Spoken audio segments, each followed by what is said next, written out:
stage. Okay, I'm on the stage now. Okay, I'm getting it. Okay, so nobody is here yet because I just got on. I had to add myself to the stage, so now I'm on the stage. And if people want to come on the backstage, I can invite. Now, how do I invite? Okay, I copy this and put it in the chat. I think that's how I do it because when I used to be on people's live, they be like, "I'm about to put the StreamYard thing in the chat so y'all can get on." I guess that's what. Oh my God, we gonna get this shit. And then when somebody watches me over here on YouTube, my glasses tell me because my glasses is Meta and it's connected to the Meta on Facebook. When I tell y'all all this shit is linked up perfectly, y'all, I'm about to really go ham because when I see something I like, I really get into it. So now that I'm gonna start doing lives, I'm gonna start doing lives on Friday night. I know I'm gonna be talking to every different person, but I want to get two more phones. I want to go live on Facebook, YouTube, Instagram, and TikTok all at the same damn time. Okay, yeah, I had to go get me.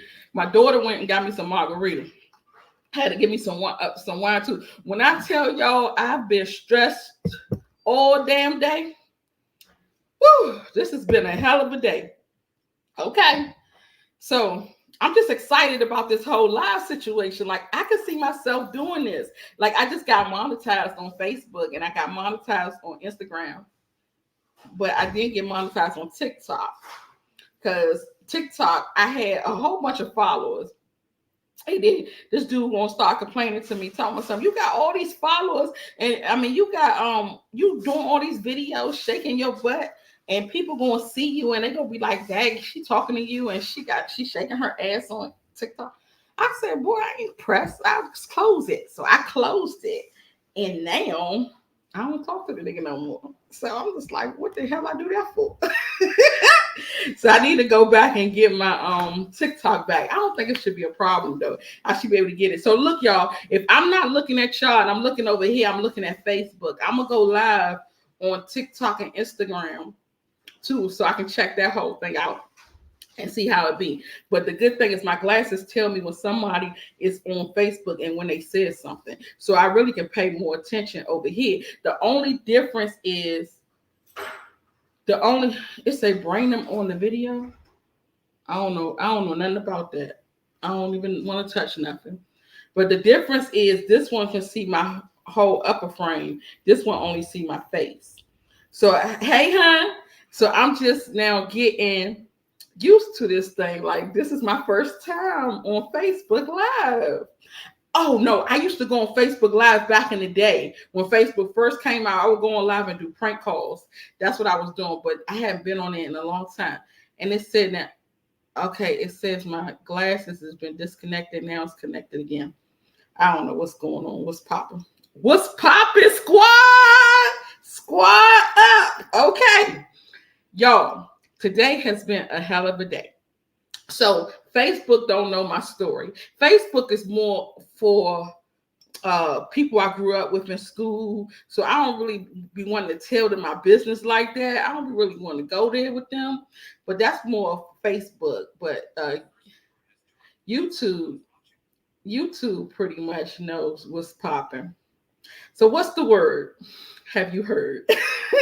Okay, so I'm just minding my business. Okay, I'm on a yacht. I'm partying. I'm having a good time, right?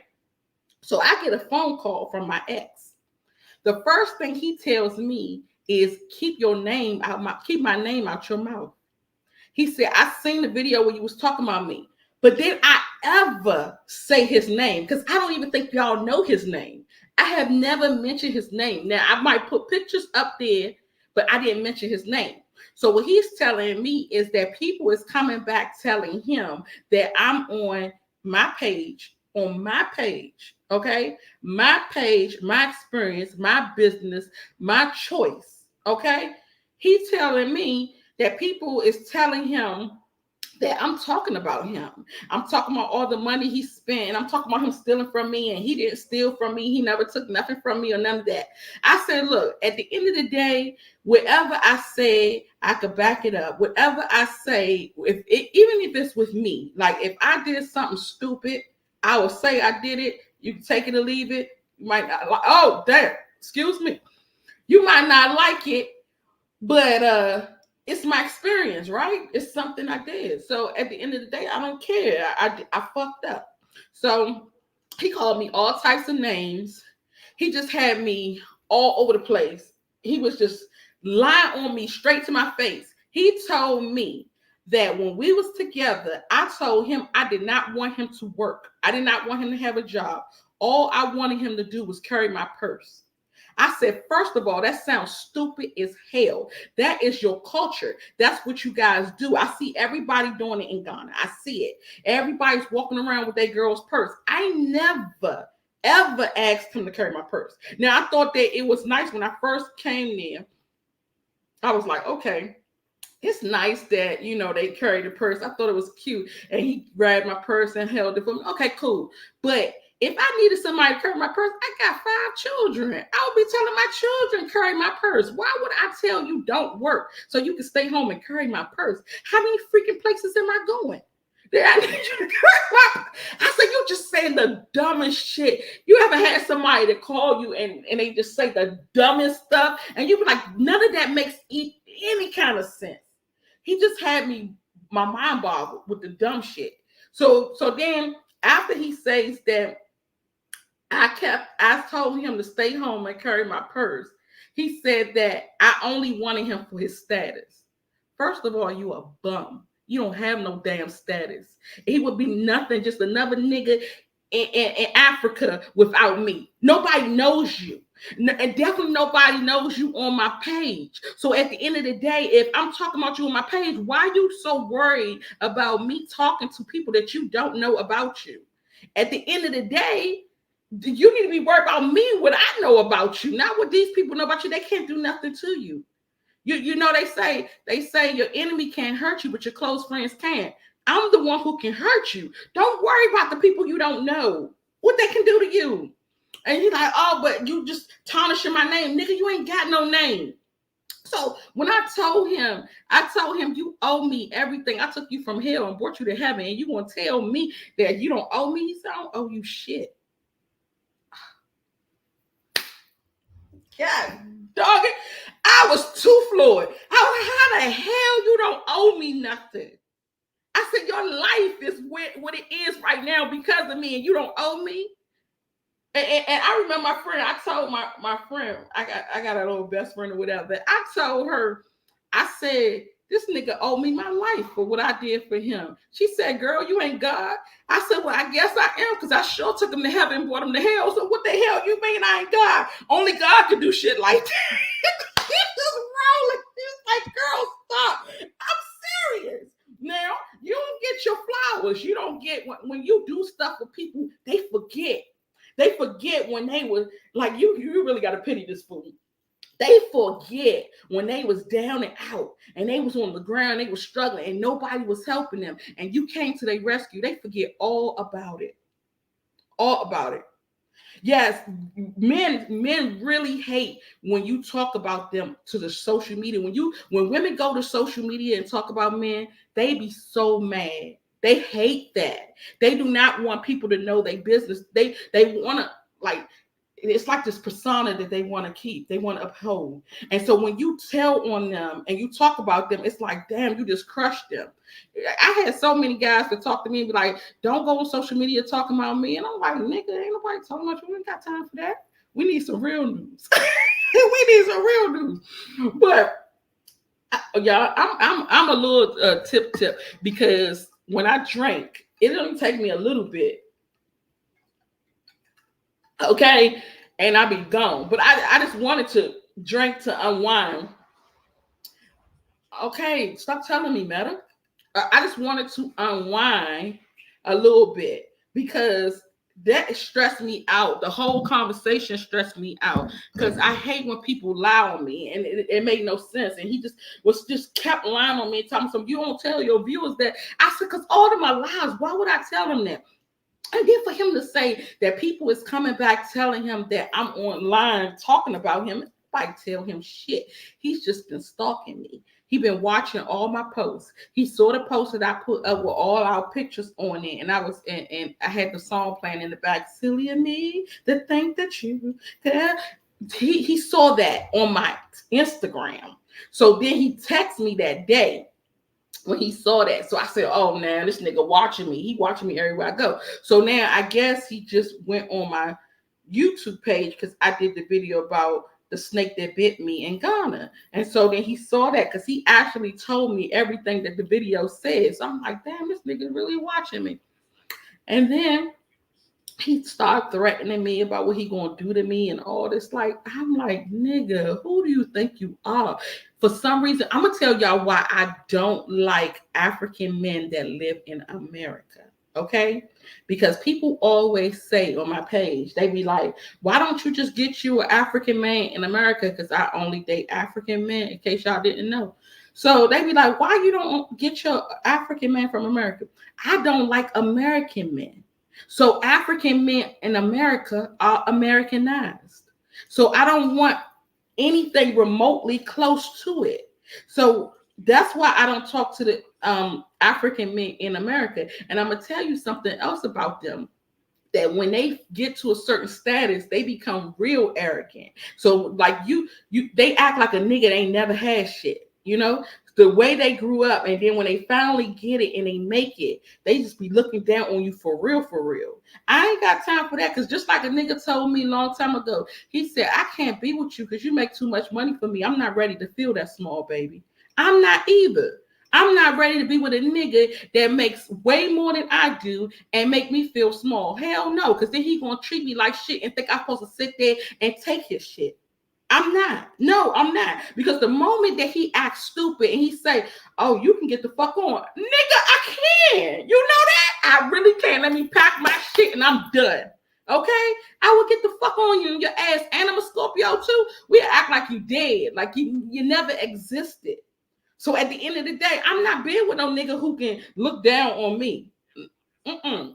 No. So that's why I just don't. Okay, thank you, Meta. This Meta talk too much. The Meta is in my ears like it's a nigga in my head, and he just talk plenty. Goodness gracious. He just keep telling me everybody that's coming on here what they talking about and all that. Okay. So let me get back to what I was saying. So for the African men in America, it's cool that African men in America making money. I done met so many of them that's millionaires and all that. They got Rolls Royce, they got nice cars, they got big houses. I mean, sometimes they come and make more money than Americans. They hustle, but they arrogant as hell. And I don't have time for it. I don't want no man that come in my country talking shit to me like I'm anything and looking down on me and lifting himself up by criticizing me. No, ma'am. No, ma'am. No, sorry, Bob. So I prefer the men in Africa because they haven't been tainted. Okay. I prefer to stick with the African men in Africa. Okay. Wherever in Africa that may be. However, this nigga, he is Americanized. He was already Americanized when we moved to Mexico. And then when he got to America, I don't know where he was at, who he was talking to, but he really got Americanized. So now he tells me, he said, you just wasn't my piece, and you gave me Wahala after you realized that I wasn't gonna be no simp. You wanted me to be your simp, and you realized I wasn't, so that's why you start acting all crazy and giving me Wahala. I said, well, you know what? For damn sure, I did want you to be a simp. I like simps. I really do. I must admit. Okay? I like simps. But at the end of the day, I was a fucking simp too. I was the one who was putting out all this money. I was the one who was taking you from country to country. I was the one who was buying your clothes, buying your food, fucking you, feeding you, financing you. Yes, I was a simp. So since I was a simp to you, you need to be a simp to me. Hell yeah. And he's like, fuck no, I'll never be a simp. Oh my God. Yo, this conversation went absolutely nowhere. But it was more so like a damn headache. I was like, okay, let me go home and lay down because this shit hurt my head. All the lies that was told. And I think it was because last week, he texted me last week and he said, no, hold up. He didn't text me last week. He texted me Monday. And Monday he said, I want to know how you doing. And I said, why you keep texting me, asking me how I'm doing? What does it matter? I'm doing well. What can you do if I was fucked up? Like, what could you do? And he's like, I'm just trying to ask you. I don't want to get in no argument. I said, well, you don't need to argue with me and you don't need to ask me shit. Just leave me alone. Stop calling me. Don't talk to me. I said, matter of fact, after I cussed him all out, because I'm always stand on business. After I cussed him out, I told him to do me a big favor and go jump off the fucking bridge. Go hang yourself. I said, because I really, really, really hate you. Like, I hate everything about you. I despise your being. I wish you was never alive. Your mother wasted sperm on that. I mean, your father wasted sperm on that shit because you shouldn't even been alive. You are the fucking devil himself. So go to hell and play with your friends because I ain't got time. Okay. So after cussing him out and telling him how much I hate his ass, he said, you know what? He probably was stewing on that shit because he mentioned it. He was like, you said that I should jump off the bridge. Yeah, I did say that. You damn right. Well, since you said I should jump off the bridge, I think it was in his mind. You know how you say something real fucked up to somebody that you can make them lose sleep? I think that's what I did. I made him lose sleep. So he was like, every day, he probably was thinking about that shit. Like, I'm going to get her ass. Wait till I talk to her again. And he was just looking for something. So then he started going on my YouTube page, stalking me. And so then after he found out, he's like, okay, I'm going to just call her, ask her why she keep talking about me. Nigga, what? Who gives a fuck about you? Like, why are you worried? Like, this is my page. He said, just keep my name out your mouth. I was like, yo, I'm too through. Okay. I'm too through. And then I'm going to tell y'all the kicker. What really pisses me off. Okay. What really pisses me off, because he wanted to do that. He wanted to piss me off, and he actually did. What really pissed me off is the whole time I'm talking to him and we going back and forth, he tells me that I'm single and I ain't got no man. Well, damn, how long ago was I divorced? Like, damn, I'm not you. You want me to just jump into a whole nother relationship already? I still ain't fucking finished healing from this one. Because I'm gonna tell you what he did. He went when he left me, he went to his next victim. And he found his next victim so he could use them too. Because that's what he is. He's just a natural born loser. That's what he does. He just go around using women. And his ex told me that too, that he used her as well. And she said, I put up everything for him. I did all this shit for him. And look how he treated me. Look what he did to me. So that's his MO, you know? So he think that everybody is like that. Like, I'm supposed to just jump out of this marriage and just go get another one. He say, oh, I'm waiting for your new nigga to come up on YouTube so you can flaunt your new nigga around. I'm like, what? Like, where we go? Why? Then he said it again in the conversation. Why you don't have a man? Like, he's trying to basically, you know, somebody trying to put you down. Like, bitch, you can't even get no boyfriend. Like that. That's how he was trying to put me down. Like, bitch, you can't even get nobody. And I'm like, nigga, you know who I am? I said, I done booked niggas in the wheelchair. I done sat in the wheelchair in the store. Y'all know that little cart when you tired and you don't feel like walking around in the grocery store? I done been in the wheelchair, seen a fine ass nigga. I'm a Scorpio, so let's go. Okay. I got a mouthpiece, so I'm gonna talk my shit. So I done sat in the wheelchair, seen a fine ass nigga, roll my ass up to this nigga and say, hey, what's your name? What's your sign? As soon as I buy this wine, I'm going to creep up from behind. I asked him what his interest was and who he be with. What's the things that make him smile? And what numbers to dial? And he was like, okay, I'm going to give it to you. Okay. I said, it's not a thing. It's not a thing for me to get a nigga. And he said, you ain't talk to no niggas in no wheelchair. I said, let me call my daughter. I called my daughter. I said, Have you ever been with me? And I talked to a nigga when I was in a wheelchair. She said, plenty. I said, matter of fact, it's times where I be in the airport and I tell them, that's the gig, y'all. When you're in the airport, tell them that you need a wheelchair. That's how you get through TSA faster. I'm just dropping that jewel for y'all. So the wheelchair has its own TSA. So, of course, I'm going to use my shit, right? So I done been in the airport and I've been in the wheelchair and I talked to some niggas who work at the airport and got their phone numbers. So what are you talking about right now? He was like, oh, but they don't want you. And I'm like, and why not? So after I done told him he wasn't shit, he wants to make me feel like I ain't shit either. He was the same one who was saying, oh my God, I just lost the best thing that ever happened to me. I'm so sorry that this happened. But then when I cussed him out, told him to jump off the bridge, now his whole attitude changed towards me. And I'm just the worst person in the world. I got a nasty attitude. I'm negative. Niggas always talking shit afterwards. They say they want you to be their peace, but they bring nothing but chaos to your life. Nothing but toxicity to your life. Nothing but turmoil to your life. And they still want you to be peaceful. How the fuck do I be peaceful in a chaotic situation? No way in the world do you want me to sit here and shut up.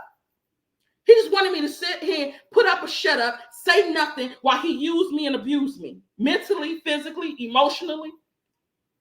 Abused me and then say, but you're supposed to sit there and take that shit. Take that shit. Take that shit. If that's the case, I'd rather not be with nobody. I'd rather just be by my damn self. Like I am enjoying it. Get up when I want to, do what I want to, come when I want to, don't have to ask nobody. I'm actually, really, I'm going to tell y'all how you know when you're not healed, okay? When you still triggered by the things that was going on in your previous relationship. Now, when I married this guy, I was not healed from my first relationship. They say it takes twice as long to heal after a divorce than you was married. I was married for 18 years. So me getting divorced and was married again 3 years later, I'm still healing from the previous marriage. And I know it because it's times where I'll be outside and I want to do me, okay? I'll be outside. I'll be going shopping, and I know y'all ladies can relate to this. You can go to Walmart and be in Walmart for 3 hours straight. No problem. It's no problem for you. It's a problem for the man. He be sitting there looking like, damn, are we ever going to get out of here? I wanted to come and get one thing. And you know how you go to the store to get that one thing and get everything else? You go get everything else and don't even get what you came in there for? Okay, that's me. Okay, and I got a shopping addiction, but I'm not gonna claim it because I've been real tasty, real good. Have I? I think so because I used to go to the mall and blow $10,000 easily. Now I go to the mall and only spend $100. So I think so. I think I'm doing real good. Bravo to me. Okay, so I'm just like I go to the store and I spend hours and hours and hours. So now with my first marriage, okay, my first marriage, the one for 18 years, I spent 18 years in hell. 18 years in hell, okay? When I tell you I wasn't allowed, y'all brace yourself. Go get y'all wine. I want y'all to sit with me, okay? Because I'm about to break some shit down to y'all, okay? Y'all need to go get y'all wine, and I'm going to wait until y'all come back. Okay, I'm gonna give y'all 2 minutes. I'm gonna read some comments. I'm gonna wait till y'all come back. Y'all get y'all wine so we can sip this shit. Cause I'm about to spill this wine, not this tea, but this wine.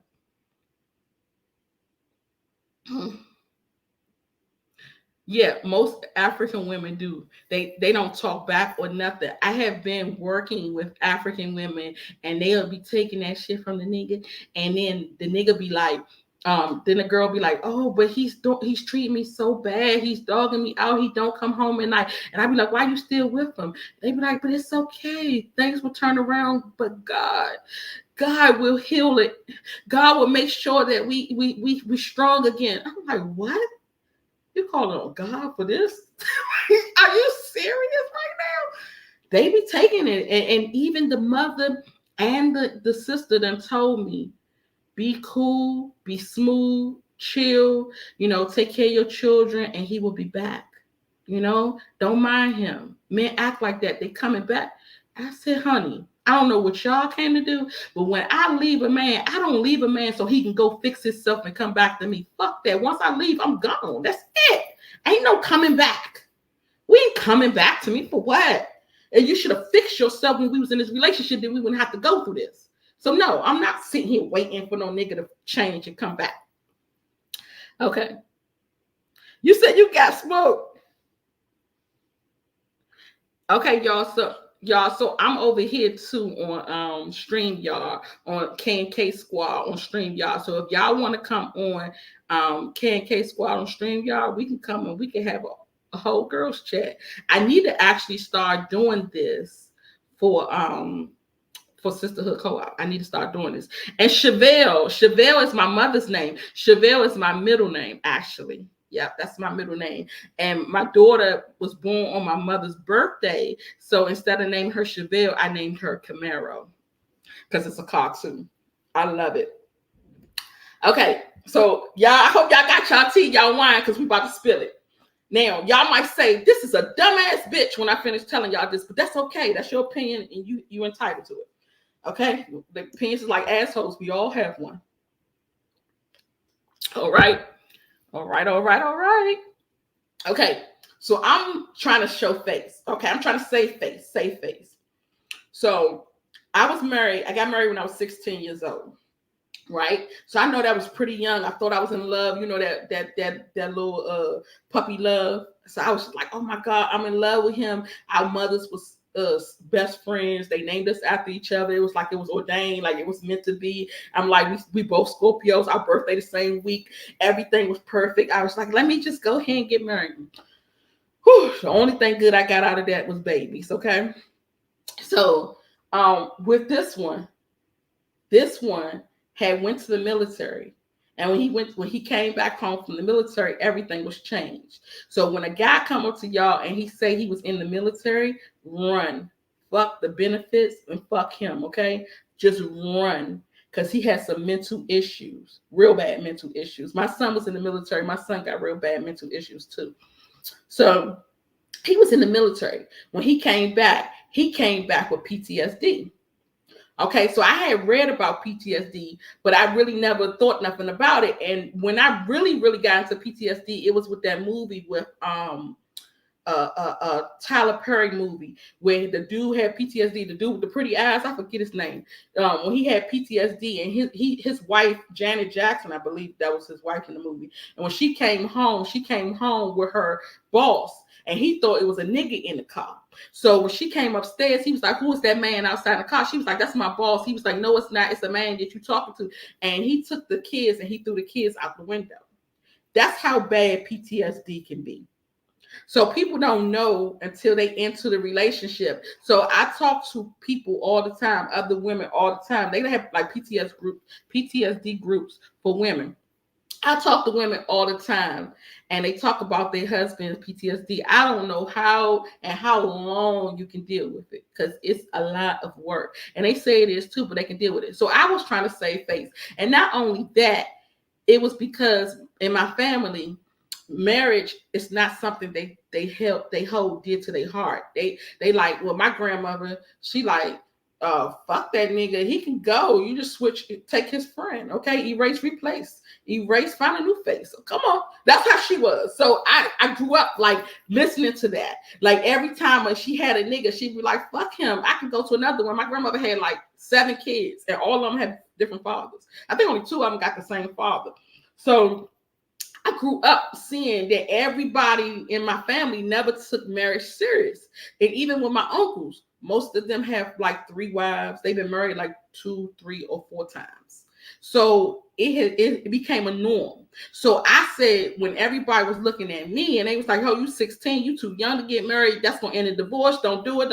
I was like, okay, now that they done told me, I got to make sure that I don't end this thing. I got to stick it out, and I got to make sure this thing is sweet. So I stuck in there, and I was like, I'm going to stick it out. And I went through hell. And I was like, I'm still going to stick it out, because I could have been left, but I was like, no, I'm going to stick it out. And then I had children. So I was like, I don't want my children to grow up without a father. So that was a big point too. So when I tell y'all, it was like waking up in the morning was like waking up to the devil. Okay. This nigga did not want me to do anything. I had restrictions. It was like I was literally in jail. I had restrictions on everything. Y'all know most of y'all women are on this live, so we could talk some women stuff. So y'all remember back in the day, they don't do it no more, I don't think. But back in the day, you used to take the dish bottle and dish. Okay, because I'm having sex with my husband on a regular basis, I'm like, shit, I gotta clean myself out. I gotta dish. He took it as I was cheating or something. Like he would literally go the fuck off on me, kirk out on me because I'm dishing. I was not allowed to dish.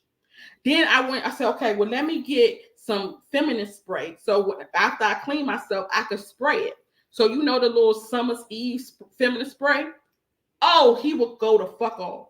What are you spraying that for? What niggas you fucking? Why you gotta spray that? And oh yeah, Janet Jackson, yep. Oh, you said it was not Janet Jackson, it was Kimberly? Oh, I didn't know that. Okay, my bad.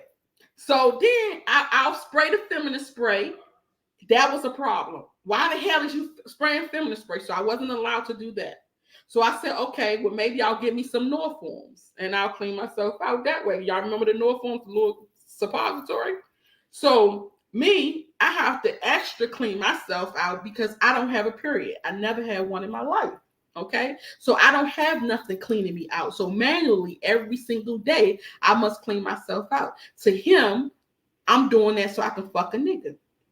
So I'm like, but what if my coochie stink? Like, what are you going to do then? He said, oh, I already know what you smell like. I don't give a fuck about that. And I'm like, we're going to get back to that. We're going to get to the meat and potatoes tonight. So I'm like, but I don't want to stink. I want to smell good for myself. Even if you don't care, I want to smell good for myself. Fuck no. Perfume. I wasn't allowed to use perfume. Eyebrows arch? No. Makeup? No. Lipstick? No. I couldn't do nothing that's going to take care of my body. So the first time we had a fight about this whole body situation is one night we had sex or whatever, and he went to bed. You know how as soon as you have sex, you just go to bed, nigga, you put the nigga to sleep? Okay. He went to sleep. So I'm up and I'm on my phone. So I was like, it would be nice for me to go to the bathroom and take a shower before I go to sleep. So it's 2, 3 o'clock in the morning. I get up out the bed. I go take a shower. While I'm in the shower, I hear the door open. Boom. I said, what the fuck is that? And he started throwing shit in the shower. I said, what the fuck is wrong with you? Why the fuck is you in the shower? What, you gonna go see a nigga? Is it a nigga in there? I said, what?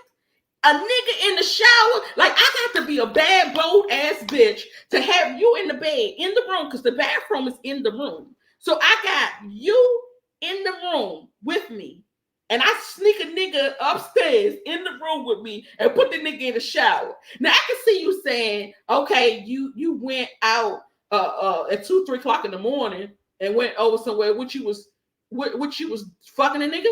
I can see you saying that. But in the shower? Like, really? Well, why the fuck did you get out the bed? I said, well, I gotta wash my ass. Excuse me for trying to take care of myself.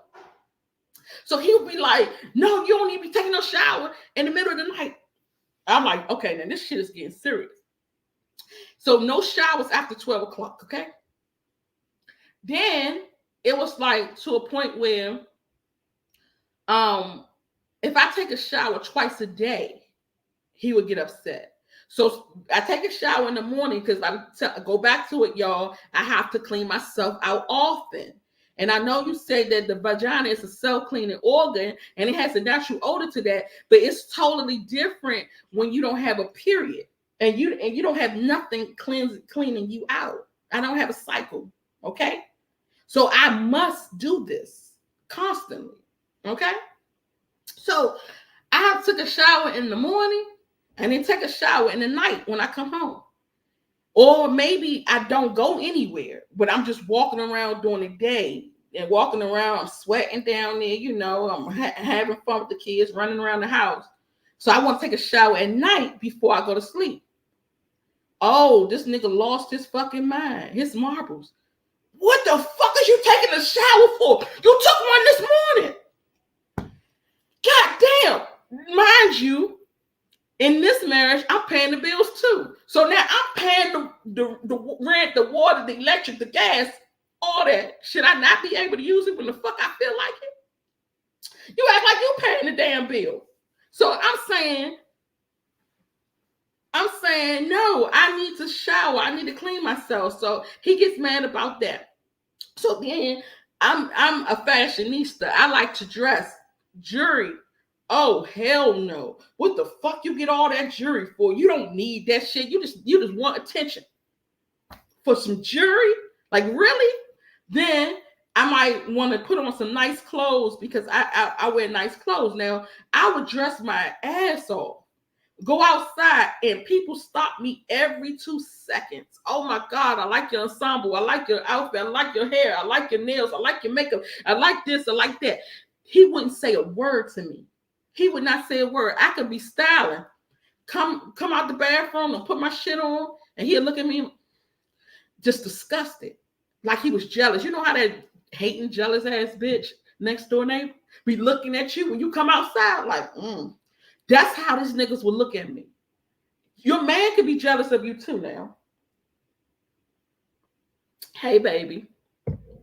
So your man could be jealous of you too. And I had some jealous niggas, okay? So he looking at me, looking down at me, and I'm like, damn, you can't even compliment me. Tell me I look beautiful. Tell me something, because I can hear it from everybody outside. But it's that one person, when that one person won't tell you that you should hear it from, that's when it's like, damn, this shit don't even matter. You know, you want to hear it from, you want him to validate you. You want to hear it from him. And he'd be like, you don't need no validation. You can validate your damn self. What the hell you want me to say that shit for? I'm like, damn, it really is crazy. But I said, let me turn this around now. Because if the whole day, if I'm wearing some nice shit, maybe I even sometimes could wear some nice pants that will show my shape. Oh, no. Oh, he going the fuck off. Wear a cute little outfit. Oh, he going off. He don't like it. I said, I'm going to turn this shit around. This is what I'm going to do. I'm going to dress like a bum and see what he say. So I don't do my hair looking like a dyke, like a big fat ass stud. Okay. I wear some baggy pants. Maybe say, oh, let me put your shorts on. I'll put a big t-shirt on. And I leave out the bathroom. He say, you look cute today. I said, ain't this about some bullshit? I look cute, looking like a fat ass stud.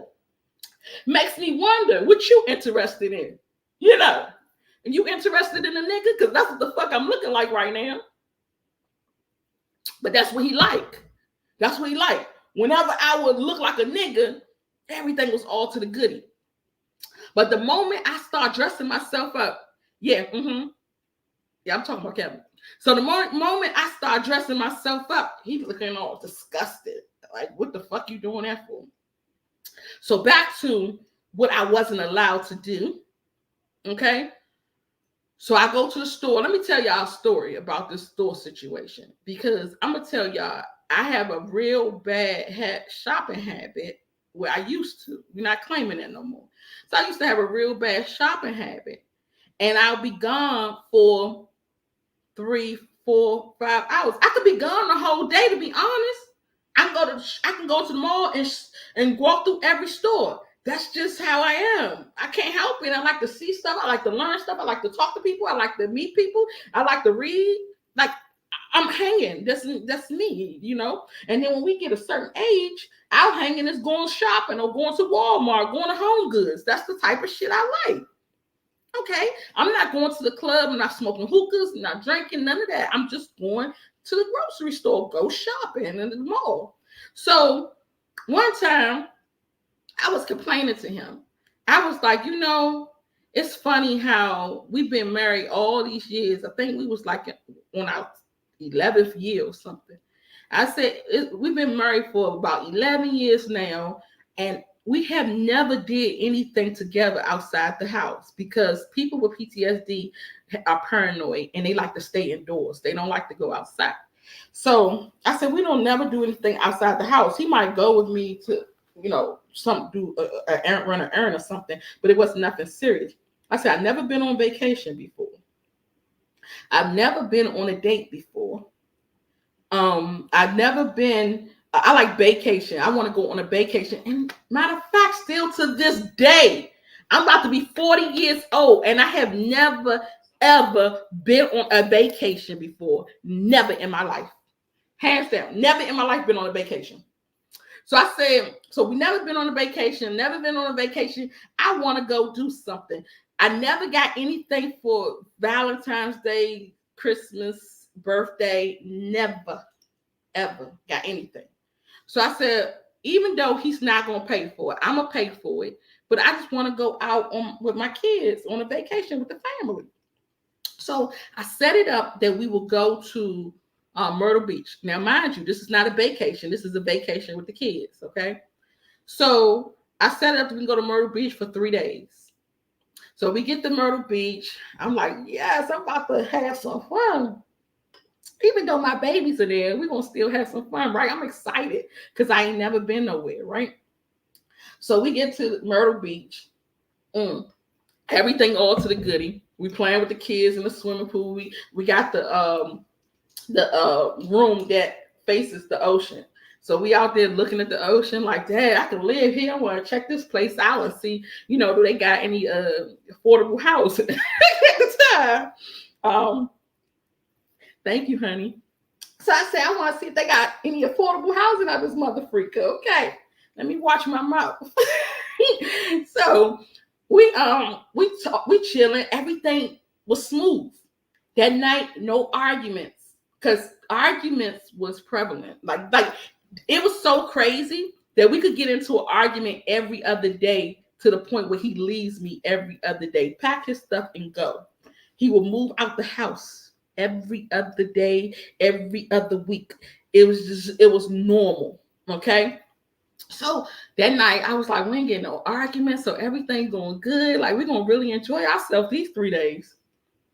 Come the morning, I say, hey, instead of me spending all this money for all of us to go out to eat to the buffet, because that's mostly what they have, buffets. And I love buffets, my fat butt. So I said, so instead of we doing that, how about I go to Walmart, because it's across the street and like down the street. How about I go to Walmart and we can get some groceries and I cook, because we got a whole kitchen in here. He said, all right, that's cool. He on the phone laying down in his bed. So I go to Walmart. I take the car. I drive to Walmart. And Walmart was so interesting because y'all know I love the shop. But it was interesting because they had all the Disney stuff in it. And so my daughter at the time, she had a Disney YouTube channel about cooking with Camaro. It was all Disney stuff. So I was like, oh, I was inspired. I was like, let me buy this and get this and get that. So I'm in there shopping. I swear I spent about 3 hours in there. It was just so nice. It was a different experience. That's my fun. So what may be fun to y'all may not, it's not fun to me and vice versa. So that's my fun, is going to Walmart. So I come home, I got all the groceries, enough to last us probably a week. We only been there for 3 days, but my eyes was bigger than my stomach, I got overwhelmed. So I was just like, let me just get all this stuff, shit. So I get back to the room, and I text him when I was downstairs because we was in a high rise. I texted him and told him I'm downstairs with the groceries. He ignored it. So I said, shit, it might be something when I get up in that room. So I get upstairs. I use that little thing in the hotel. I put all the groceries on there. I get upstairs. I knock on the door. One of the kids open the door. So I'm like, okay, y'all come help me with the bags. And he don't get up. And he just sitting there playing on his phone. So I said, here we go again. Same old shit, dog. Just a different day. So we get in there and the kids helping me with the groceries. When I tell you these are some boys. I've been fucking playing with, oh, excuse me, my language. I've been freaking playing with boys. So that's what I've been playing with. Boys. Just boys in grown men bodies. That's what I've been doing. So he did not help me with the groceries at all. He sat right there and played on his phone. So the kids helped me. We get all the groceries in there. And I said, what is the problem now? And he said, nothing. I said, please talk to me. Like, what is the problem? Like, why are you acting like this? Because I text you downstairs. You didn't come downstairs. I come in the house. You didn't help me with the groceries. What's wrong? He said, man, fuck this shit. I'm just going home. I said, and what car? Graduate, my car, my house, my everything, right? He said, I can take my kids and I can leave. So I guess he felt if he take his kids, then I won't make the kids walk. I'll just tell the kids to ride with him. And I'm like, so how am I supposed to get home? He said, I don't give a fuck how you getting home. I'm going home. I'm not staying here no more. I'm not staying here no more. I said, damn, all because I stayed gone. He said, you probably was fucking a nigga.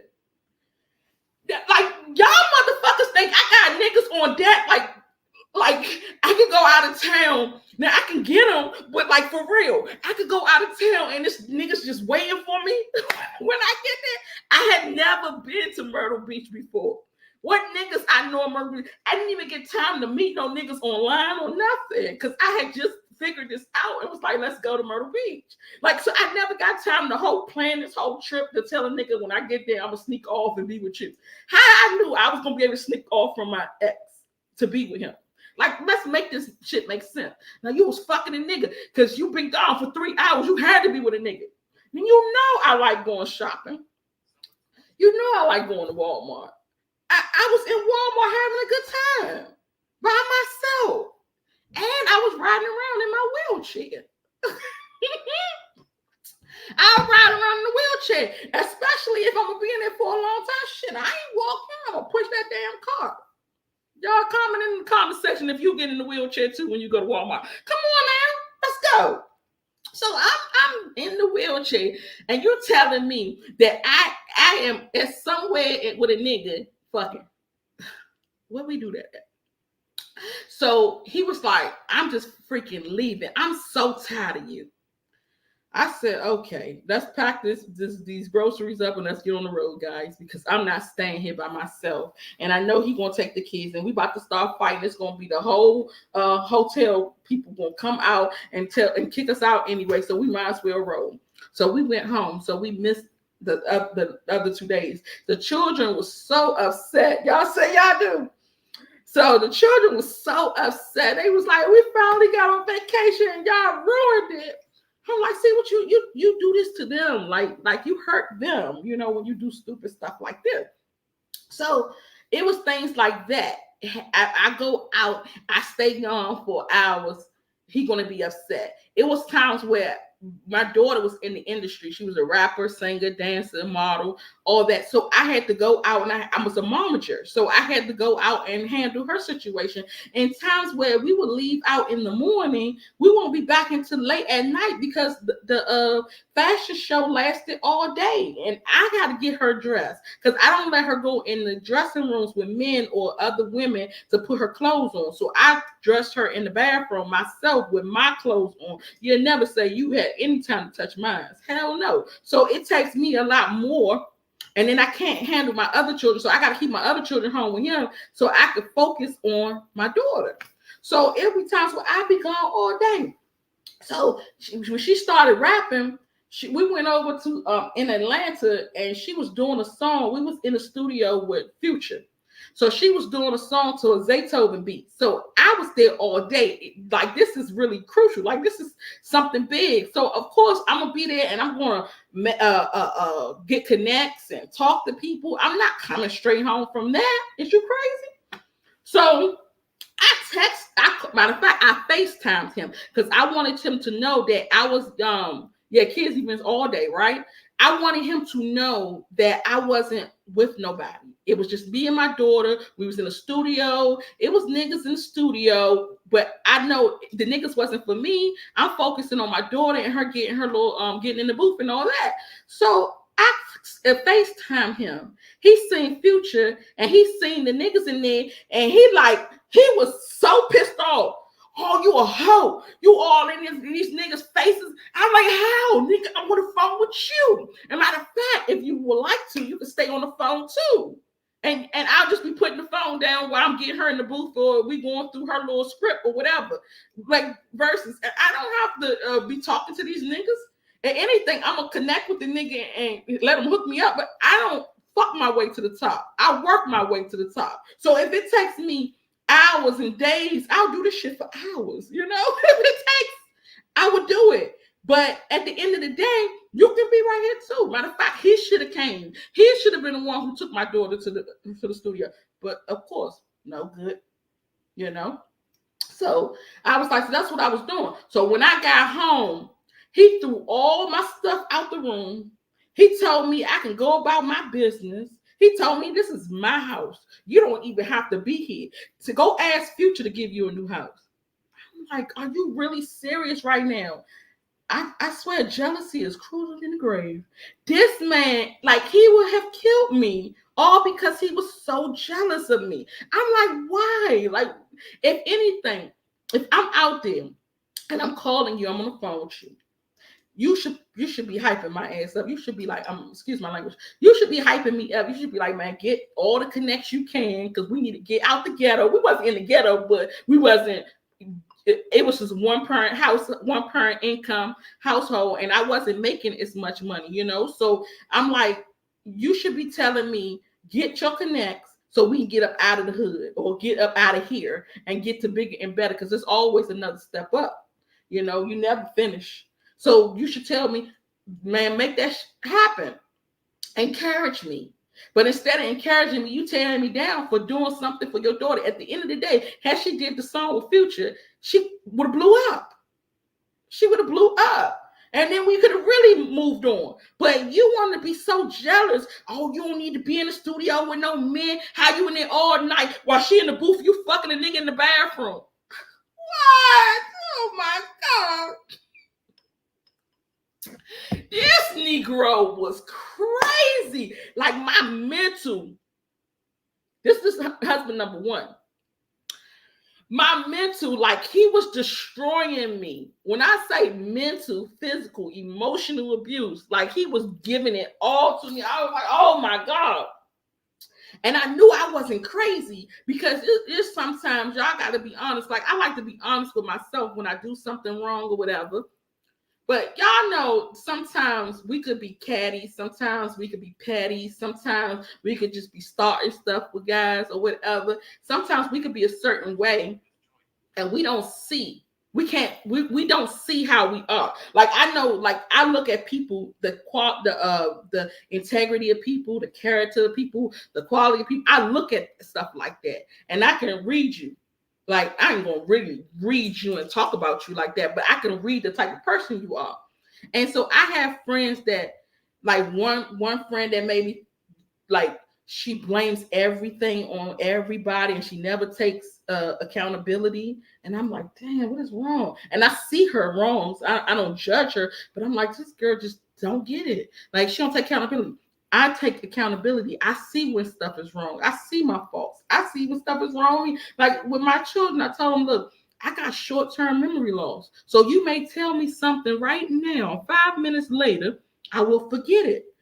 Usually, your children see that in you and say, damn, something wrong with my mother. Like her memory gone. She ain't what she used to be. I already know what I am. I see it.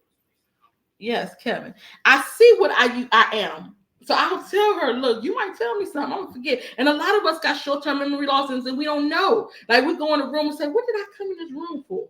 How many of y'all comment in the chat? How many of y'all done did it? Done went in the room and said, what the hell did I just come in this room for? You know, forgot it. That long gap of drinking red dye 40 and high fructose corn syrup that's in everything, you know, it happens. So when you get my age or in your 30s, you start forgetting the little stuff.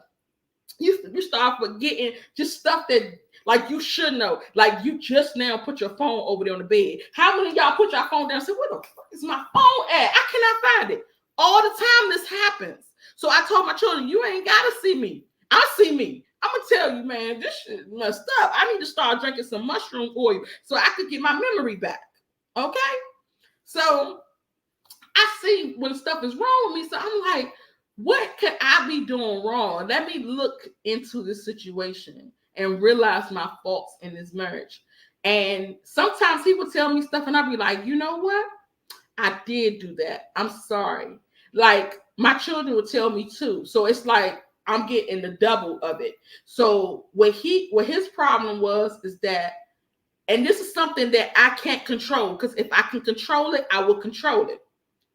Oh, fish oil help. Okay, so I might be early menopause. I don't know. So this I'm gonna use that fish oil. I'm gonna check that out on Amazon. So this thing that he was saying that I do, he said that every time you see something wrong, you complain about it all the time, so much. You will be talking plenty, like you'll be arguing about it. Like, why didn't you clean the house? Why I come home to a dirty room? Why I come home to this dirty living room? Stuff everywhere. He said, and you could complain for hours about it. But the moment that I do something right, you will say, oh, this looks real nice. I like this. And you'll leave it at that. I said, well, dang, how long do you want me to talk about how nice the situation is? Like, that's my fault, but I can't help it. I mean, it's just the way I am. You know, we have the way we are. It's the way we are, you know? So it's just the way I am. If I see something wrong, I'm going to be like, no, you shouldn't have did this. This is why. Da, da, da, da, da, da, da, da, da. But then when you do something right, I'm like, yes, that's it. Bravo, good job. Let's move on to the next thing, you know? So call my phone. Yep, exactly. You like, figure, where your phone at? Yeah, so I seen that was one of my faults. And I'm like, okay, I accept that, but what could I do? Would you want me to go to counseling for it? I don't know. What could I do? And he's like, yes, you need some counseling because you do it to the kids too. And the kids told me too. So then one day, because the kids, your children see everything. So I like to bring my children into stuff because I like to know what they thinking. I like to know what's on their mind too. Some people say, don't bring your kids into nothing that's going on. Your kids should never hear your arguments at home with the father. Your kids should never. I said, but I want to see what my kids are thinking. So one day I sat them down and I said, y'all, I know that, your father be leaving all the time. We be arguing all the time, and y'all see it. I don't want y'all in that toxic relationship. I'd rather not be in a relationship if y'all gonna be in toxicity, because I want the best for y'all. Because what your children see when they little is what they grow up to be. So I said, I don't want this for y'all. And they said, Mom, I just wish you left a long time ago. And I'm like, for real? This y'all father we talking about? They said, I don't care. The way he treats you, he treats you like trash. And you just sit there and you take it and take it and take it. He treats you like dog trash. I'm like, what? Like, y'all know what I want to say, the SHIT. I said, are you serious? They like, please leave. So I said, shoot, my kids see it. It's time for me to get up and go. So I ended up moving out. I moved into a new house and I left him there. He ended up leaving and going with his mom. So later on, I was just thinking, like, can I get over this? Y'all know how that pain of being with somebody, it's like y'all look like y'all have to really be honest, because it's honesty over here. We tell no lies, okay? So forgive me if I'm too blunt and too honest with y'all, but I like the honesty. I think that's the best policy, okay? So y'all know how when y'all be in a situation, y'all the oppressor, y'all tend to love the oppressor. So even when it's over, you just thinking about, let me go back to my oppressor. That's all you know. That's what you're used to. No, I'm not back home. That's all you know, right? You just know this is my life, and you accept it. Some people accept the bad in life, and that's cool with them. So it's like once you get to that point, you like, I might as well just go here and stay. So whenever I would leave, I would miss my oppressor. I would miss him, and I'd be like, I want to go back, even though it was bad. Oh, we are used to you cussing. Oh, okay. I'm trying not to though. I'm trying not to. So, we will be like, it would be like, I want to go back because I miss him, and that's all I knew. I've been with him for so long since I was 16 years old. So I'm like, I just go ahead and go back home. So I called him and I told him, I said, I think you should come over. We should talk about what we went through. Come and see my new house and chill with me or whatever. And so when the kids was at school, I called him and told him. And every time I would call him, he would be on his way. Like he wouldn't waste no time. So I called him and told him, and he came right over. So I was like, when the kids get home, they finally see their father after like 5 months. I said, when they get home, they're going to be so happy. Oh my God. My comfort zone. That's exactly what it was. So I said, they're going to be so happy when they see their dad because they ain't seen him in 5 months. So my daughter walked in the house first. She looked at me, she looked at him, and she looked back at me and shook her head and walked upstairs.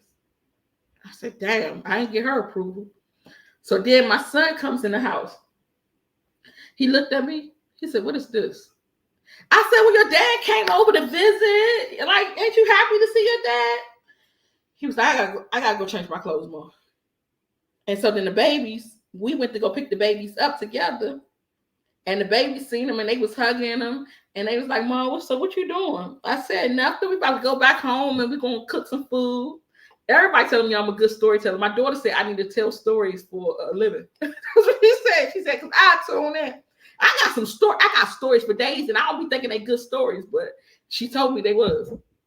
So I was like, okay, so we're gonna go get the kids. So we go get the kids hug him and they all happy. And then when they get home, they like, Mom, so what's going on? I said, nothing. We gonna cook and eat, and your dad, he's gonna stay with us. And they was like, what? I said, yeah, your dad gonna stay with us. They was like, are you serious right now? And I was like, so nobody's happy about this? They say no. What are we happy because you about to get abused again? Like, you shouldn't even be happy. Like, what are you talking about right now? And my children was young back then. My daughter was 10. My son was 8 or 9. And the babies was like 2 and 3. And so I told him to stay home the next morning. And I was gonna take the babies to school. So on the way to school, my daughter, the 3-year-old, she was 3. So I put her in the car. I'm taking the 2 and 3-year-old to school, whatever. And in the back seat, we listened to Donnell Jones, Where I Want to Be. And that was like a real nice song for me back in the day when I was like 17, 18, because he was in the military then, and he used to go home and I used to listen to that song because every time he would come and see me, we would argue, but that's another story for another day.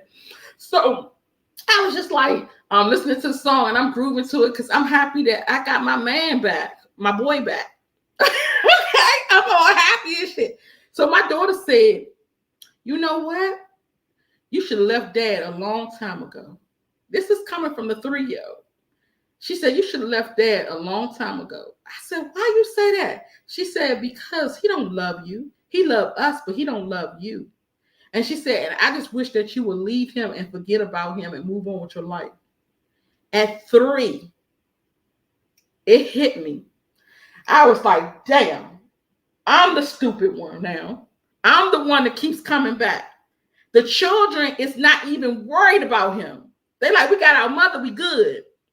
I'm the one that keep falling for the okie doke. I'm the one that keep calling them back, the one that say, I can't live without you. I want to be with you.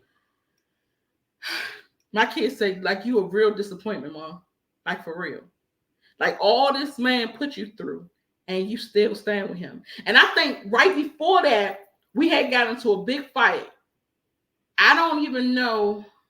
Was it before that? No. It wasn't before that. After that, we left the house. We moved back into our big house, the mansion. We moved back into there because I always kept it. Even though I left him in there. He couldn't pay for it, so he left. But I was always still paying both. So we ended up moving back into the big house, and we moved in it together. And then I think like maybe, I don't even know. Maybe it was like 6 months later, because we only used to last for 6 months on good terms. I mean, not good terms, but terms where I'm not doing nothing rational, like leaving and moving all my shit out. So 6 months down the road, we get into an argument.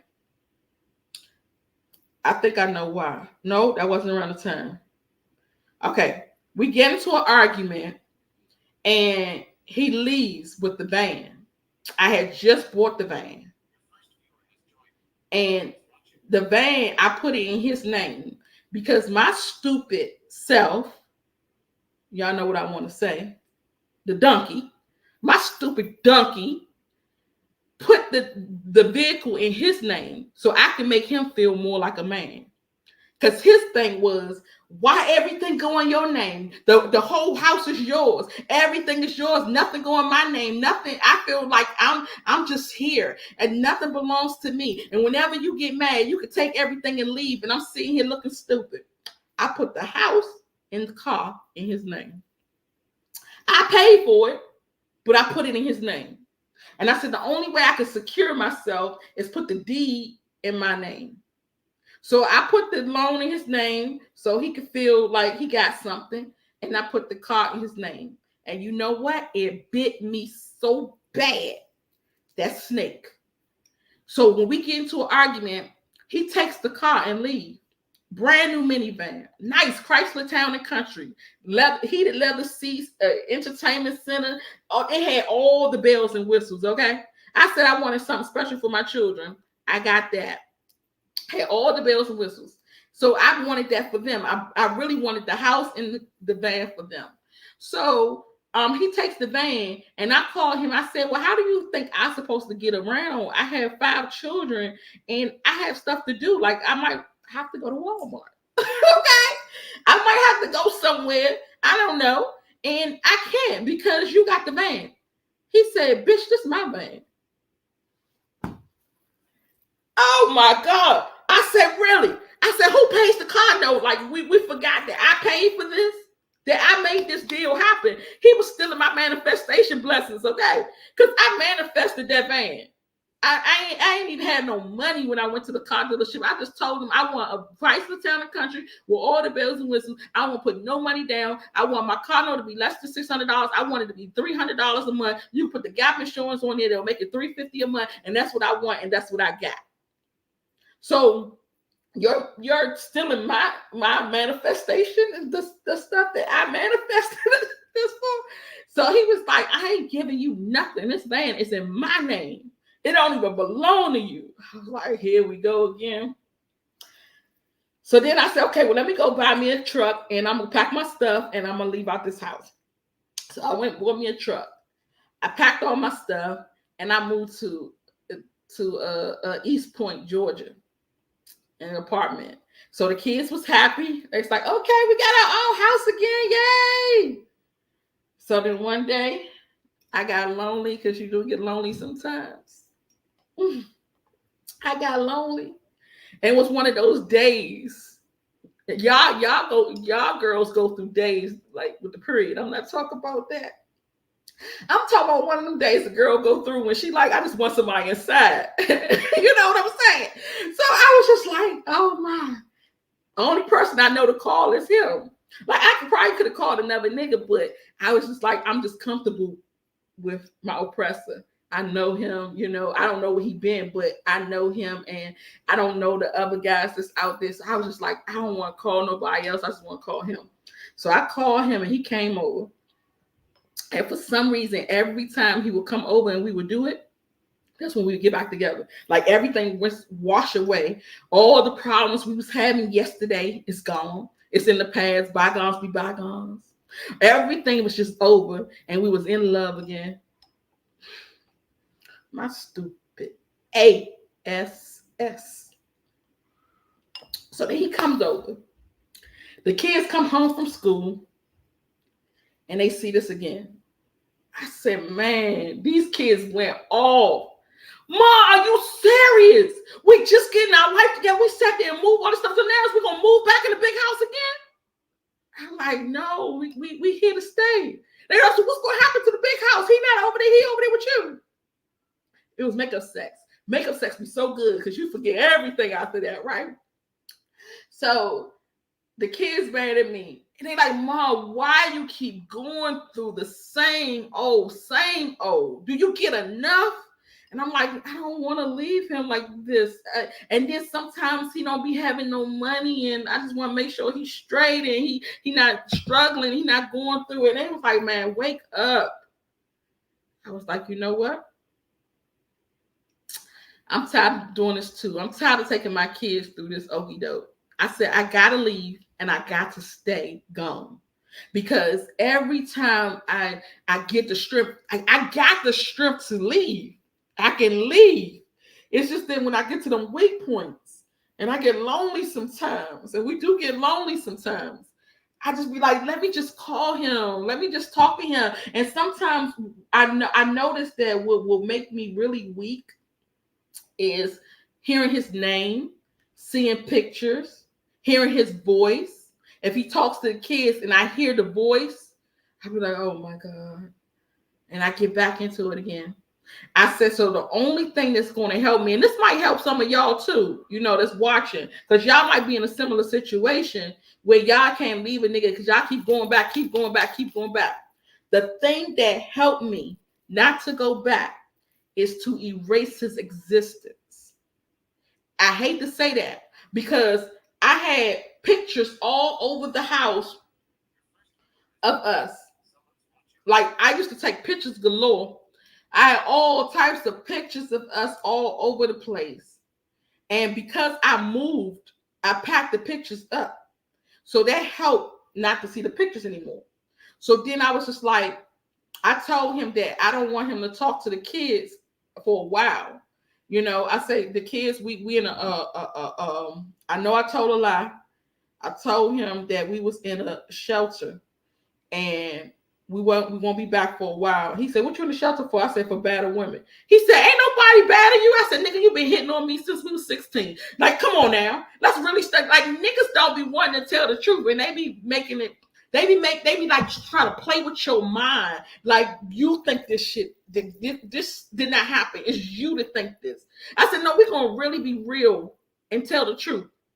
How many times you hit me? How many times you knocked me upside my head when I had the baby in my hand? How many times I had to fight you like we was niggas on the street? Like, literally, because you keep putting your hands on me. So let's not really do this. And he's like, no, I didn't hit you. Like, he threw one time, he threw a remote to my face and hit me in my face. So I jumped up and I hit him and we start fighting. He goes call the police and tell the police that I was fighting him. And I'm like, but what you do to me? He said, I didn't do nothing to you. I gave you the remote. And then when I walked out the door, you start hitting me. I'm like, do you believe your lies? Like, they really try to play these mind games. I married the same nigga twice. I married the same nigga. This one was an African, one was American. They was the same person. Same person twice. It was ridiculous. So I'm like you just sit here and believe these lies that you tell. I say, when we had the last argument, it might not have been when you hit me. You might not have hit me at that time, but I'm still a bad woman. Oh, I was talking about my first husband. So I said, you might not have hit me at that exact moment when I left, but you have hit me in the past. So I am a better woman. So now I'm trying to get my life together and fix my situation. So the kids aren't able to talk to you at this moment. So he was like, oh, okay. So he went on with himself. So I didn't see him again until it was time to move to Ghana. That's when I seen him again. And that was in 2020. So I seen him again. And so I started talking to him and I was telling him that I was thinking about moving out the country. I want to move to Ghana or whatever and take the kids with me. He was like, you gonna move my kids? I was like, yeah, like you ain't like you talk to them and you be around them. The only thing that helped me to even be able to do that is to get him out of my life for that long period of time. It's like out of sight, out of mind type thing. So as I'm not seeing him, not hearing his voice, he's not calling for the kids because I told him they was in a battered woman shelter. Then he wasn't coming around because he didn't know where I was at. I wasn't talking to him, so act like he don't even exist. That's the only way to get over this shit, and it's painful. I'm not saying it's going to be easy. It's painful as hell. It was some nights I wanted to commit suicide. It's painful, okay? But at the end of the day, it's needed. It's definitely needed. I definitely needed to get out of that toxicity. And I forgot something. I know why we even started this conversation in the first place. Because y'all know my memory is bad. So please bear with me, everyone. I have short-term memory loss. Divorce took place in 2017. I had manifested the divorce because we had not divorced yet. We didn't divorce until 2018. So I got bad. I can tell you some shit that happened a long time ago all day. I can't tell you nothing that just happened a few minutes ago. Okay, so let me see something because I just forgot what I was going to tell y'all. Okay, let me think. How we got to this conversation in the first place. How did we get to this conversation in the first place, y'all? Gosh, I'm telling y'all, this stuff is real bad, okay? Oh, I was telling y'all, the first thing I was telling y'all when I got on was about the me healing. And I said I knew I wasn't healed yet because, so that's why I'm coming back to it. So as I remember stuff, I'm gonna come back to it, y'all, so bear with me. The reason why I said I'm not healed yet, because y'all remember when I said that I would go to Walmart and I'd be gone for 3 hours. When I come back home, I already know I'm in trouble. I know it's going to be some shit. I know he's going to go off on me. I know he's going to cuss me out. And sometimes when I did it not caring because I'm already out here. Like I wasn't allowed to go outside. I wasn't allowed to talk on the phone for more than 5 minutes. I wasn't allowed to talk to my parents. I wasn't allowed to do anything. So it's like a cat out the cage. When you let that cat out, that cat gonna run. He gonna run. Y'all ever had a dog and y'all never let the dog outside? And when y'all do let the dog outside, the dog break out and run right. Hey, Louis, come back here. Y'all can get your ass back over here. And the dog ain't listening to you. And he's running anyhow, any kind of way. Chaotic. That's how it is. So when he never let me outside, and I finally say, oh, I'm going to Walmart, and he's not going with me because he will control me by going with me because he controlled the situation. He controlled how long I'm going to be in the one place, where I'm going to go. He's seeing everything. He feel like, oh, this is how I like it. So my first husband was African-American. So he will control the situation. So when I finally get a chance that I'm going outside and he's not going with me, I stay gone for a long time. Besides, I need the break.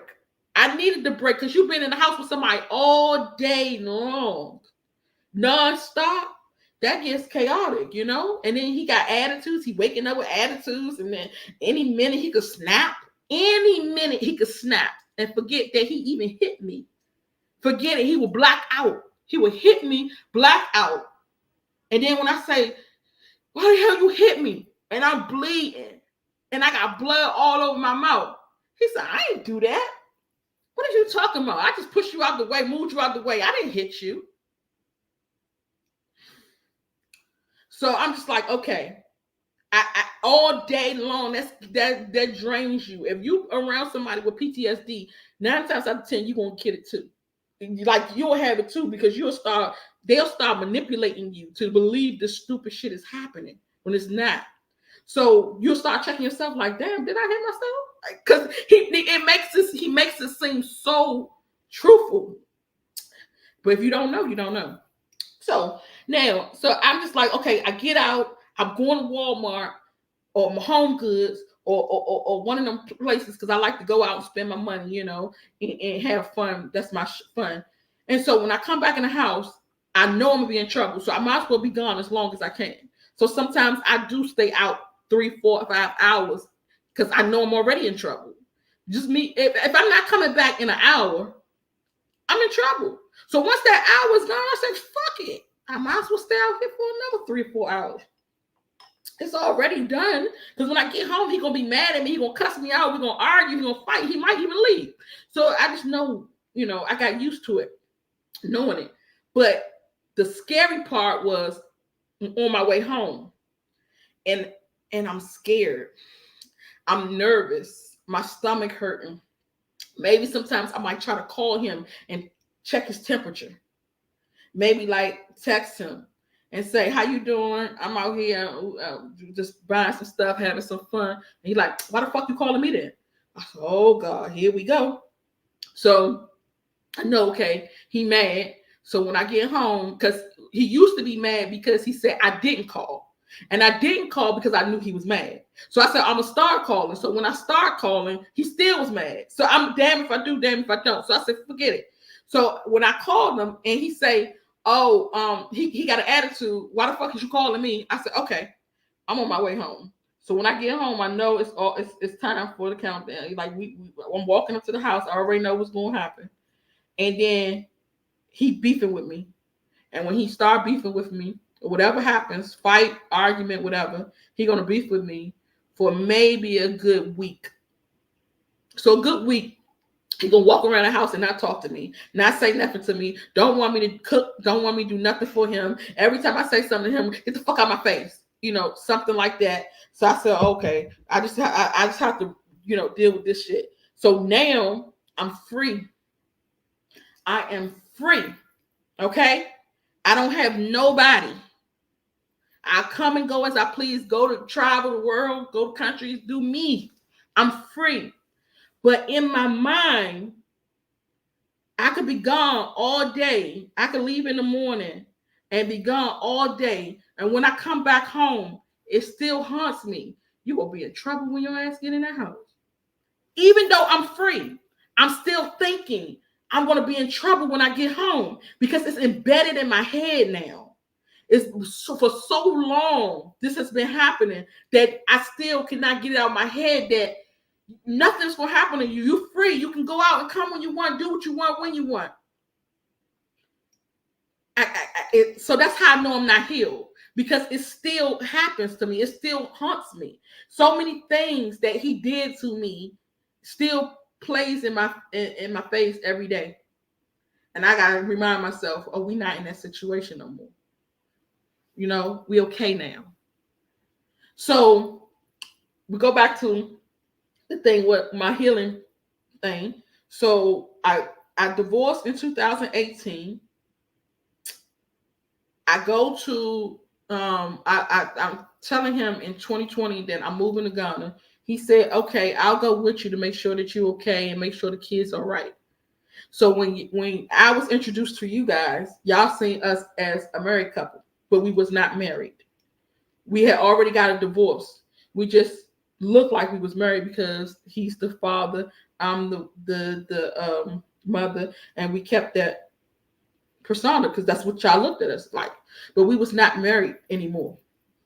So I know I look bad when the tour guide who was walking us around and showing us the country, I ended up marrying him.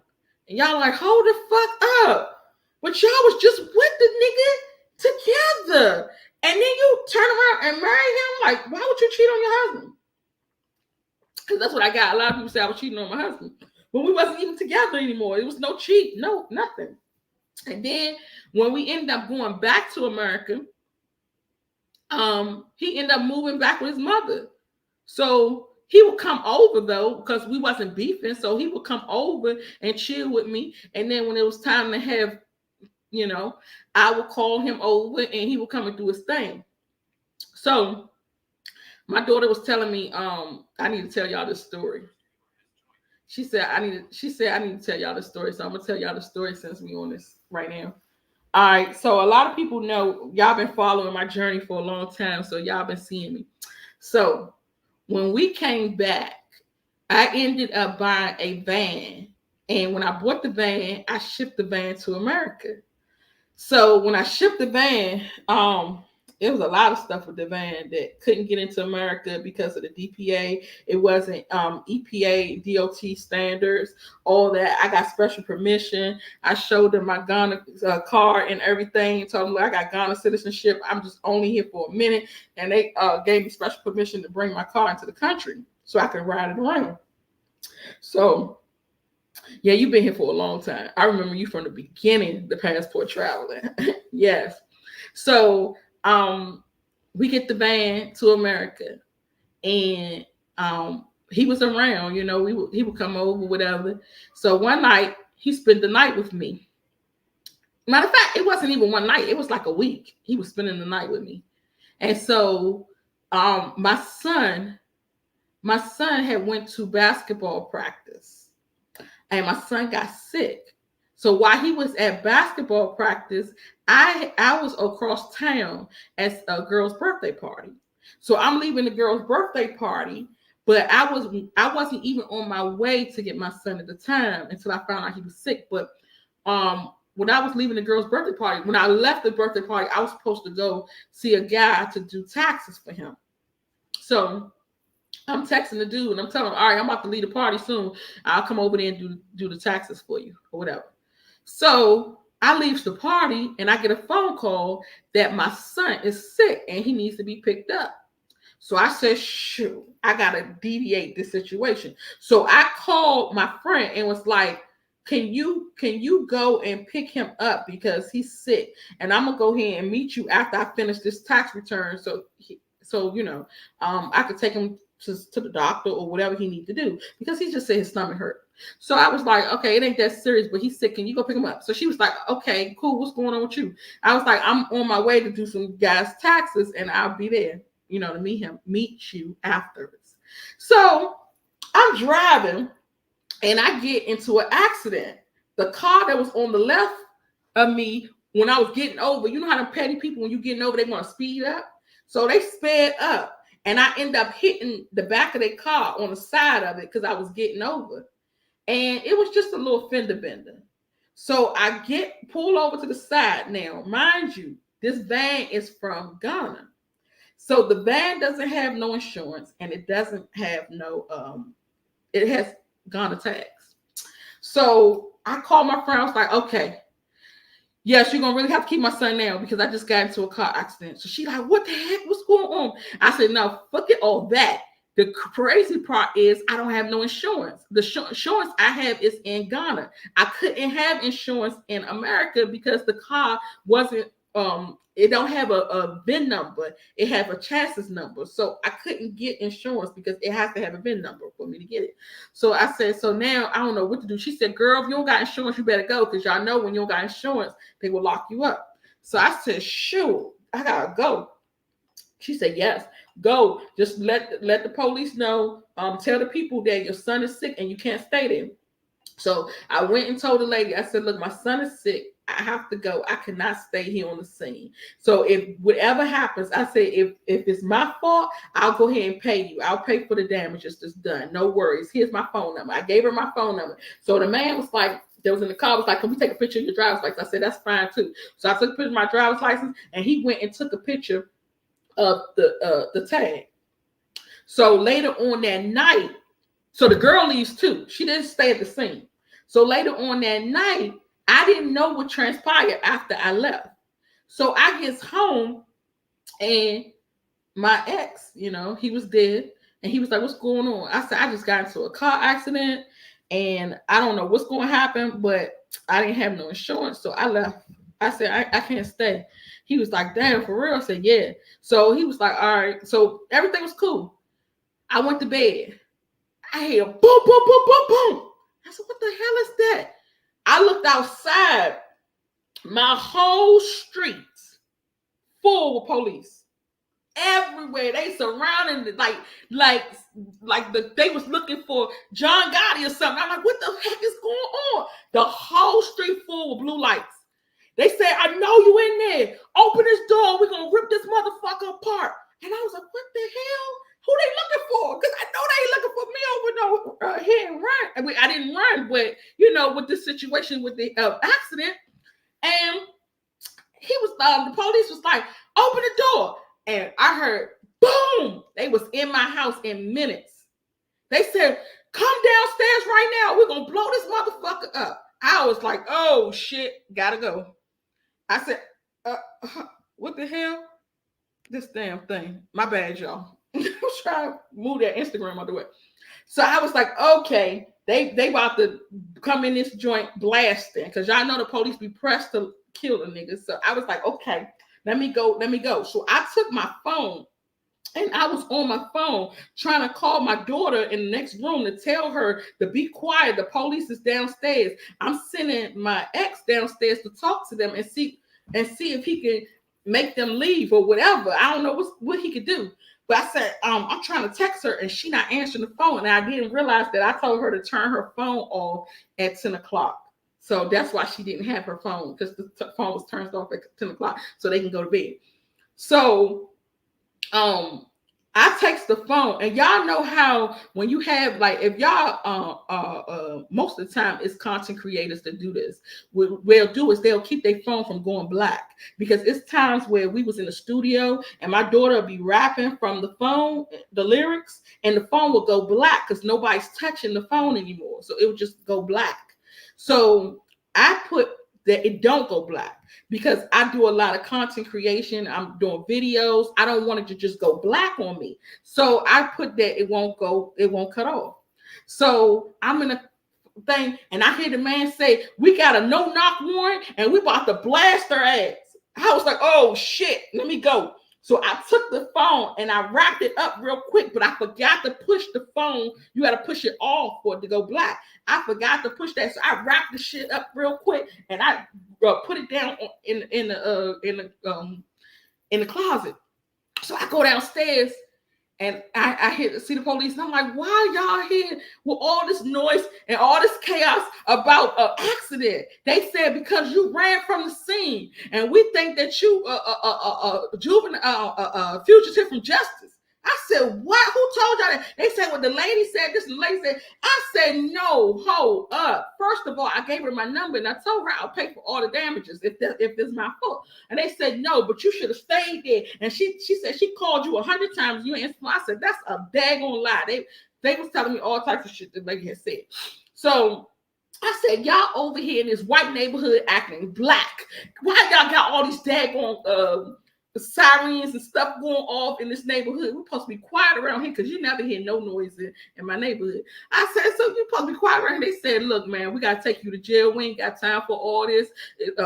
Turn around. You got anything on you? I was like, no. They didn't even read me my memorandum at all. So I didn't even hear that part. They was just like, put the handcuffs on me. And they was like, you got to go. They said, you have anything that you need to give him? I said, no, I don't have nothing. They said, where your phone? I said, my phone is in the house. I don't have nothing. So I get in the car and the police tell me everything. He tells me, he said, we was sitting outside your house waiting for you to pull up. We seen when you pull up, we seen when you got out the car. One of my officers went over to the car to see the damages that was on your car from the accident. So I was like, okay. He said, the only reason why we was able to come and get you, he said, you know you fucked up, right? You know you fucked up. I said, why? He said, because you gave her your number and your driver's license, a picture of your driver's license. I said, but there's nothing wrong with that. I told her I was going to fix it. He said, had you not gave that to her, we would not have known who you was. And this would have been all under the bridge. It would have all went away. I said, but the dude got out and took a picture of my tag. He said, even though he took a picture of your tag was out of the country. We don't even know where this country is. It just said GH. We don't even know this country. We don't know what that is. And when we try to run it, nothing came up. We can't see what's in other countries. I said, well, I'll be damned. I was trying to do the right thing, be a good Samaritan. And you mean to tell me I done fucked myself up? He said, yes. He said, you shouldn't have told her nothing. You should have just left. I said, well, that would be a hit and run. Didn't you just say you locking me up for a hit and run? He said, yeah, you should have just get hit and run because you hit and ran and now you ain't going to jail anyway. I was like, oh my God. So this was in the States. This was in Georgia. I said, well, now I didn't hit and run because I gave her my phone number and my driver's license. Hit and run would mean that you leave the scene without giving any information or checking on the other party, or that you didn't return to the scene. I checked on the other party. I gave her my information. So how did I hit and run? Because like you said, you wouldn't even know who I am. They said, well, you got to tell that to the judge. So I go to the jail. I'm sitting in the jail like, dang, I can't believe I'm in here. This is crazy. So I'm sitting in there and I asked one of the officers, because y'all know me, I want to talk. So I asked one of the officers, I said, you think I can get out before I see the judge? Because it's the weekend, it's Friday. Y'all don't have kangaroo court in Georgia. So that means that I will have to wait until Monday to see the judge. He said, yeah, you would. I said, but is it any way I can get a bond? He said, hold on, let me see. So he comes back. He said, yeah, you can get a bond if you pay $350. I said, oh, no problem. So I'm calling my ex to tell him, take one of my debit cards, because I left my wallet. I said, take one of my debit cards and go get the $350 and go to a bondsman and come and get me. So I'm trying to call him. He ain't answering the phone. I thought about it. I said, you know what my stupid ass did? I left that phone unattended in that closet, and I did not push that button. I don't think I pushed the button. I was thinking, push the button. No, I did not push the button. So I'm in there going off like, oh my God, I didn't push the button. So I said, I wrapped it. So he probably won't find it because I wrapped it and I put it behind something. I tucked it under something in the closet. So it's no way he could find it unless he calls the phone and the phone started ringing. I said, but I don't know. He is smart. So I'm thinking, oh no, cut it out. So I'm thinking, like, what did I do with that daggone phone, bruh? So I'm in the jail calling. And I said, I know he ain't sleep, because how could you go to sleep after the police just run up in your house and somebody get locked up? You ain't going to sleep no time soon. So I know he ain't sleep. So I'm calling. He don't answer the phone. So later on that night, in the middle of the night, I asked the officer, can I get one more phone call in? And this is it for the night. He said, okay. He take me out there. I called. He answered the phone. Y'all know him by now. Hello? I said, Kevin, they said that I can go home. All you got to do is give me come up here with $350 at the bondsman, get me out of here. We good. I can go home. So when the fuck that's supposed to happen? I said, tonight. You can do it tonight. Just get the $350 off my card. Get the $350. Why everybody want to mess with me? I said, get the $350 off my card, go to the ATM, get the money, take it to the bondsman, and come pick me up. He's like, man, what the fuck ever? I said, oh, shit. This nigga done found the phone. Oh, my God. I said, the shit I got in that phone. Now, mind you, we had just came back from Ghana like a couple months. When we came back from Ghana, I started talking to the tour guide, which was my second husband. He was on the phone, like his text messages, I never erased them because me and Kevin wasn't together. So I didn't figure, I got to erase all my stuff that's on my phone. So he texting me. We texting every day, all day long. He's sending pictures of his penis, all types of stuff. I'm like, oh, shit. We're going to be in trouble. Oh, hold on, y'all. I think that Facebook have a certain time limit or something. Let me see. Or something happened.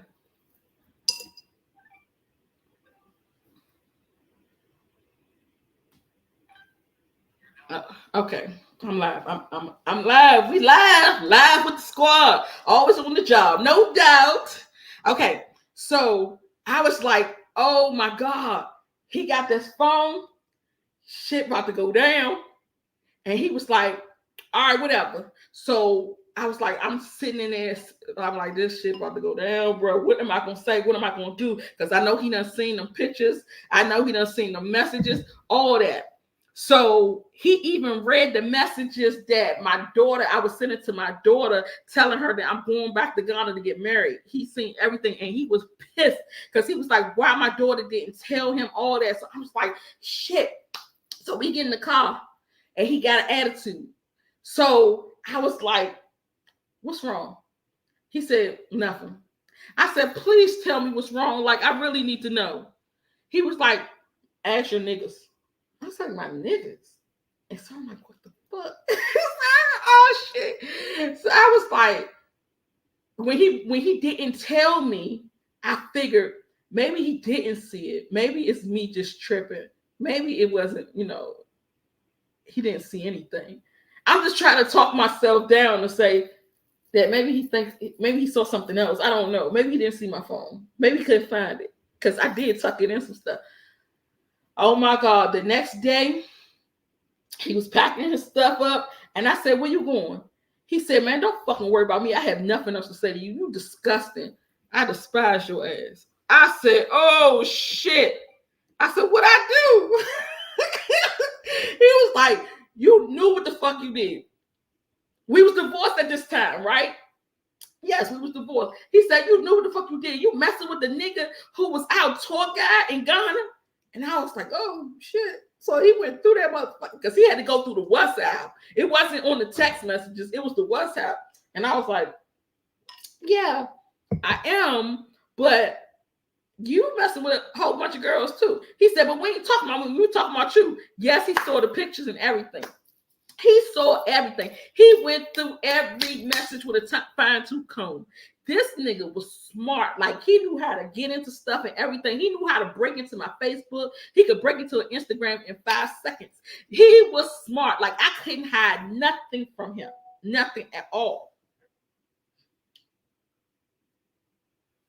So it was just like, he just was into everything. So I was like, "Oh shit." So he was like, "I shouldn't have came and picked you up. I should have left your ass in the jail until next week." Now I'm gonna tell y'all, I probably wouldn't have mind. Like, if I would have had to stay in jail until Monday, I would have got over it. And I would have been okay. I'd have just stayed in jail. But when I started thinking, I was like, my phone. I really got to get out of here. I was just like, it was more so my phone. I was like, I got to get to that phone. I got to make sure that phone is okay. When the police asked me, "Do you need to give me your phone?" I said, "No, I don't need to give my phone. My phone is in the house." I knew he was going to look for it at that point after I said it, but it was nothing I could do. Just hope that he just forget about it and just wait for a phone call. That nigga is crazy. So he used to catch me on certain stuff. But this is the thing. Let me break it down to you, Tanisha. I think, Tanisha, because was you the one who said it? Oh, no. Victoria said it. Okay, let me break it down to you.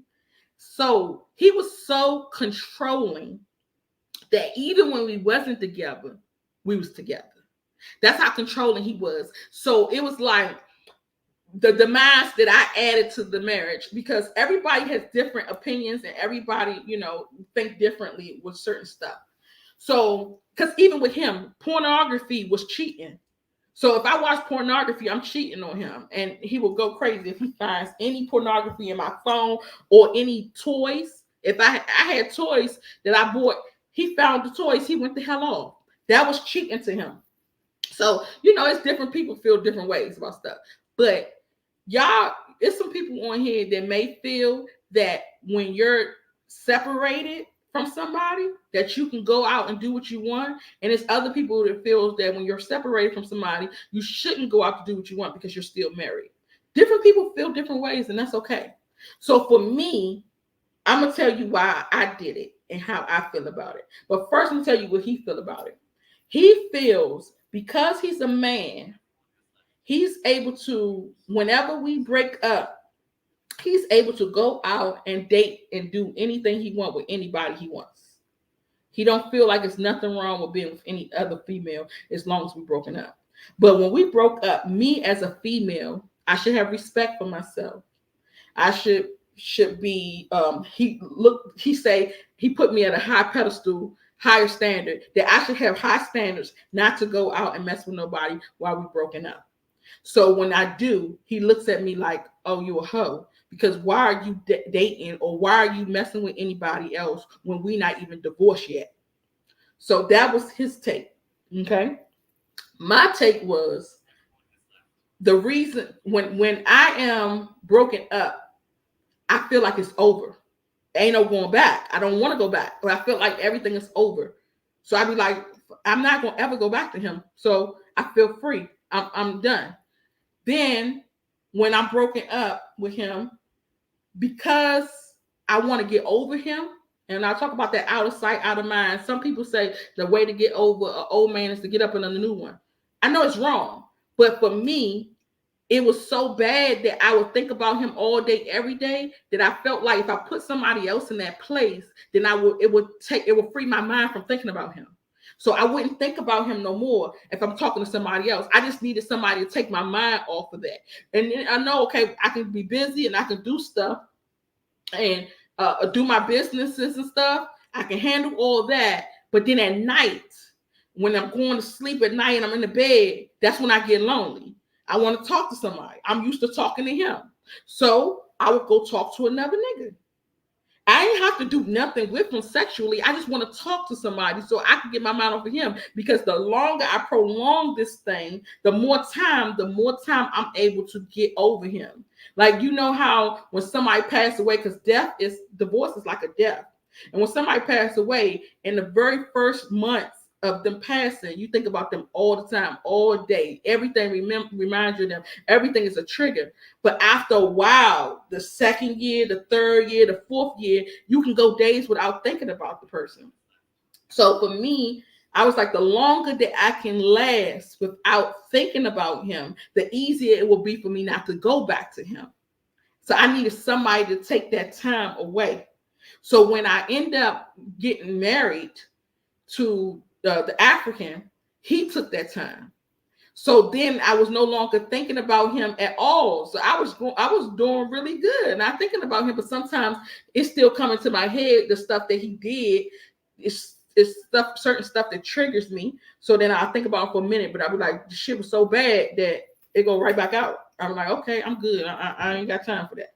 But I wasn't healed yet. I wasn't healed. I didn't give it enough time to heal before getting into the new relationship.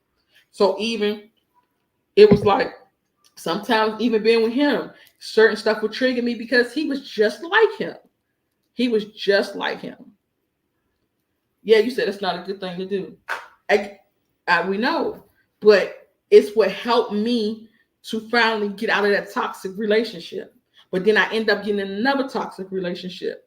And then with this toxic relationship, I don't know what it was, but I didn't talk to another dude when I got out of this relationship. I was just like, oh my God, let bygones be bygones. You can get the hell on, you and your mama. I was ready. I don't know what it was. I used to listen to that Sam Goody. It's not Sam Cooke, it's Sam Goody. The white dude, Sam. He had a song to say goodbye. It's called Goodbye. And it say, it's easy for me to say goodbye now. I done had to say goodbye so many times that goodbye don't bother me no more. I don't even cry no more because I'm all cried out. I done did that, been there, done that. So now it's just like, it's easy for me. Like, I could love you today and hate you tomorrow. And it's okay. Like, I'm good. But it took me a long time to get where I'm at. It took me a long time. But after somebody messed you over so much, you're like, I didn't heal, but I'm healing now. But then I'm going to tell y'all, because some people is new to the chat. What we was talking about when I first got on here.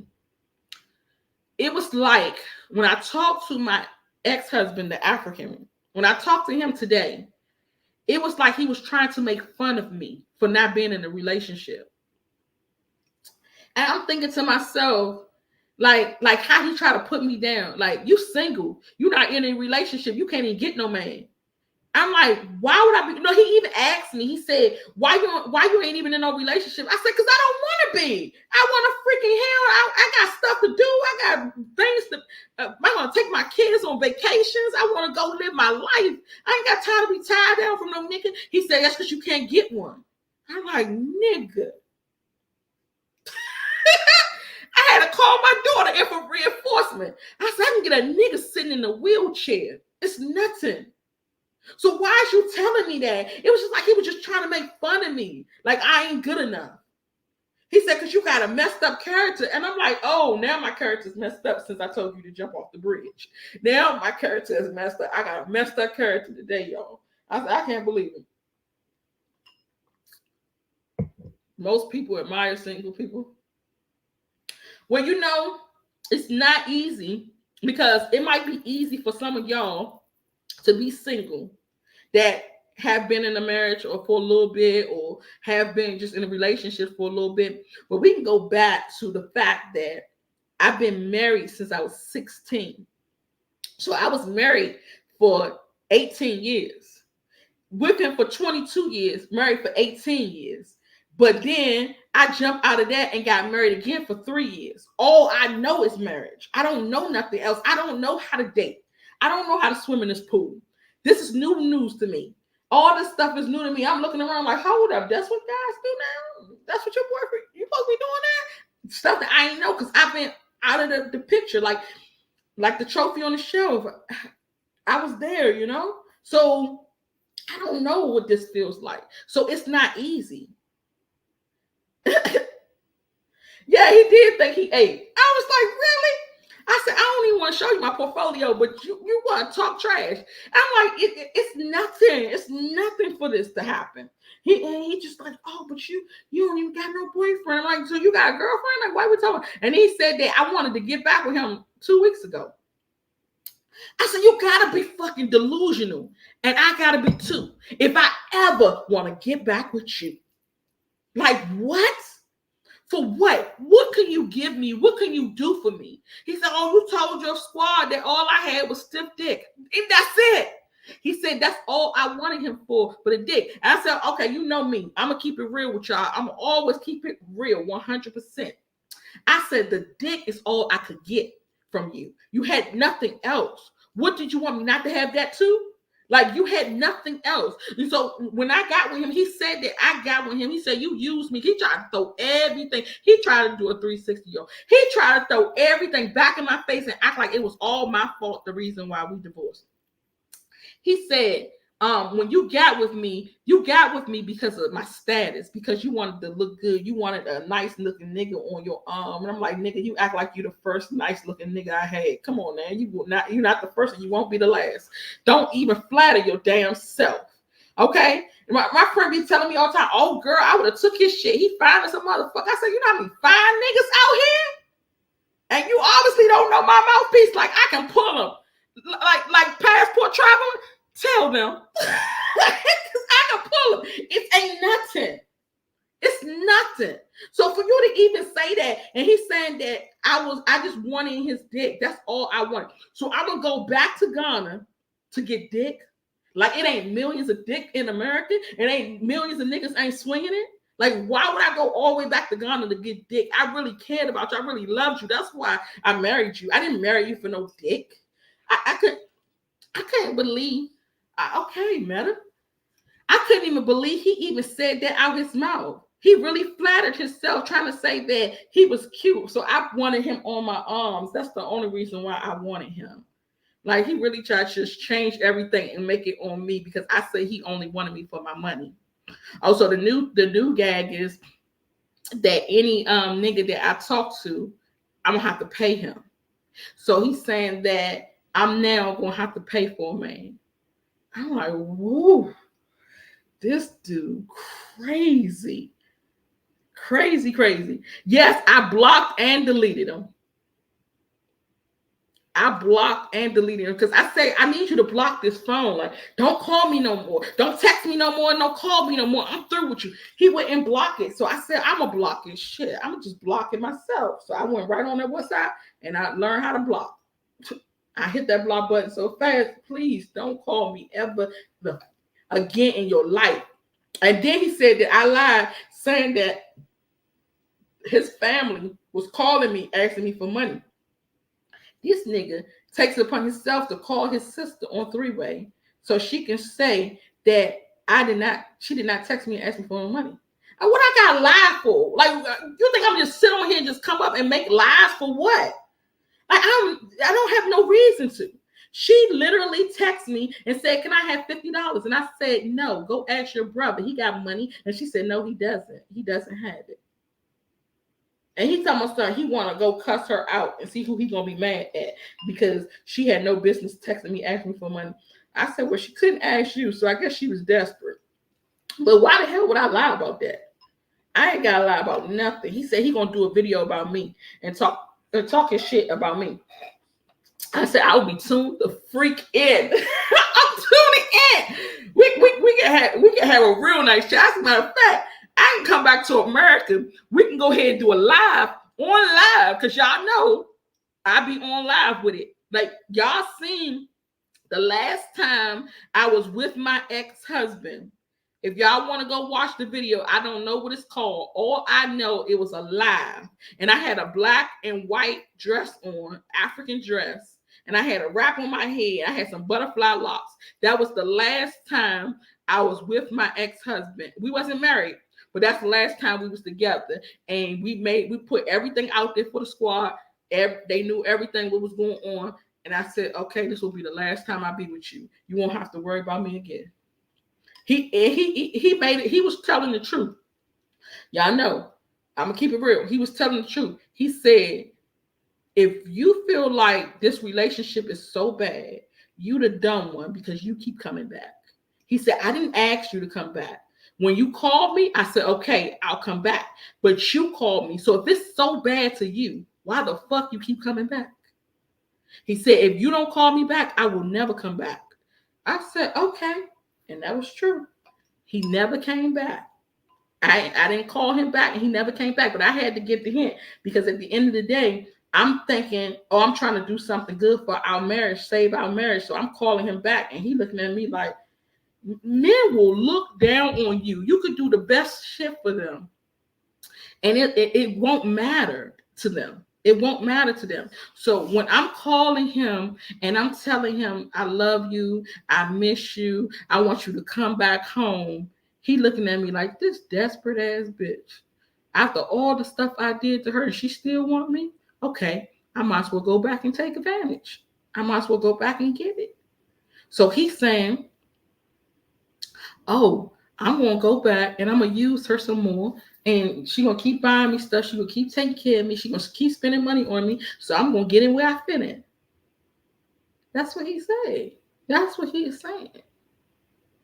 So at the end of the day, no matter how good, because if we looking, us women looking at the situation, we'd be like, man, she really cared. Okay, Meta, I'm going to turn this shit off because you keep getting on my nerves talking in my ear like that while I'm trying to talk.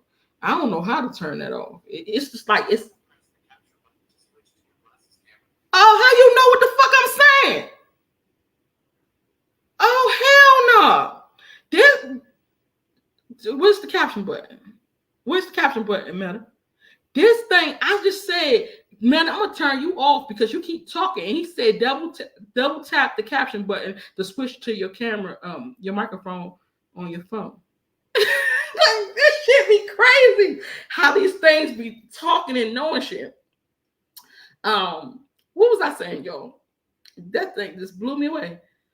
So we looking at it like, damn, she really love him. She really care about him. She want to make her marriage work. They looking at you like, bitch, you desperate. I'm going to just come and take advantage of you. It's not the same. It is not the same. We are not the same. I swear. Man. And then just dealing with this just make you not want to ever be with a man again. I hate to be like that. Did y'all hear it was in Japan or Korea? One of them places where I don't remember exactly where it was at, but they was doing this thing where all the women are starting not to be with men anymore. They not having babies with them no more. They not being with their relationships no more. They just doing this power thing where they all just say, forget relationships, forget men. We're gonna move on by ourselves. That's how I be feeling sometimes. I hate to feel like that, but all this stuff, like how much can a bitch take? How much can you take? That's the same thing I told him today. I said, you just wanted me to just sit there and to say nothing. He said, you was good at first, but then when you realized that I wasn't going to be a simp, then you started giving me wahala. I said, when I realized you wasn't going to be a simp, it was the chaos that you was bringing to my life. You lying to me, you manipulating me, you extorting me, you were cheating on me, everything. And you think I'm supposed to just sit here and just keep taking it and don't say nothing and don't give you no wahala? I said, nigga, you ain't even providing for me. You ain't even giving me the bubble gum. Tell me something. Oh, I gave you knowledge and I gave you dick. I can get knowledge and dick for free. I ain't even gotta pay. I'm paying out the wazoo for this nigga. Y'all know how hard it is to get somebody out of Africa and take them to America. It ain't easy. It ain't easy at all. plenty. They got it so now you can't even go certain routes with them. So they got to have a visa for everything. It's not easy. And the visa, I said, I paid $3,500 for that visa. He said, you paid $2,000. $2,000 ain't shit. Nigga, it's $2,000 that you ain't have. Come on now. And then I had to pay for another visa. And then the ticket alone to get from Mexico to to get from Dubai to Mexico was $4,500. Just the ticket alone. $4,500 because he can't go to America because he doesn't have a what's that visa called? The visa that you lay over. He didn't have that. He didn't have that visa. So therefore he cannot go nowhere near America because they feel like if you go to America, you might meet somebody in an airport somewhere and might try to sneak off with them or try to get your little fandangle your way into America. So it's a certain route they have to go. So I have to pay dearly for that. Ungrateful as fuck. Oh my God, ungrateful is an understatement. He was so ungrateful because he told me, he said, I don't owe you shit. Nigga, what? I said, I can't believe my ears right now. He said, fuck you. I don't owe you shit. You just mad because I ain't going to be no simp. I said, nigga, you should have been simping for me because I was fucking simping for you like a mother freaker. These niggas crazy when they get to America. I'm telling you, they become Americanized. It's over. It's over for you. It's over for you. I'm like, I never date a nigga in America. And I know that the niggas in America got money because of the economy. And they can work and make money. I'd rather not do it. I don't even care about the money. I'd rather not do it because what I'm experiencing in my head is too much for me. Yes, he was born and raised in Ghana, but he act like an American because his whole thought process since he was 9 years old was to make it to America.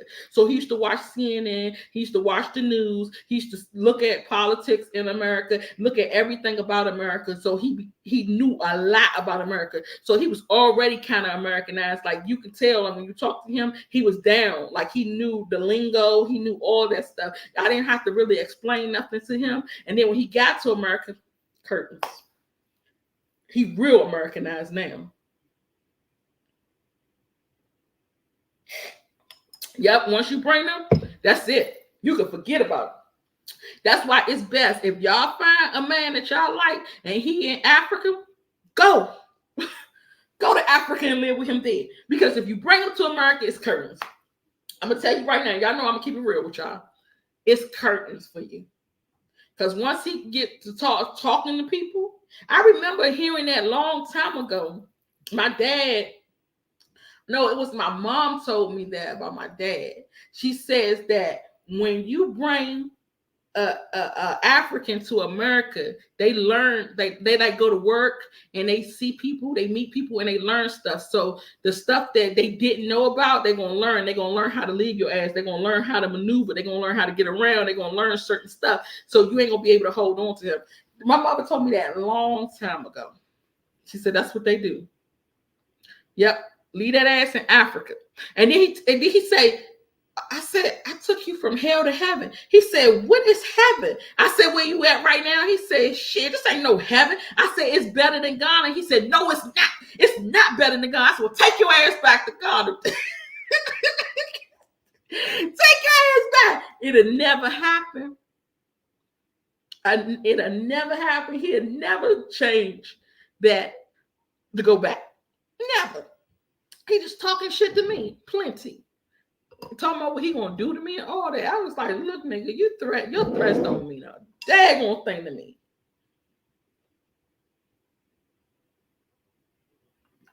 Yep, he said since age 9. And do you know, when I got him to America, he didn't even give me a thank you. I said, how long you been wanting to come? He said, since I was 9 years old. I said, damn. He said, everybody said they was gonna bring me to America.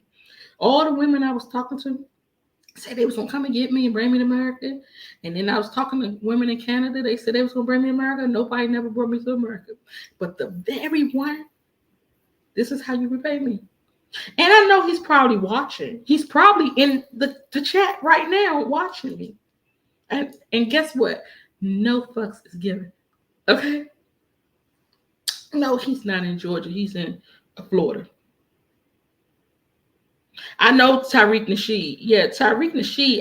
I heard about him years ago with him and Dr. Umar. And him and Dr. Umar had got into it. Y'all, it's so crazy. It's so crazy. But I know I'm supposed to go on. I'm supposed to do so much stuff, y'all. I want to tell y'all my brand is changing now. I'm about to start doing some different type of videos for y'all. The content is changing. The editing, I got an editor, I got a manager, so I don't manage this shit no more at all. It's so much stuff is changing for me. And then, oh, my glass is about to shut down. Okay. No problem. Let me see. Shut it down. Yeah, now it's shut down. So now I shouldn't have to hear his voice no more. And then I got videos coming and stuff that I'm doing. Like I really, oh, this thing's still talking. I got so much stuff that I'm doing. So I was like, oh, I got to get on all the social media platforms because I'm monetized on everything now. So I said, I got to get on all the social media platforms to talk my shit, swap my spit. But y'all know I be on here chilling with y'all because y'all, we go way back. I don't know these other folks. Like not to be rude or nothing, y'all. Facebook, I pretty much know them too, but Instagram and TikTok, I don't know them people. So I'm supposed to go on there and talk and do some videos and content. So I said, I'm going to try to do that, but I know I be having so much going on and so much I'm supposed to do tonight. Woo-saw. So much I was supposed to do. Okay. You caught my live. Was this finally? Because I really don't go live. I don't. I said I was gonna go live to see if y'all want to come on here and talk. What happened? Look, I'm talking. Y'all gotta help me because I be forgetting stuff. Now, how do you do this? Because I said I'm gonna go on StreamYard because I remember doing that before.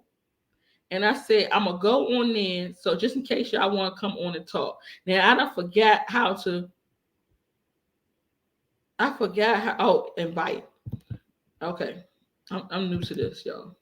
So just in case anybody want to get on here, I was supposed to talk to this lady. I got to reach out to her because I'm in the groups on Facebook, y'all, and it's Ghanaian groups, and it's this lady said that she was with her husband for I don't know how many years, 10 years, and found out he was married with kids and all that. I was like, "She, you want to go come on the squad and talk about it?" And she texted me, and I ended up not texting her back. I totally forgot about it.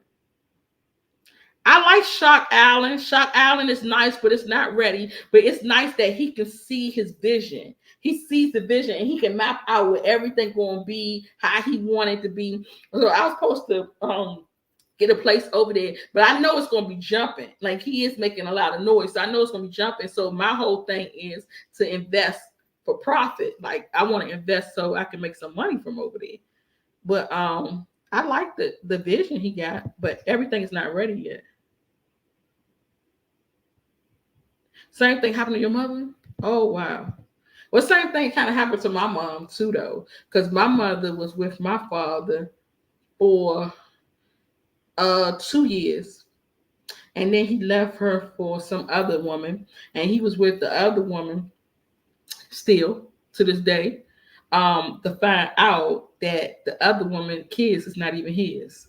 So it's a big, terrible mess. A big, terrible mess. Oh yeah, I like his vision too. So I put the StreamYard thing on here in case y'all want to come on here, but what we supposed to do now? I don't know what we supposed to do next. It say edit layout. You said ain't what comma. Oh, can y'all see that? It's another little person right here. Or is this just me that can see that? So if anybody want to come on here, come on here. Passport Travel, you want to join the live? No, my dad said he would never go. He said, I would never go back there. Said it is trash. Basura. Oh shit. I don't know what the hell I'm doing, y'all. I just know this thing said, okay, maybe this is not the right thing I'm doing. I don't know if y'all can see it. But I put two people on there. Two things on there so we can be side by side, but I don't know if it's gonna work. But it's this thing on the corner that said that the person will be up in the corner on the left side. So if y'all want to come to the live, please do so. Oh, did he take any family? Yes, a lot of family. It took years, but most of them there now. Who you talking about? You talking about my ex-husband or my father?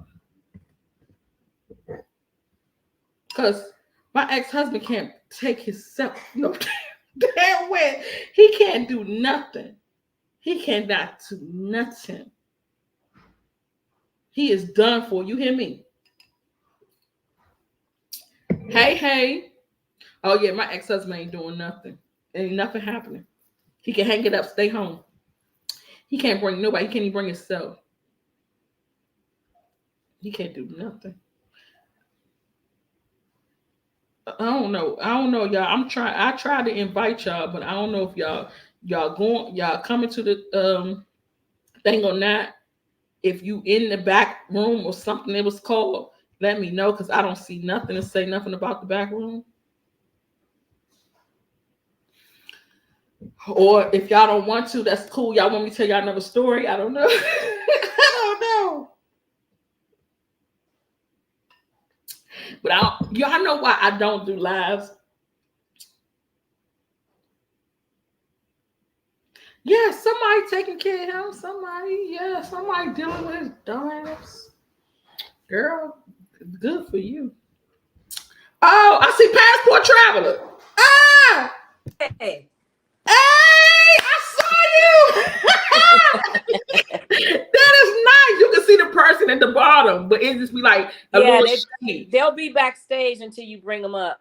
Oh, okay. I never did this before. And now we side by on side. StreamYard, you can do TikTok, you can do Instagram, Facebook, and YouTube all on StreamYard at one time. You don't need 3 phones. Ain't no way. Yeah. How do you do that? Because I want to do that. When you first create your live, it's gonna well, I don't know if that was a paid plan. I have the $19 paid plan. You might have to level up. I'm not sure, but you can something like that. Yeah, it's gonna give you the option to Facebook, to choose Instagram. three ones to go on. And I was saying, I said, damn, is they asking at the same time, or can I do one at a time? I didn't know. So you can do 3. Because right now I'm on Facebook over here. Okay. I said, damn, I need 4 phones. I need Instagram, TikTok, Facebook. And it's another thing that people was telling me to get on too. And I was like, I don't know. People say I got what it takes to be a content creator. Oh, no, you do. Okay. Because you tell good stories. Oh, yes. My daughter said I need to tell more stories. She said, you need to tell your dating stories. Because my dating stories be off the Richter scale. Oh, my God. Be off the Richter scale. So now you know what to do. Yeah, this is so cool. How you been? I've been good. You know, it's chaotic over here. I got to get up out of here, really. I am not kidding you. Ghana calls you back anyway. Oh, yes. It's definitely going to call you back. I got to get out of here. I can't do it. I'm going to go see my grandsons in Mexico. And from there, I'm going to just start planning. To come back. I think it's they got this COVID going over here. I woke up with a sore throat, earache, and a headache and stuffy nose. I told my daughter, I ain't going nowhere. Oh wow! So now they talk about monkeypox. You know, it's always when something's coming up with politics, it's always something going to happen. Yeah, it's like, what is monkeypox? That's crazy. Do you know what it is? I remember Googling it, but monkeypox was in the COVID vaccination. Yep, that was in the COVID. HIV was in the COVID. So I'm like, okay, they said around 3 to 4 years, people gonna start getting being HIV positive. People gonna start developing this monkeypox thing. All this is it's all destined, you know. It's all supposed to happen. This is what they created. They wanted this to happen like this. Don't nobody else want to come up, Convention? I don't see nobody else. I don't know if I need to show them the thing again. What your moderators do is they'll keep posting a link. Like every few minutes, they'll repost the link. I don't even have no moderators. I don't have a moderator. BP is a moderator. Oh yeah, I see it. Y'all know I don't know how to use this thing. Oh shit. Yes.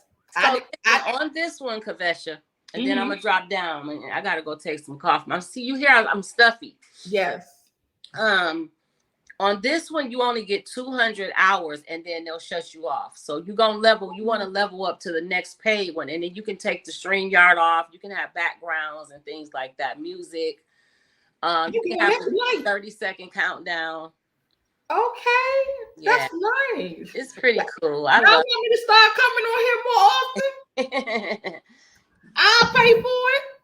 Yeah, but you said you couldn't finish your therapy session, the part 2, the one you deleted. Oh, because I was crying so bad. When you start talking about stuff that happened to you in the past, stuff start coming up. I was crying so bad, but I was like, okay, I'm gonna still post it. But then when I went to go post it, my phone had no storage. So half the time I wasn't recording. So I was like, forget about it. I'll do it again. But now that I'm doing everything so professional and coming out with new videos and branding and all that stuff, I got to do it nicer. I got to have a nice background. I got to sit there. You know, everything got to be nice. And I got to really get into the meat and potatoes of this thing and tell y'all the stuff I went through, because I don't look like what I've been through, okay? I done been through hell. Man, girl, Latif is still, let me tell you something. He is still excited about the president. You know, he called you the president. I mean, he's still, because he said you talk like a president. Oh my God. Oh, he had so much fun. I mean, like I told you, Latif don't enjoy nothing and nobody but being home. He had such a good time. Oh, that's so sweet.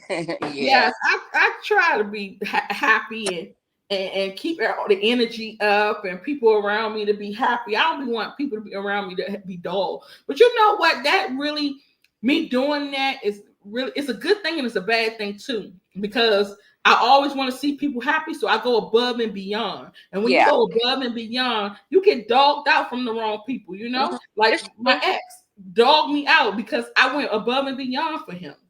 But had I treated him like trash and didn't care how he felt and didn't care about none of that, we would be in a better situation right now. You know, he had the nerve because, like I said, and like you said, you get them over here and they completely switch up. All of a sudden, they can't eat the food they ate no more. They too good for the clothes. I mean, they just become Americanized, and it's crazy because, you know, and then on the other end, if like you tell the women, if you have an African man, go to Africa. There's 6 women over there right now that's living horrible lives. Once they packed up and moved to Africa, they switched up in their own country. Yes, they do. One made it back. One made it back. She been back about 2 months. She left before me. But yeah, they getting treated real bad over here. That is so crazy. But I tell you, I met this guy when I was in Vegas. Oh my God. This nigga was drop dead gorgeous. Okay. He was Nigerian. So fine. So we sat down and I manifested that he come and talk to me. I was like, damn, that nigga fine as hell. I want him to come over here and talk to me. So I was getting me some mimosas. So I'm at the bar and I'm working on my 4th mimosa, okay? And I swear the little bit of drink that I have I'll be tipsy off of that. So I'm drinking my 4 mimosas, right? So I go back to the bar. I say, listen, give me 1 more mimosa and I'm going to build up the courage to go talk to this nigga over there. So it's a Chinese man that's the bartender. So he like, what nigga you talking about? I said, that nigga over there with that red shirt. He said, oh, you like him? I said, do I like him? Oh my God, I'm infatuated. But he looks like an American man. And I knew that it was just going to be me talking just to kill some time. It wasn't going to be me being serious about him, right? So when I said that, I said, is he looking at me? And he said, yeah, he looking. And so I looked back And I seen him looking. I said, oh shit, he looking at me. So I said, I want him to come talk to me so bad. He need to come over here and talk to me so bad. I'm just saying, I want him to talk to me so bad. He came over here and he said, hey, how you doing? I said, I'm fine. How you doing? And then the bartender said, oh, she was over here talking about you. She said she liked you so bad. She wanted you to come so bad. I was giving her one more stuff. She was talk to you. And so he come over there talking to me. He said, I'm from Nigeria. I said, oh, hello. Because y'all know how I love Nigerians. Right? Hello. So I'm so excited, right? So I'm talking to him. He commenced to telling me that he been in America for 3 years and he has a wife. The wife cannot have children and he wants a baby so bad, but the wife can't have no babies. He said the wife cusses him out every day. She pulled a gun out on him. She treated him like dog shit. He said all the family is telling him to leave, but he will not leave her. He said he really absolutely loved and adore her. He showed me a picture and the bitch is ugly as hell. I said, what do you enjoy by that? And then she real big, she's like 450 pounds. He said he in love. I said, damn, so you in love with a girl who treats you like shit. You take somebody like me that treats you like a king and you hate my ass. You know, it gets like that. It's like the worse you treat them, the better they'll be to you. So you got to start treating them like shit. And it's sad to say. But they don't care about you treating them nice and sweet and you been, no. They gonna treat you like shit. No, it's not bullshit. Get over here. Get your ass over here to YouTube and come on here and come on. Like I'm doing a StreamYard right now. I want you to come on the StreamYard and talk your shit. Yep. No, but he was saying that she treated him like shit. He said, but he ain't going nowhere. He said that's his wife. He love her and he appreciate her bringing him to America. And I was like, I'll be damned. Wow. Yes. Wow. I gotta change my ways. I gotta start treating niggas like shit. Because I'm rolling out the red carpet, making sure they straight, getting them everything, and they treat me like shit. So I said, okay, I gotta turn up the juice on their ass, you know? So don't nobody talk, huh? Don't nobody want to come up and talk? Oh yeah, somebody is here. Somebody is here. I forgot. Okay, hold on. So what am I supposed to do? You got to bring them up. You got to click add to studio. Okay. Hey, what's up? Hey, how you doing? Can you hear me? K Squad. Yes, I can hear you. Hey. Oh, I just wanted to say that in the neighborhood that I'm living in right now. I'm living in Brooklyn, and basically there's a lot of Caribbeans and Africans, and they always have an attitude and stuff. You know, they always treat Black Americans like shit. So are you Black American or you African? No, I'm Black American and I'm half Antiguan. Oh, yeah. Okay. But yeah, like this like I say when I go outside to the store or something, like a lot of the Caribbeans over here and the Africans, they always like got dirty looks and stuff and looking at me like I'm a thug or something. I'm hearing that. I'm hearing that they are really starting to look down on Americans. I don't know why God, it's like that. They do. Yes. I have the nerve to call us you blacks. Have the nerve to call us you blacks. Oh, so it changed. They used to call us wrong person one day. They used to call us whites. So now it's you blacks. No, when they get over here, they say, because you know they do go through that orientation. The people that came from the Sierra Leone Blood Diamond War, the U.S. shipped 200 of them to the U.S. And I roommated with a couple of them years ago. And they said that I asked him, why do you call us you blacks and think black people don't work? Like he just had all kind of negative stuff to say about black people. And he said that when they come over here, before they come here, they go through an orientation and they tell them that black people don't want to work. They're lazy. They don't take care of their kids. He said that they told him, don't look at no white woman because if you look at a white woman, you're going to jail. He said, when I got here, I was scared. I was nervous. It was cars everywhere. A lot of traffic. He said, I would never put my eye on no white woman. He said, every time I saw a white woman, I would put my eye down because they told us we would go to jail if we looked at a white woman. Oh, yeah. Wow. He said they went through an orientation. Yep. Oh my God, that is so crazy. I'm so sorry, Avery. If you having problems with discrimination with them, I am so sorry for that. Um, I'm actually living in Brooklyn, Brooklyn, New York, Brooklyn, New York, and yeah, I'm like originally from the Bronx, like Hmm. in New York, but recently, like the past few years, I moved over here, and, and so walking outside every single day, I have to deal with that. Like everybody staring at me, looking at me like dirty looks and stuff like that. Like it's crazy, bro. Like I just want to everyone around me is black and stuff, and they treat me like shit. So you know, They better stop it and calm down because Trump get in the office, they asses is out of here. You hear me? It's gonna be like, Girl, oh, they y'all gone. They got out. to go. They and out. there's also a lot of like making restaurants, Haitian restaurants. Like I go in there sometimes, get some Jamaican food, some curry chicken, stuff like that, and Hmm. a lot of times they have an attitude. They Oh wow. stick attitude, say like, oh, what do you want? Shit like that, like Oh, I believe you. I believe you. I believe you because they act like that. Damn. Or they act like that in Ghana. They're real. They don't smile. They have no customer service skills. Oh No, yeah. welcome to my store. How you doing? Nothing. Can I help you? Mm-mm. None of that. yeah. Mm-mm. And the funny thing too You though, know. like when I went in a Jamaican restaurant, like when a white guy came in there, she was acting all like she was like, oh hey sir, how you doing? Shit like that, you know. Hmm. Mm.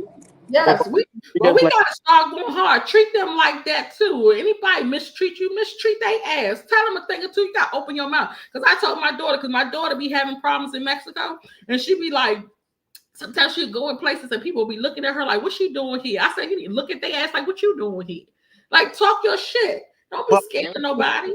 like in the Hell it's mostly like Caribbeans and Africans over here. So like it's kind of dangerous if I if I do anything, they're all gonna gang up on me, you know. I When don't Yeah. think I, so now, because you're still in America. they got you yeah, scared when in your America, own on at the your same own land. th- th- Shit.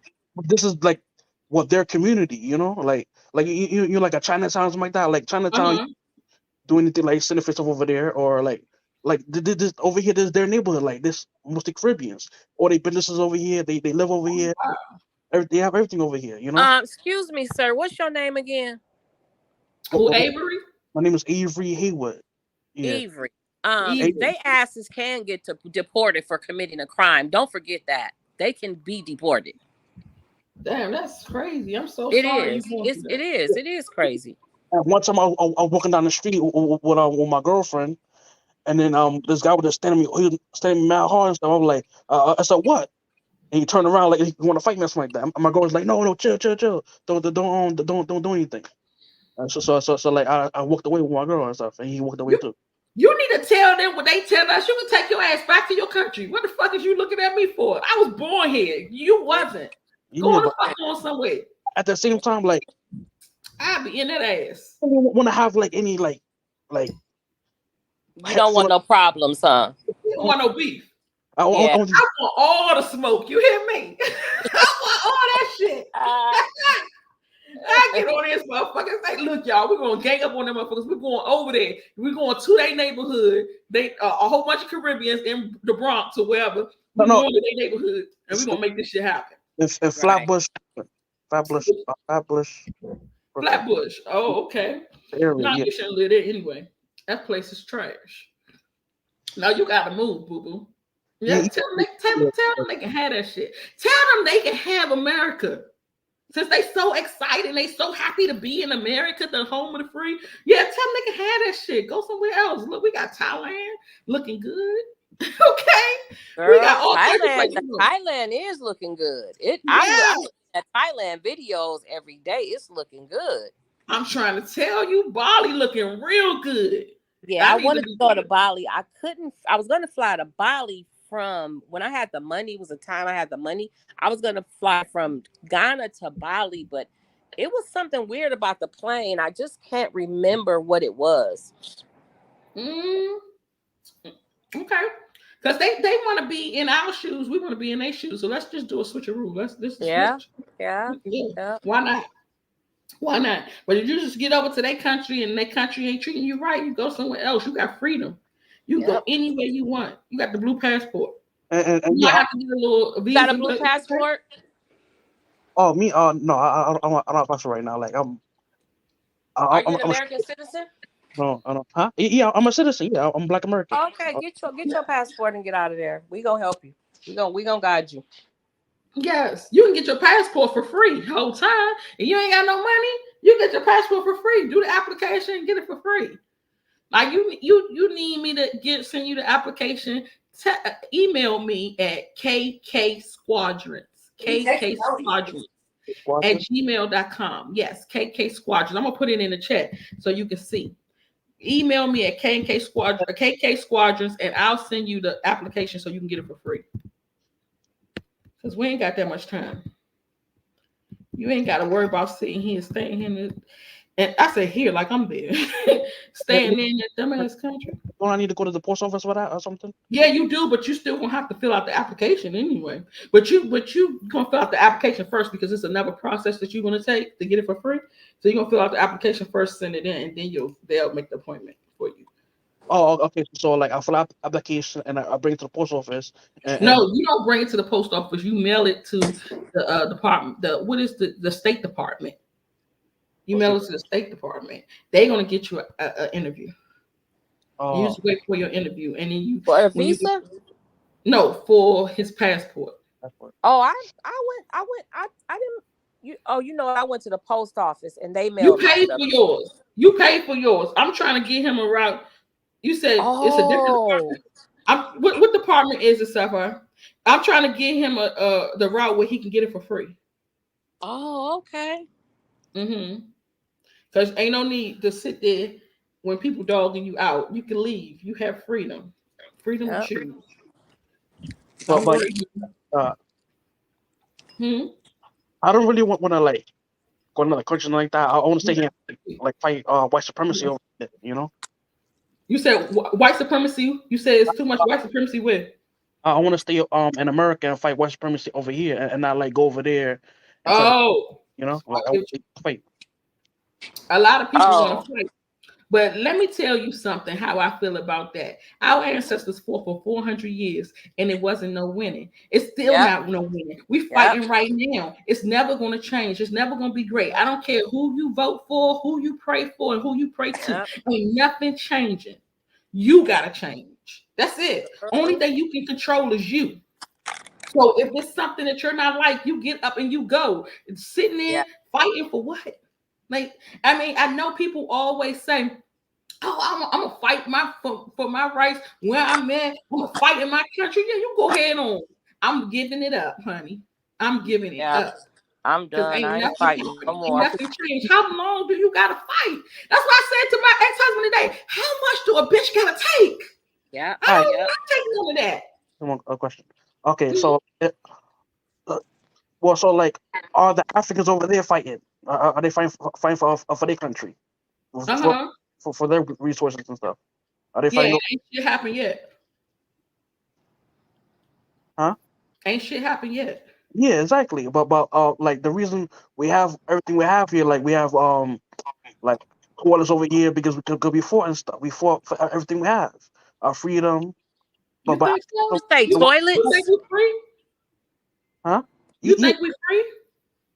No, we're not completely free, but like we have more opportunities and more freedoms than the people in Africa because we fought for everything we have. Oh, that's what you think. That is but you know what? What they do is when they wrote this whole thing for us, they used broad and ambiguous terms so you wouldn't understand it. Nothing was made for you. Nothing. You have no rights. You have nothing. It's made for the white folks. You just think it's made for you because that's how they made you think. And they put you in 12 years of slave and trained your thoughts. So you think, oh, if I keep fighting, I'm going to finally get something. You're never going to get anything. You can fight until you turn blue. You can fight until you dead.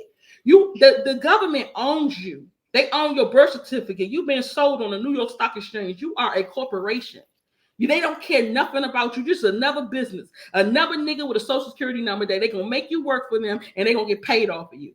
You own nothing. You own no land. Even the land you think you own it, and you go buy this land and say, oh, I got land in America. They can still take that from you. That's in the Constitution too, you know?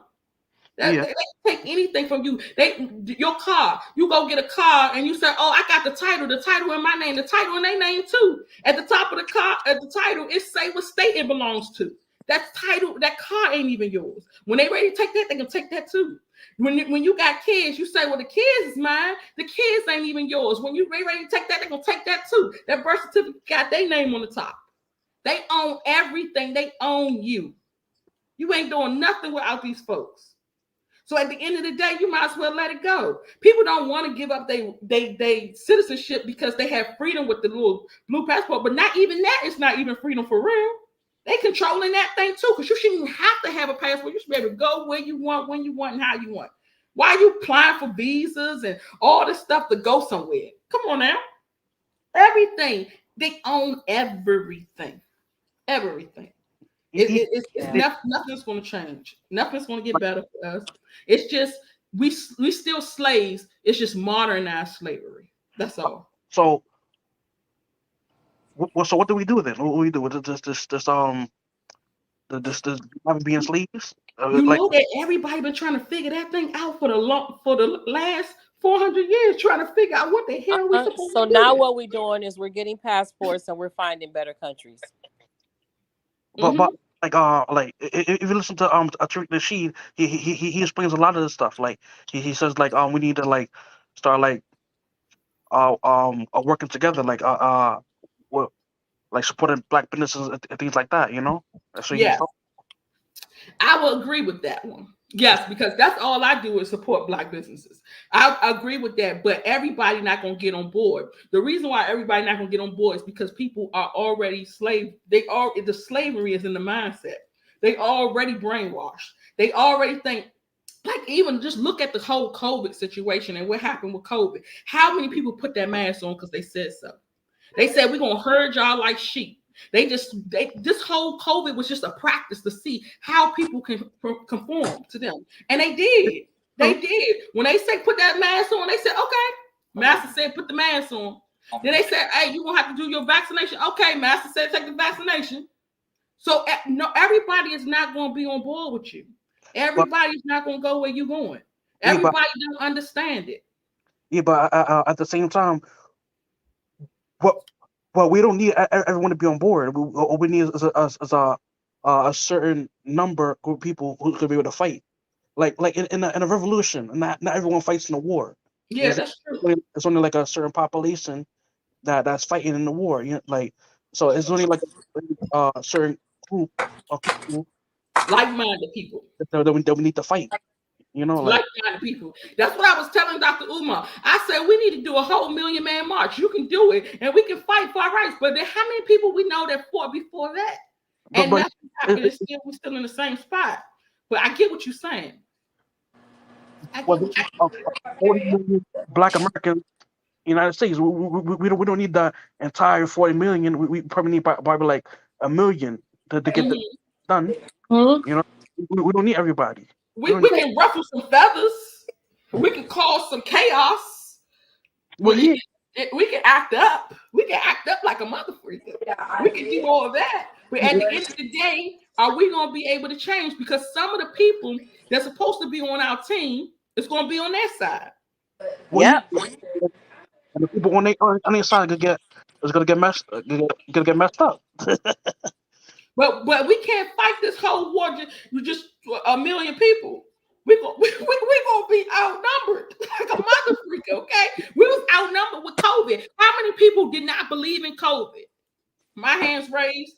Okay. I ain't do no vaccinations. I'm traveling to Ghana. I'm going everywhere. I ain't wearing no mask. But how many people cussed me out when I went to the store? It was just me in the middle of the store with all these black mother freakers with masks on their face. And I'm like, what the hell I need to wear a mask for? And they're like, this girl is crazy. You are crazy. And I'm like, I guess I'll just stand by myself. Because if you don't stand for something, you're going to fall for anything. And I wasn't falling for that shit. And you see it's bullshit now. You see all these people with monkeypox. You see all these people with HIV, all that. And I've been telling people from day one when they first came out with it, I said, I'm not dealing with it. No, not at all. Because it's fake. It's bullshit. But how many people was with that shit? If people feel like if you're going to take their jobs from them, Are you going to take their kids from them? Are you not going to allow them to be in school no more? Or you're not going to allow them to get their public benefits no more? They're going to conform. So all the white man got to do is tell them, hey, you ain't going to be able to get this good job that you got making $100,000 a year. You're going to lose your house. They be like, all right, well, I just shut up, massa. So how many people are going to be against you? We can't do it all by ourselves. Well, like it's like, well, if you think about Wall Street was only built by like a certain amount of people. It wasn't built by like all Black Americans. Only the business class built it. Like, it's like we don't need everybody to build it. We don't need everybody. We need people who's everyone with the same mind, and a lot of things can get done like that. I'm gonna be honest with you. I have the same mindset as you, but I'm not coming back over there fighting with you. I'm sorry, I'm not. I can't. I can't even fathom it. So at the end of the day, you're gonna have people like me to say, America, okay? And you're gonna have people that's gonna be like, okay, I'll fight with you, but that's just a little percentage. So you're not gonna get nowhere with it. No, it's still possible. It's still possible with the small percentage. It's still possible. It's still possible, but how long we been doing that? Yeah. And it's been working. It has been working because we got a lot done. It's been working, but you still got police brutality. You still got that every day. You just seen that girl just get killed in her house. But it's still working. If it was working and they wasn't scared of us no more, they would have stopped that shit a long time ago. It's not working. It might calm down for a second, but it's gonna come back. And so many people get killed that you don't even know about. They never hit the news. Like the boy who was in Maryland, the police shot him and killed him while he was asleep in his car. That never made the news. A black boy by a white police officer. You never heard about it. You really don't, and people really don't care about it until it hits their own backyard. So many people don't see what's going on. This shit is happening right here in your face, and it ain't never going to change. It's never going to change. So at some point, you just gotta say, "Man, forget this. Let me get the hell up out of here." But at the same time, like a lot of people said that that like black people was never gonna be able to vote. Some people said that black people was never gonna be free.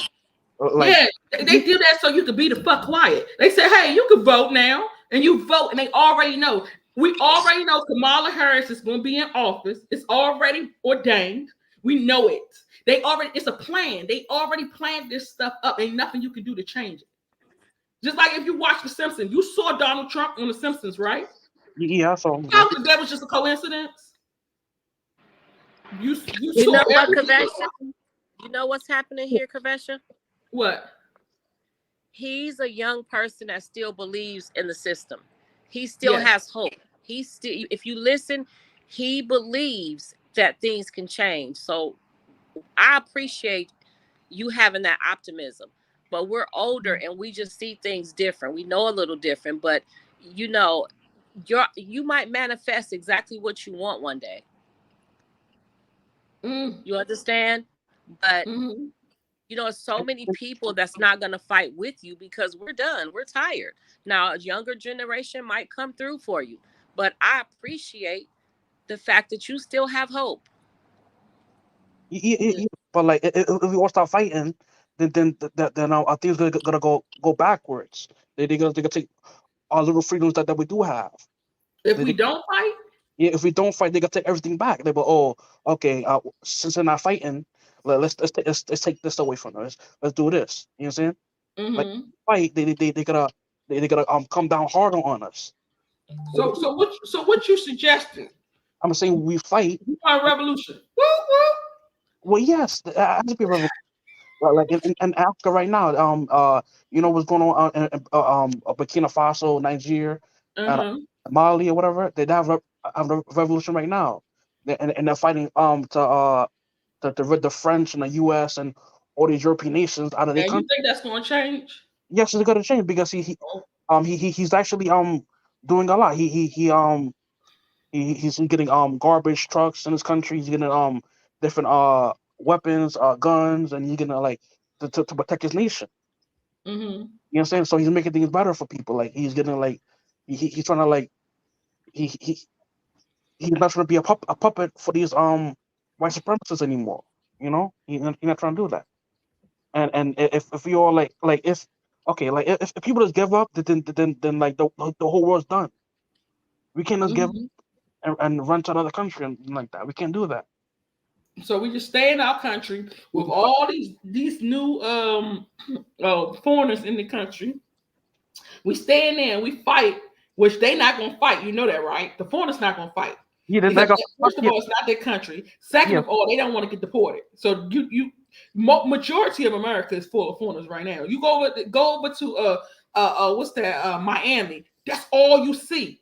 Is people from Mexico, from Honduras. All you see is them, right? So you know that that's out. They're not gonna fight with you. Half the black people are conditioned. They believe that America is the best thing that ever happened to them, and they believe that America is the greatest and going to change everything. And they don't understand that because they don't look deep. They don't understand this. Their third eye is not open. So then you got the little percentage that think like you. okay. Let's talk about this. Like in Vietnam, Mhm. the Vietnamese, they were in a losing fight. Like the U.S. Army is the strongest army in the world, And do and you know that the U.S. Army is trained to go against their own citizens? Did you know that? So when it's time to fight, the U.S. Army is not on your side. They are against you. They get paid to do that. yeah, I They know, not going to fight with you. but I'm saying that like, uh, well, just because you don't have the like the arms and things like that, it don't mean that like even in Vietnam, they still won the war against America, and and they didn't have all the resources that they needed to fight America, but they still won. Even the in Afghanistan, the U.S. military was fighting on the Taliban for like 20 years, and the Taliban still won. Like, well, just because we don't have all the resources we need to fight them, it don't mean we can't still fight. It's the that fighting spirit that we have that's gonna make us win. Keep hope alive, son. Keep hope alive. Okay. We have that fighting spirit I used to I the used to think like you too. I used to be an activist. Power to the people. Repeat after me. I am a revolutionary. Not no more. I don't give a fuck anymore because at the end of the day, ain't nothing going to change. Everything's still the same. The same shit that was happening 400 years before you was born. The same shit gonna happen 400 years after you dead.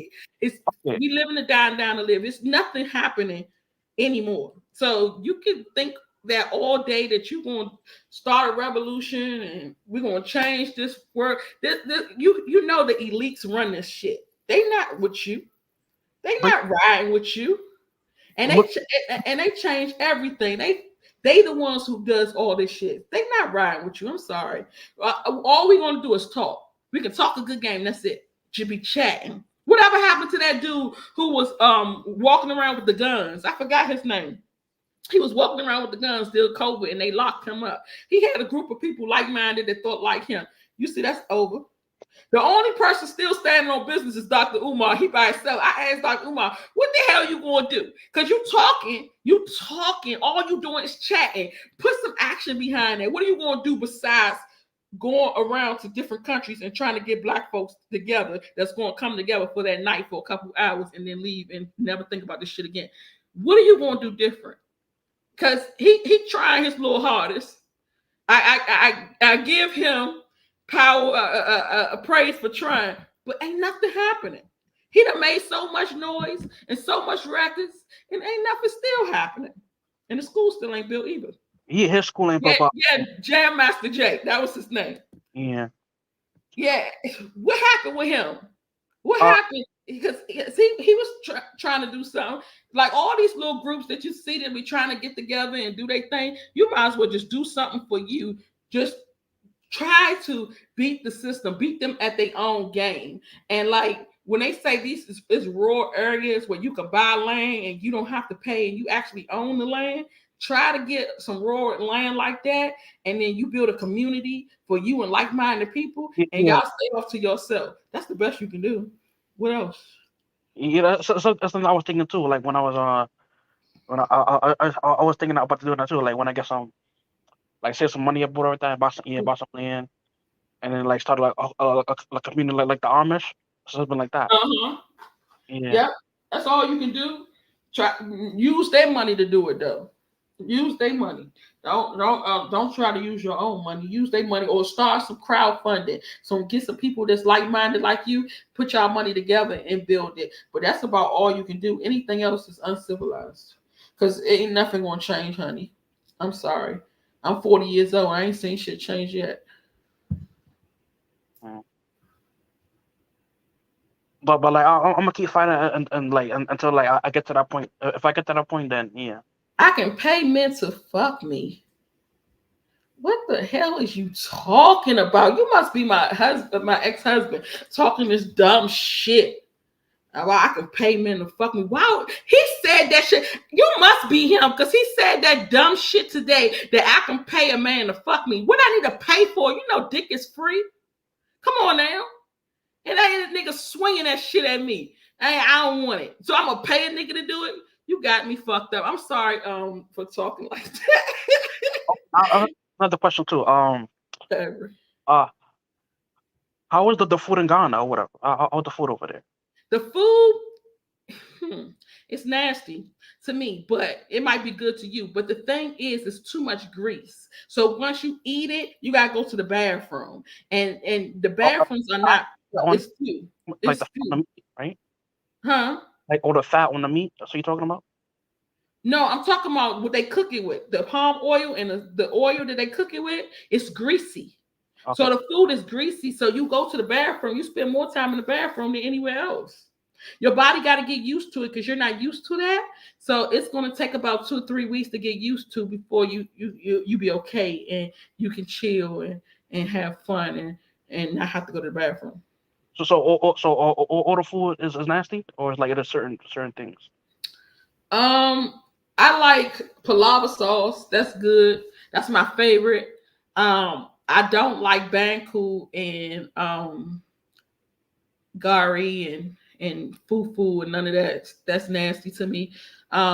You can eat some light soup. That's not bad. But a lot of the meat that they have, you probably not used to, like goat meat and cow stomach, like tripe and all that. I don't want none of that shit. I don't even want nothing that come from an animal, to be honest with you. But you probably could get used to it. Like a lot of people like it, but the fish, the tilapia, I always knew tilapia to be made in the lab. So I never liked tilapia, and it's really strong. It has a strong odor to it. It make me choke. Like when I tried to eat it one time, I was like, I was throwing up and everything. It's like they put it on a grill. I like Nigerian food a lot, though. I do like a Nigerian food, except for this one thing. I forgot. Aduwa. And I don't like it. It's like this green soup. It looked like shit, and it's inside of it's got red and it got green, like you got diarrhea. And then it comes with this black looking stuff that looks like looks like fufu, but it's black. I don't like that. No, but it's you have to get used to it. You have to get used to it. But I would just stick with my food, the American food that I know, or fruits and vegetables. The fruit is so good. Oh my God, the fruit is good. It's amazing. The pineapples, the mangoes, the bananas, every fruit is good.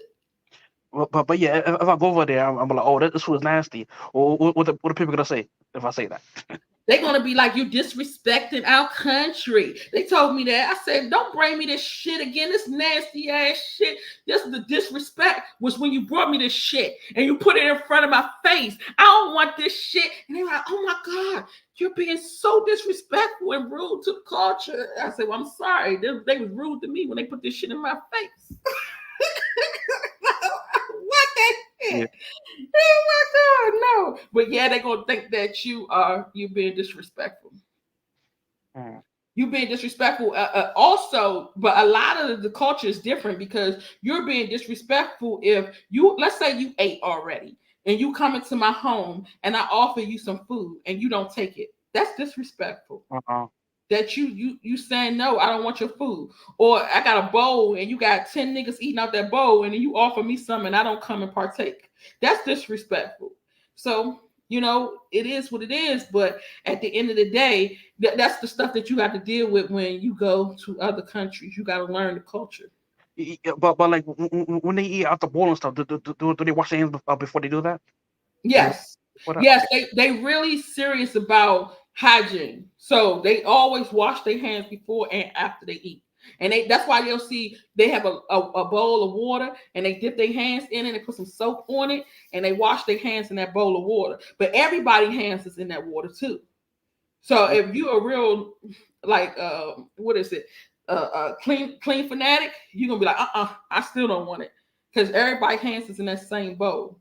So you're like, no, that shit's still dirty. But at least they tried. And you know what I noticed too about Ghanaians?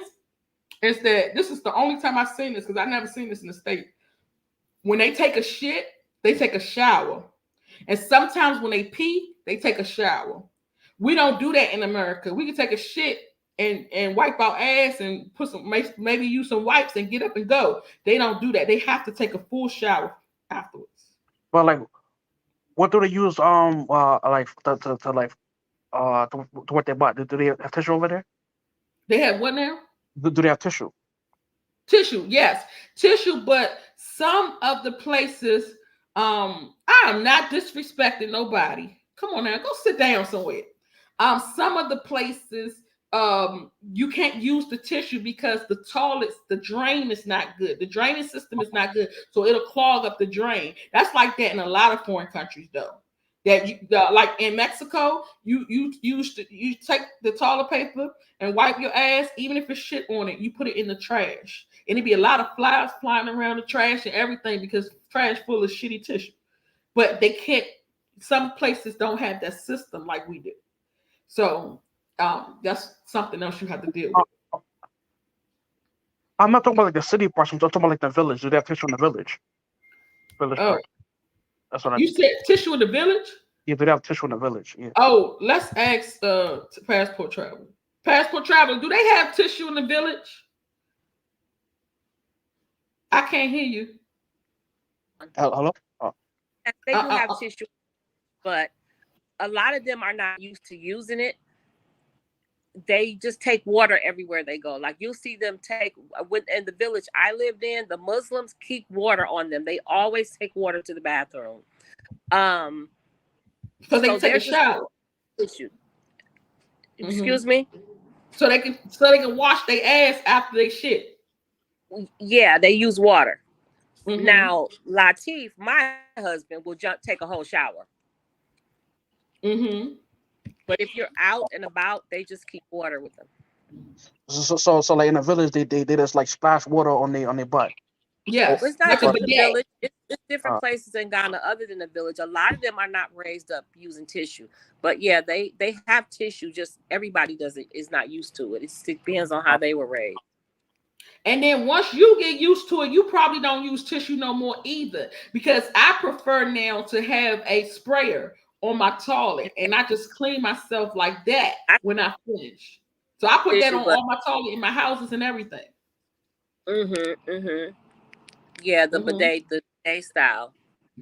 Yeah, the bidet. So you just squirt the water and clean yourself like that instead of using the toilet paper. We had luxury in America, so we got used to using toilet paper, but they don't use that everywhere. So it's just something to get used to. I'm not saying go to Africa though. I'm not saying that when you leave America, you gotta go to Africa. It's so many places you can go, so many better places. I wouldn't suggest Europe. I would suggest Canada, but it's so many places you can go. You don't necessarily have to come to Africa. And yeah, like if I ever go to Africa, like the place I want to go to is Liberia, because Liberia they're the most closest to like America culture, so I want to go there. Yeah, you do your research on that. I hear a lot about land, people stealing land in Liberia too, and people getting killed in Liberia for the land. I would. Black Americans.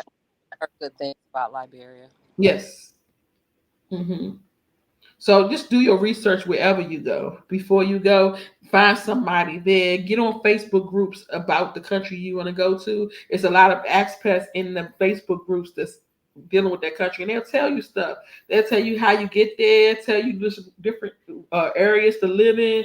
Just do some research before you make that move. Yeah, I don't know. That's like it's like stressful because like a lot of places don't like Black Americans. Like they don't that's want true. like how it's open have open arms. They want something open accept us with open arms and stuff. Like how And open. we gotta understand it. Like we gotta be used to, like, we are just outcasts, and we gotta accept it that that's what it is, and we gotta stop giving a fuck. Like it's just what it is at this point.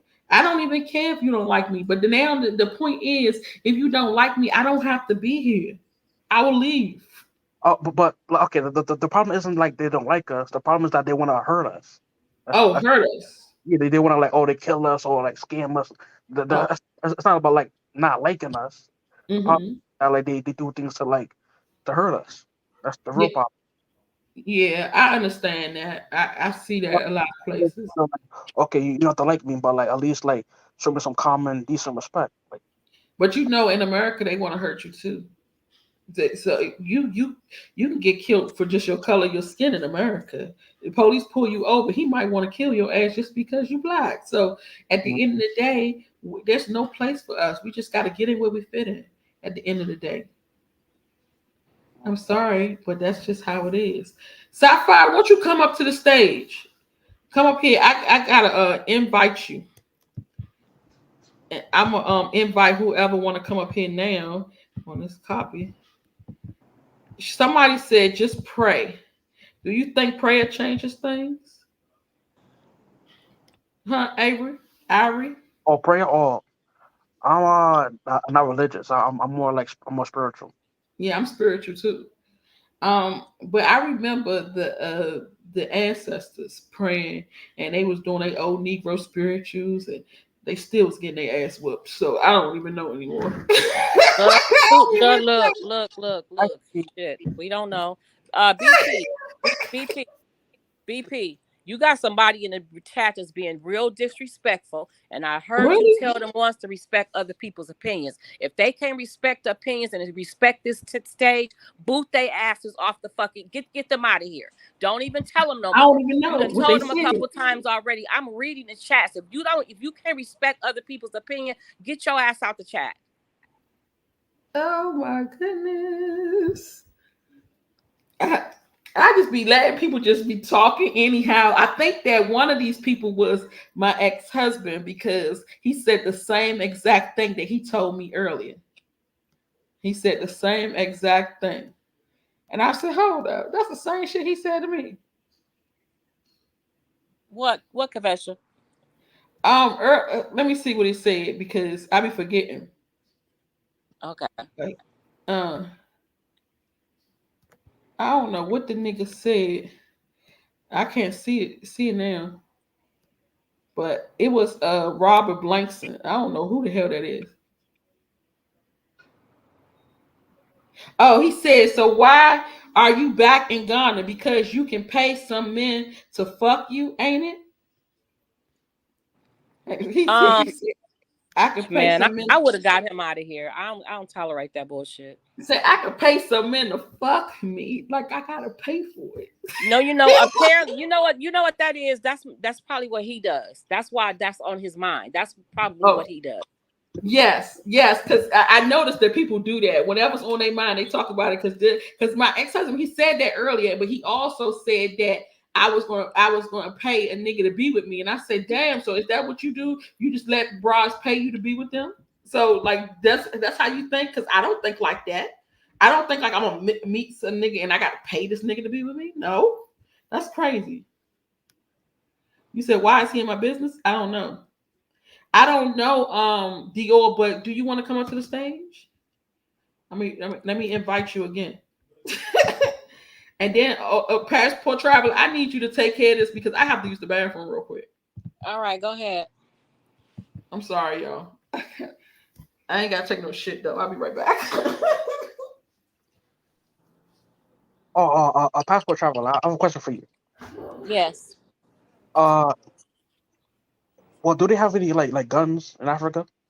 Like, well, like when Guns, Ghana? no, guns are not. And we're talking about Ghana. I only lived in Ghana. Ghana doesn't allow guns.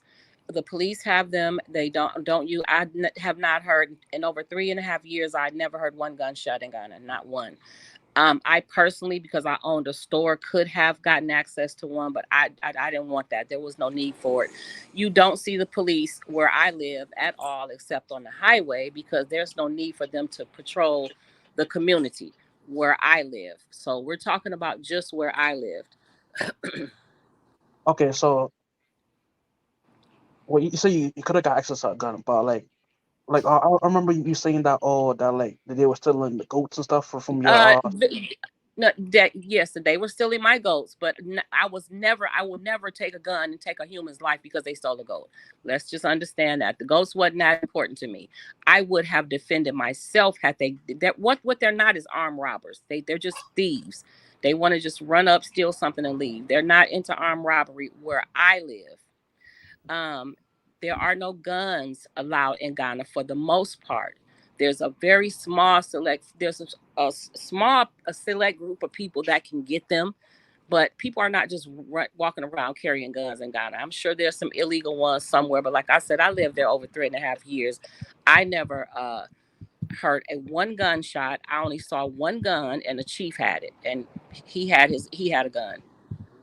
mm, or like what if like you need that to protect yourself? Like, what if you needed a gun? Oh, it ain't happening. Like, Because you know, like in America, everybody got guns. It's set up like that. America want us to kill each other, kill them motherfucking niggas all. Yeah. That's why they put the guns there like that. Other countries is not like that. So they not letting everybody just come in with guns so they can start shooting, be chaos, and they don't have systems in place to find these people when they dead or do forensic science and all that stuff. Ain't nobody got that much time. So it's not like that. but like, well, there has to be a black market or something. Like on a maybe on a deep web or something. You can get a. Oh, I heard it was. I heard it was, but a lot of people can't afford it. So I was talking to somebody about that. When I think I don't remember where I was at, but I was talking to somebody about some guns, and they said that you can buy them, but they not out there for sale like it is in America. They not ready. But on a black market or something. Like, Uh-huh. yeah. Like I was thinking like if I go to Africa, buy some land, something like that, and buy a house or whatever, so Africans try to run up on me, I'm blow them away. Oh, so you gonna bring your little American mindset to Africa? Like, they come in my house, around my house, or whatever, I'm gonna blow them away. Like they ain't doing that. That's not how Oh my gosh. Oh my gosh. They won't even fight you. You know that, right? They won't even fight you. So but like, So you catch, let's say you catch an African and he's They don't running up fight. in your house, They, huh? they don't even fight in Ghana. They No, don't fight. So very you catch humble him and people. he running up in your house, you grab that nigga up and you say, "Nigga, what you doing in my house?" He's like, "Oh, sorry, my bad. I don't know." He gonna be shaking in his boots, ready to run, and you let him go, he'll run, scatter. He not gonna fight you, but you want to kill this nigga. That's because your mindset. They trained us to think like that. You're enslaved. They train us to hate one another, kill one another, be angry. They taught us violence. The white people taught us this. So what, I get it. I understand why you think like that. But I'm once trying you to let leave y'all that, you understand. don't have to think like that no more. Lock it. but like did you say that like it's unsafe over there or whatever like that like they be robbing people and they don't care if you die or not like.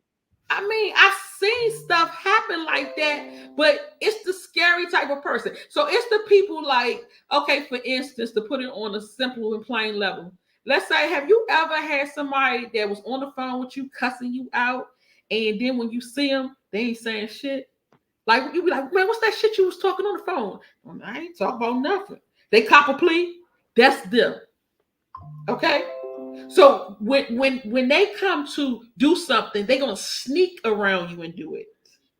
They're gonna sneak around you. Like you might see some people sometimes have the balls to do it, but at the end of the day, he don't have the balls to go through with it. Like he might say, "All right, I'm about to rob him and go take his money." And then as soon as he rob you to take your money and you start fighting this nigga, you gonna beat his ass. He gonna be like, sorry. Because he might think he don't think past the point after he robbed you. Like after he's asking you for the money, he don't know what to do next. You understand? He like, sorry. He don't know what's going past the robbery. They not us. They not like us. They not like us. Okay? We are not the same.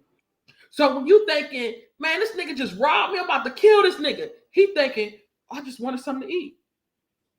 He's thinking on a minuscule level, like a baby. You where you from, you know if a nigga come rob you, it's about to be war. We might bring the whole squad over there to shoot up his house. We're gonna take his mother out too. They not thinking like that. So you got to change your mindset. When you go, you can't keep that same mindset coming in with that same mindset. Because I had guns too. I had about 15. I had to sell all my guns when I moved. I couldn't keep that same mindset. I'm like, man, shit, I might need a hammer to hold me down while I'm over there. I'm thinking like a nigga. You can take the nigga out the hood, but you can't take the hood out the nigga. You know, I'm just like, I ain't going over there and I ain't strapped. I never leave the block without my heater. Like I was with it. I even before that, I left. I was doing gun training. I was doing military training, all that stuff. I was ready to go to war with the COVID. But when you get to other countries, you can't be thinking like that. Now you do got other countries that will rob you. You know, like they say, like in Honduras, you will go to the airport. They will rob you at the airport, take your chain and everything. But they hungry. So what do niggas do when they hungry? People, period. What do people do when they hungry? Yeah. BP, I can't type in the chat. I would have to give it to you on screen. Like if she's ready, I'll give it to you on screen. I can't type in the chat. What you want to type? He wants my email address. Oh, you can't type in the chat. What's your email address? Kimberly Levy, Leavy. Okay, hold on. Leavey. Leav as in Victor, Y. Okay. At Gmail. But yeah, it was nice talking to you guys. I'm gonna drop down. Okay, thanks. Okay, no problem. Thank you so much. All right. Thanks. Oh shit, I put KEM. My bad. Oh, I'm sorry, BP. I'm sorry. I can't see your picture. I cannot see this picture at all. Leaby. Correct. At Gmail. I spelled it wrong. I'm sorry. Typing all fast. Okay. Did it come up? Okay, that's it. Okay, I see it. Yeah, I had did the first one wrong. Let me see if I can delete it. Okay.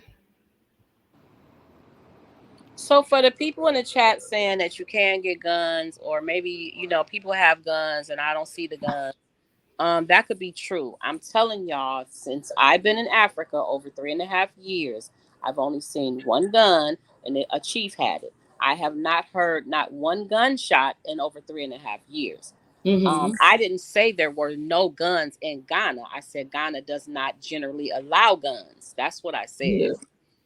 And that is the scary part about it, because what if you thinking like me or like him, and you bring your gun, you stick your gun over there some kind of way, and you get it over there, and a chief or somebody, I mean not chief, but the police or somebody catch you with the gun, you really going down. You think you'll get time for every bullet in America? Yeah. Can you imagine having a gun when you ain't supposed to? When you can't even put it on nobody, you can't even say, "Well, damn, I was trying to protect myself." You know, it's not what you call it, permitted, and you got it anyway. You going down forever. You can forget about it. I'm talking about forever. They got people, y'all can watch the videos on YouTube. They got people in the jail that went to jail for stealing a candy bar, and they got 20, 30 years in jail. They'll never see the light. They got life in prison for somebody lying on them. Yep. You know, that's crazy. So I don't want to have nothing I ain't supposed to have. I don't want to have nothing I ain't supposed to have. And then somebody could pay somebody to lock me up too. Girl, Oh yeah. I could pay 300 CDs. They'll pick you up right wherever you at in the crowd. Mm-hmm. They was about to lock my driver up because he was parked in front of my cousin's house, and they were saying that it was a quiet neighborhood. It was in East Lagoon. It's a quiet neighborhood, and they thought that maybe he was trying to like look at the houses and see which one he could rob. So they was trying to lock him up, and the only reason why they didn't lock him up because I came outside. And I told them that he was with me, and this was my cousin's house, so they didn't lock him up. But they was about to lock him up. It'd be dumb stuff. I'm like, really, y'all got time for that? And they don't care if it's overpopulated in the jail. They sleeping on top of each other. And y'all gotta watch this video. I don't even know what the video called. I need to start writing down some recommended videos for y'all. But y'all gotta watch this video. It's on YouTube.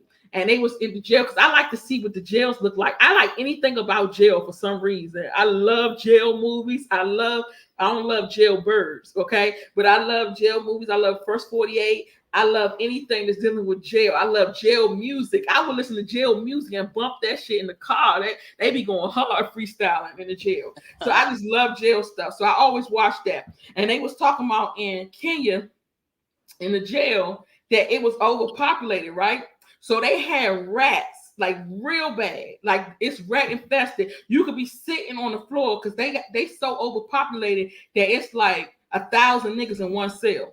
So you could be sitting on the floor or laying on top of each other because how they sleep. They sleep like sardines. They have to sleep like this, right next to each other, because there's no room to lay flat. So you have to just sleep right next to each other. So they was showing how while they was sitting there and they was talking, the rats was just running, hopping up between them, rats running everywhere. And they got so used to it that it's normal to them. They like, okay, we used to seeing that. So they said they was going to try. The girl cell is down the hall and they got rats too. And they got kids. And the rats be drinking the bottles in the nighttime. They drink the milk out the bottles at night to the babies. And they sleep in the crib with the babies and everything. Rats just everywhere running wild.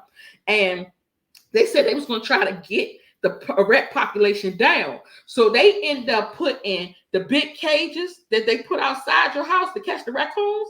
They end up putting those all over.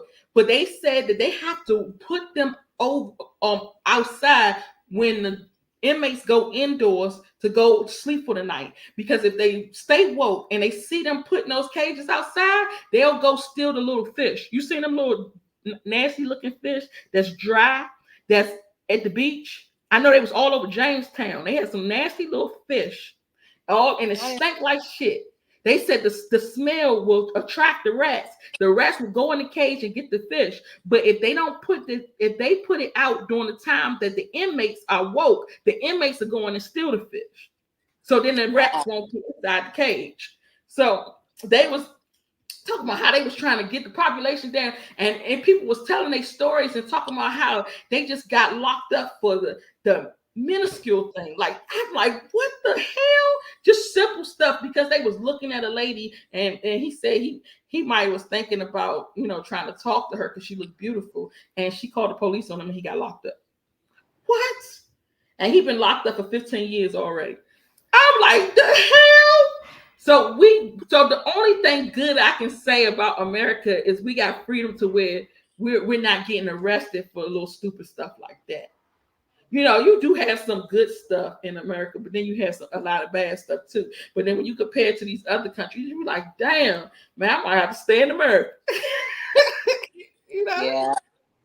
Yes, I would die too. I'm so scared of rats. Oh my God. And they so big. Them rats look like New York rats. Can you imagine? They being all over your face and shitting on your face while you sleep. Oh my God. I couldn't imagine being there. I didn't see that. I can't do it. And then in other jails, like the jails outside of America, you don't have no rights. So the justice system is none. It is non-existence. So you can't say, all right, I'm gonna wait till I see the judge, and the judge will let me out. So the dude who said he had looked at the girl, he been in jail for 15 years already. He said that he been waiting to see the judge. And they said, how long you been waiting to see the judge? He said 10 years. So we be waiting to see the judge, because remember I told y'all earlier I couldn't see the judge because kangaroo court, they didn't have kangaroo court. So I wasn't going to see the judge until Monday, and it was Friday when I was arrested. But I was complaining about that. Imagine not seeing the judge for 10 years because it's so backlogged and because everything moves so slow in Africa. Can you imagine? And so he ain't seen the judge for 10 years. He said he about to be able to see him. He said, when I see him, the judge going to ask for some money in order to get out. He said, but I don't have none. So I probably have to stay here for another 20 years, maybe, when the judge see me again. So he said he's been calling his family, trying to ask them, can they give him some money? But when I converted the money at that time, it was only $150, but they didn't have it. $150 is a lot of money to them. It's a lot. So he said, how am I going to get $150? Where am I going to get that from? I probably never see that $150. So he'll never get out of jail. So shit is crazy, y'all. When you start going around the world and seeing how other people live in, seeing the other governments, seeing all this stuff, you be like, what the? We be complaining about our shit too, but damn, shit be messed up in some other countries. Yes, it should be so crazy. Okay, so passport traveler, you gone? No. Oh, I was about to say, I don't know what happened to you. Okay, I thought I I was was trying to check my email. I thought I was talking to myself. So anybody else want to come up? Let me put the invite in the chat again. I ain't gonna be here too long because I got stuff to do, yo. Oh, let me see. Hey, Frida, how you doing, honey? You be traveling too. Did you go to Kenya? She's coming up. No, I was talking to Frida. I was asking her, did she go to Kenya in March? So Sapphire, what you doing? Like, you coming up or what? Come talk to us. You asking me when will I be back in ATL? You need to come and talk to us on the screen. Let's hear your stories. You went to Jamaica? Oh, I did too. I got arrested though. I think you already know that though. Yes, I went to Jamaica too, honey. It wasn't in March though. It was in June. Yeah, but that didn't end well. You say you sleepy. All right, don't worry about it then. When you going to Thailand? Because I'm trying to go too.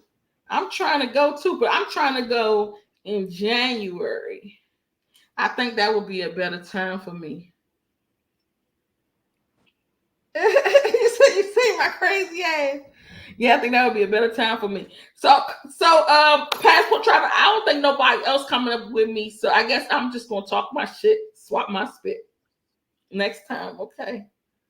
Okay, you see, I tried though. Oh, you said in It's February. cool. It was a good life. Yes, it definitely was. I'm up here talking shit.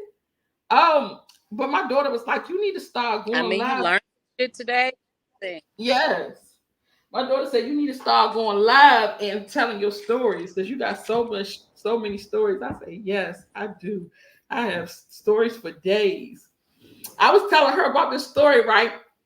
Let me tell y'all. Let's get into it. Y'all, I don't have no more wine and I don't have no more margarita. I done drunk it all. So I'm gonna tell y'all a story before I go. Or maybe 2 or maybe 3, no 4. I've been trying to stop telling all the stories, y'all. I try to spread them out. Oh, I did good. Thank you, hon. I'm not on Facebook no more. Hold on. Let me go back to Facebook because Facebook monetized me. So I was like, let me start doing Facebook because I don't do Facebook at all. But now it's acting stupid. It still got me on there, stuck on there. Just dumb shit. There's always some dumb shit. When the app gets stuck, you gotta share it. if you share it, maybe text it to yourself or something, it'll get unstuck. So that's what I'm trying to do right now. Thank you for coming over here, Sci-Fi. Leaving Facebook, coming over here to me. Oh, that shit ain't work. I'm just stuck right now. I guess they'll see me tomorrow or some other day. Oh, you said congratulations. Yeah, I got monetized on Facebook and Instagram. But I don't know what to do on Instagram. I don't know nothing about this stuff. So let me tell y'all this story. So, y'all, I met this guy right online. Yeah, Facebook like to put you in jail. That's so true. I don't know what the hell I was in, but I couldn't get on there for 3 or 4 days. I'm like, what is going on? As soon as they want to give me my badge, they don't let me on. I was like, what the hell? I'm gonna have to talk to somebody about this. But I noticed I was able to get on my computer. And so that's why I'm doing my phone.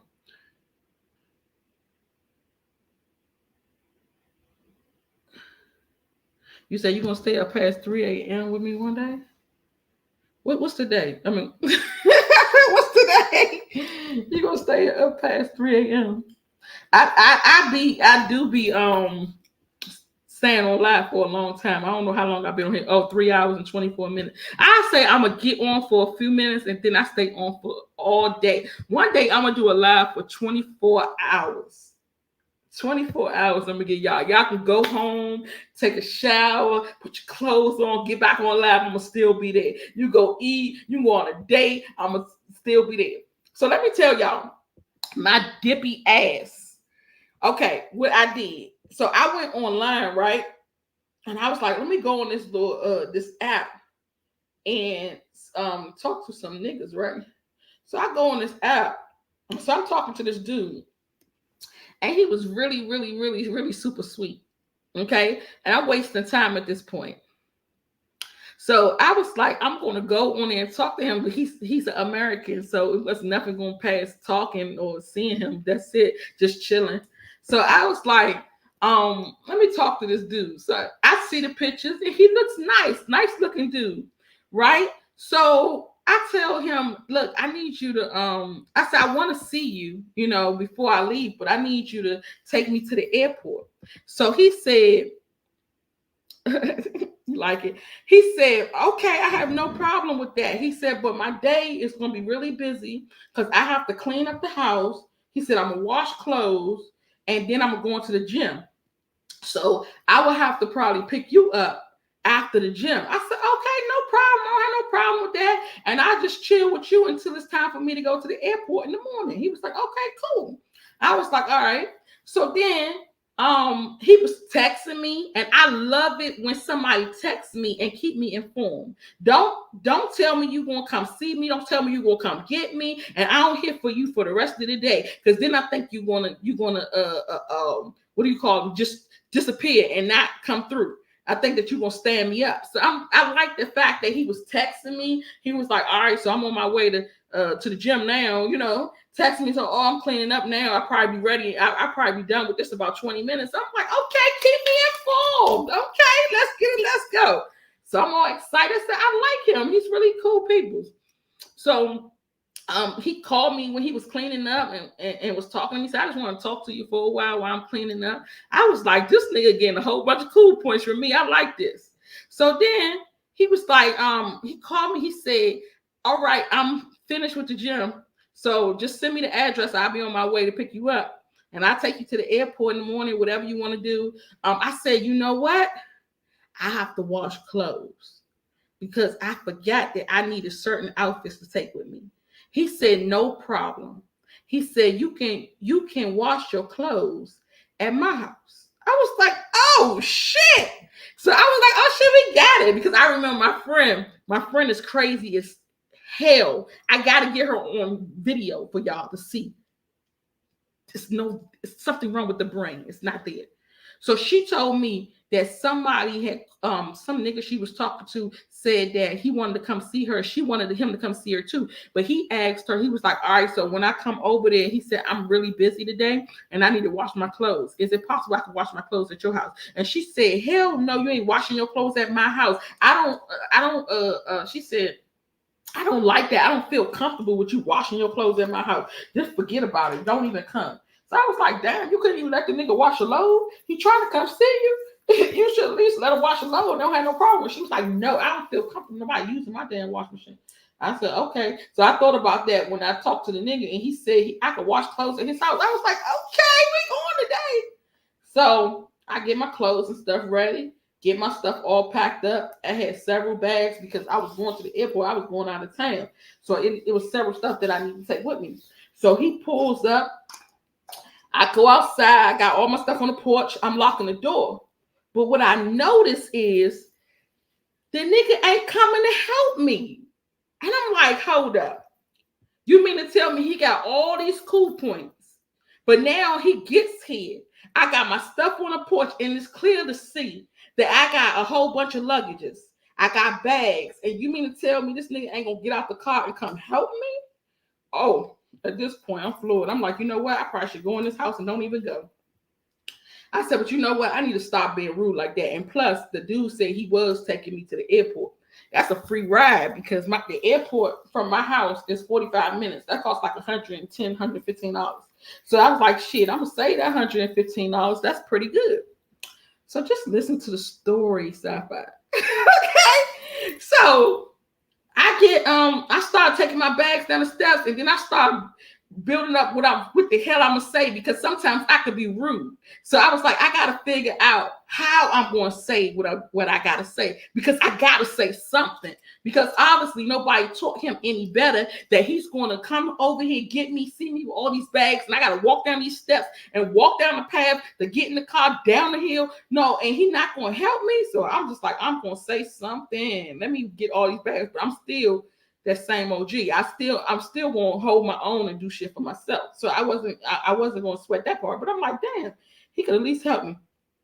So I get to the car, I'm carrying my bags, y'all. I'm gonna show this nigga, you ain't gotta do shit for me because I can do it, but I'm gonna tell your ass off. So I get to the car and he looked out the window and he said, I am so sorry that I did not help you with your bags. I said, but why? He said, because I'm paralyzed from the waist down. I said, what the fuck? Are you fucking serious? You gotta be lying. I looked in the back seat and I see the wheelchair wheels. I'm fucking done, bruh. Are you kidding me? I said, so you mean to tell me you couldn't even relate that you was handicapped? He said, but you knew that already. I said, how the fuck did I know? He said, it's all over my bio.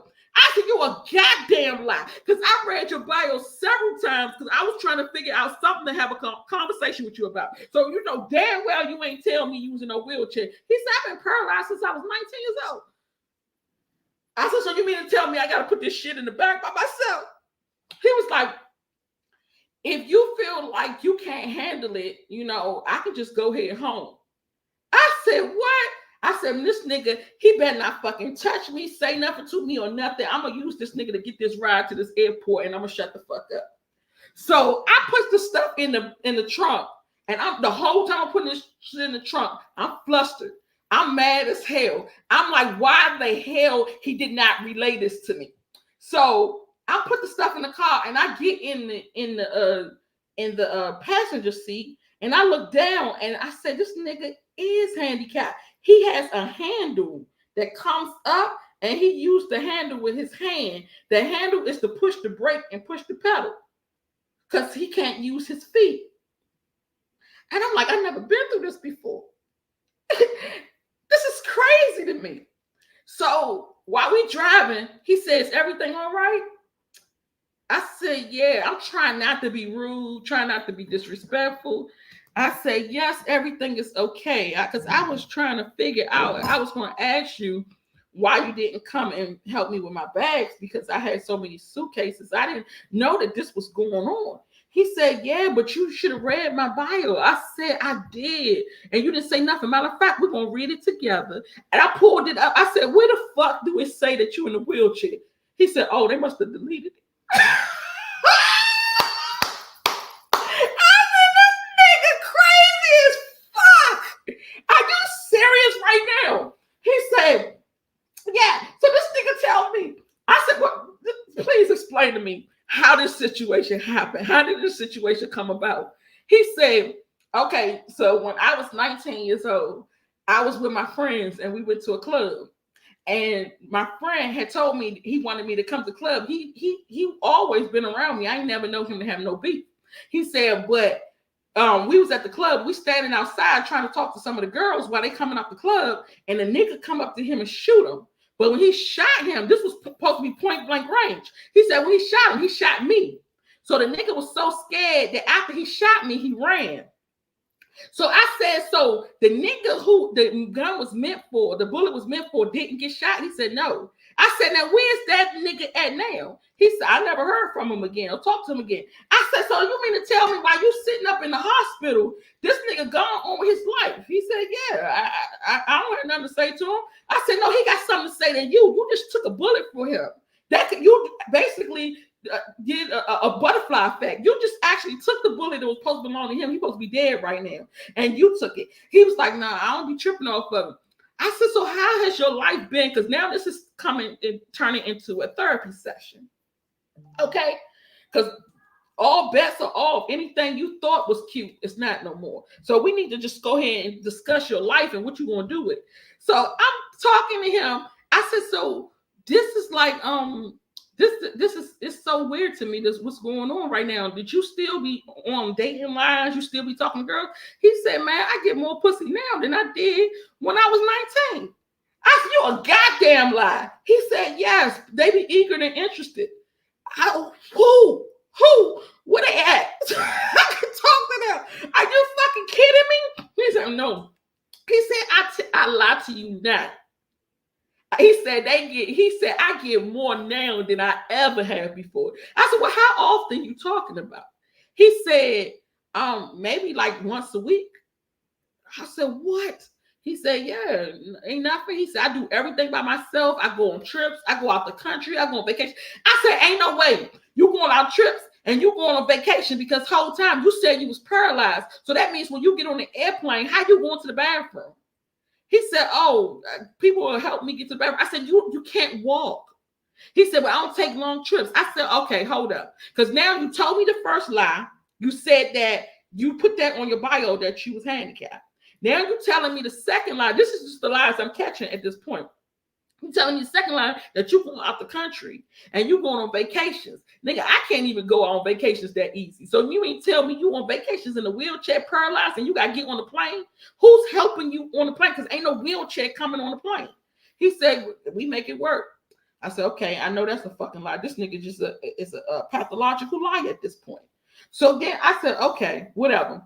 So we get to his house. And he lived in this nice apartment, nice area in Atlanta. So it's not far from the airport at all. It's like 5 minutes from the airport. So it was like perfect. So we get to his apartment. We downstairs in the lobby. So he was like, can you help me with the wheelchair? I said, but I got to get my bags. He said, yeah, you can get your bags, put them out right there and just help build the wheelchair. I said, but who be doing it every other time? How you get in this motherfucker? You need help getting out of it? He said, I just need you to hold this. I said, okay. So I just held the wheelchair and I looked at the wheelchair and the wheelchair was filthy dirty. I said, you need a home health aide because this shit don't look too good. He was like, no, I don't need no home health aide. I do everything by myself. I said, oh, well, you ain't washed this wheelchair by yourself. I said, but whatever. So he slapped the wheel on and slapped the other wheel on, and he used this board and he put the board on there and he started sliding across and he slid on the chair. I was like, all right, let's go. You can get your bags. And I was like, okay. So I said, so you need me to push you too? He said, no, I could do this my own. So he started rolling. So then as he was rolling to the elevator, I just happened to look at his shirt. His shirt was, I thought it was maybe like beige or something. The shirt was supposed to be white. It was just dingy as a motherfucker. I said, so not only you handicapped, you dirty as shit too. Now I'm really through. So I was just like, I need to get away. I'm going to see if it's any way that I could tell this nigga that my plane is coming early. I need to leave right now. But when I leave, I'm just going to be sitting at the airport a long time. I said, but at this point, I feel yucky. Like really. So so then we gets into his house. So he rolled his little self real fast because his body doesn't work, but the arms work real good. He's rolling and swinging that little thing. I said, well, he do it better than I could do it for him. So I'm glad he's doing his thing. So then we get to his house, to his door, and then he's trying to find his keys. So he gets in, and I come in. I see it's one of them new apartments, but it's really tiny. With a living room and the kitchen is the same space, and he got a bedroom, he got a bathroom, and he got the laundry room. So I'm just looking at his apartment. When I walked in that motherfucker, it looked like Joe's apartment. First of all, everything in it was luxury. But the shit that he had in his apartment, the first thing you see is the island. The island, filthy, dirty shit all over the place. Cockroaches everywhere, roaches all over the floor. I said, this shit is like Joe's apartment out this motherfucker. Funky towels. Towels got the funk. I said, I gotta get the fuck out of here. So he was like, is it possible before you leave that you can help me cook? I said, but you said that you cleaned the kitchen. This kitchen don't look a day clean.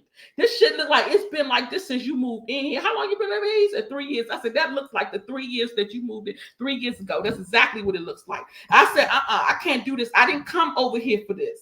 I didn't come over here to be a home health aide. I retired from home health 2011, 2010. I'm not going back to that shit. I'm not picking up no heavyweight bodies or none of that shit. No, you got me over here doing free healthcare.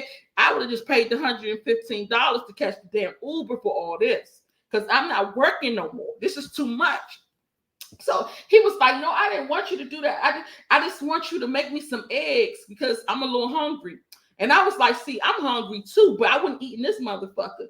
So I was like, at this point, I just feel bad for the nigga because why you lie? Why you tell me you was cleaning up the house? I went over there to the living room because the living room and the kitchen is the same, but I went on the side of the island with the living room and I see old dirty ass jeans that you done took off and just put it behind the couch. And he got shit everywhere. And then he got bottles and bottles like not this is some cheap shit. This nigga had absolute. He had the blue one. I forgot what that one's called. He had all types of liquor all over the counters and all types of shit. I'm like, damn, you be drinking like that? I said, you know that when you drink like that, you get erectile dysfunction. Then I thought about it. I said, that shit should already be dysfunction because he's in a wheelchair. But let me leave it alone. He was like, really? I said, no, I'm just leaving it alone. And then he said, I got some weed. You want to smoke some weed? I said, I ain't never smoked a day in my life, sir. You by yourself with that. He was like, all right, I'm going to smoke. And I looked at his trash can. His trash can was filled to the top with cigarettes.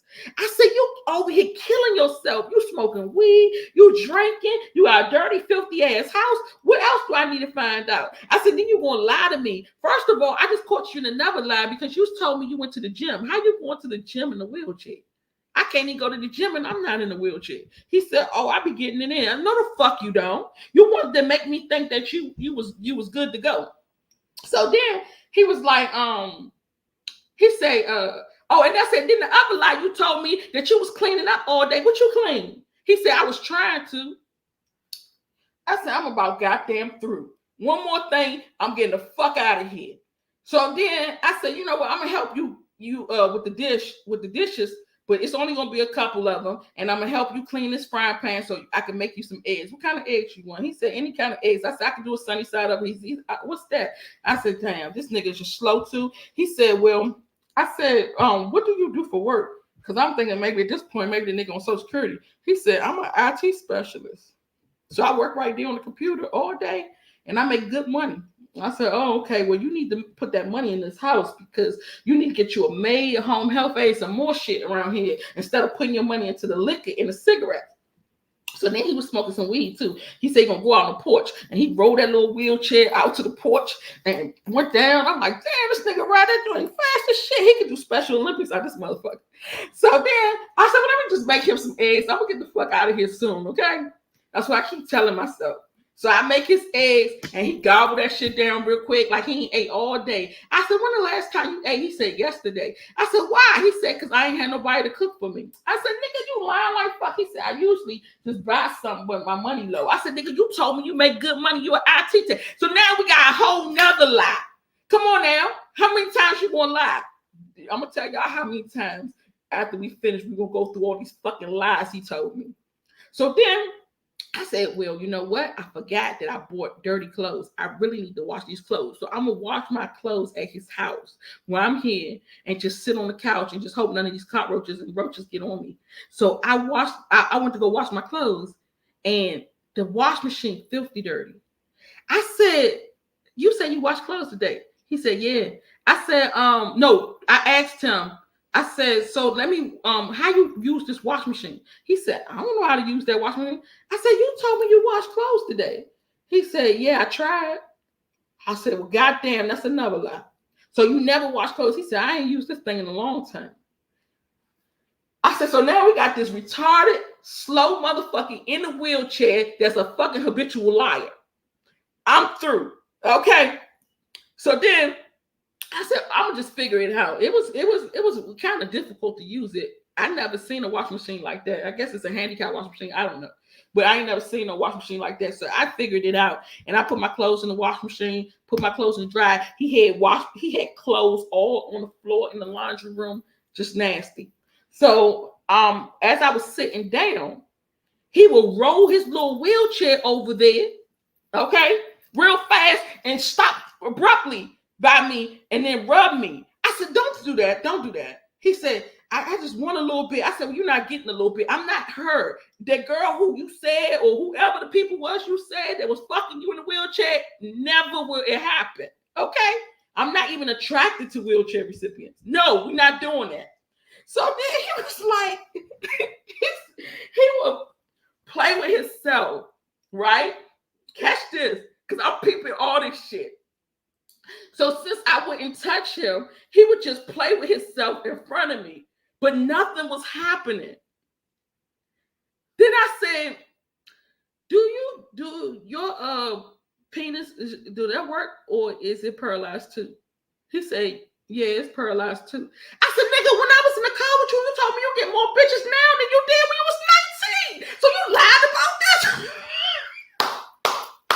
What I tell you, I was fucking through. I said, one more lie. One more. And I'm getting the fuck out of here. So then I go to the bathroom. I said, I got to use the bathroom. He said, okay. I go to the bathroom. The most disgusting. I used to clean houses for a living. I used to have a cleaning company.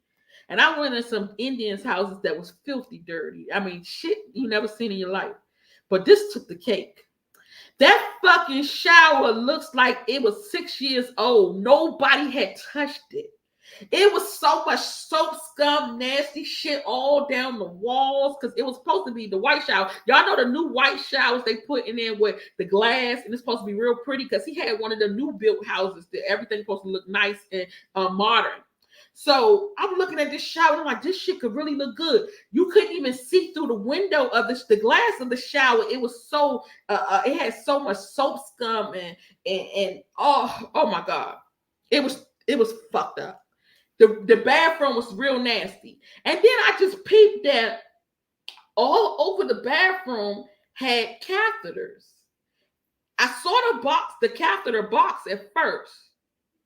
And then I seen the catheters on the floor.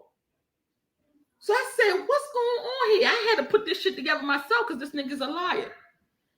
So when I seen that, I realized it dawned on me, y'all. I was a little slow at this point. It dawned on me.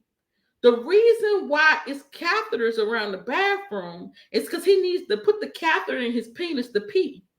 Because the penis is paralyzed. I ain't never been through this before. No. I ain't never been through this before. No. I was like, come take me home. Get me out of here. This shit is crazy. I said, I don't want to hurt this nigga feelings, but this shit gotta stop. It's too many surprises. So then I go in the living room. I'm gonna wait for my clothes to wash, and then I'm gonna put them in the dryer. After I put them in the dryer, I gotta be dropped off at the airport. I gotta go. He was like, okay, do you need me to do anything for you? I said, you can't do nothing for me, sir. He was like, all right, well, I need to go to bed. And I'm looking like, you need to go to bed. He said, yeah, so you should come in the room with me. I said, to do what?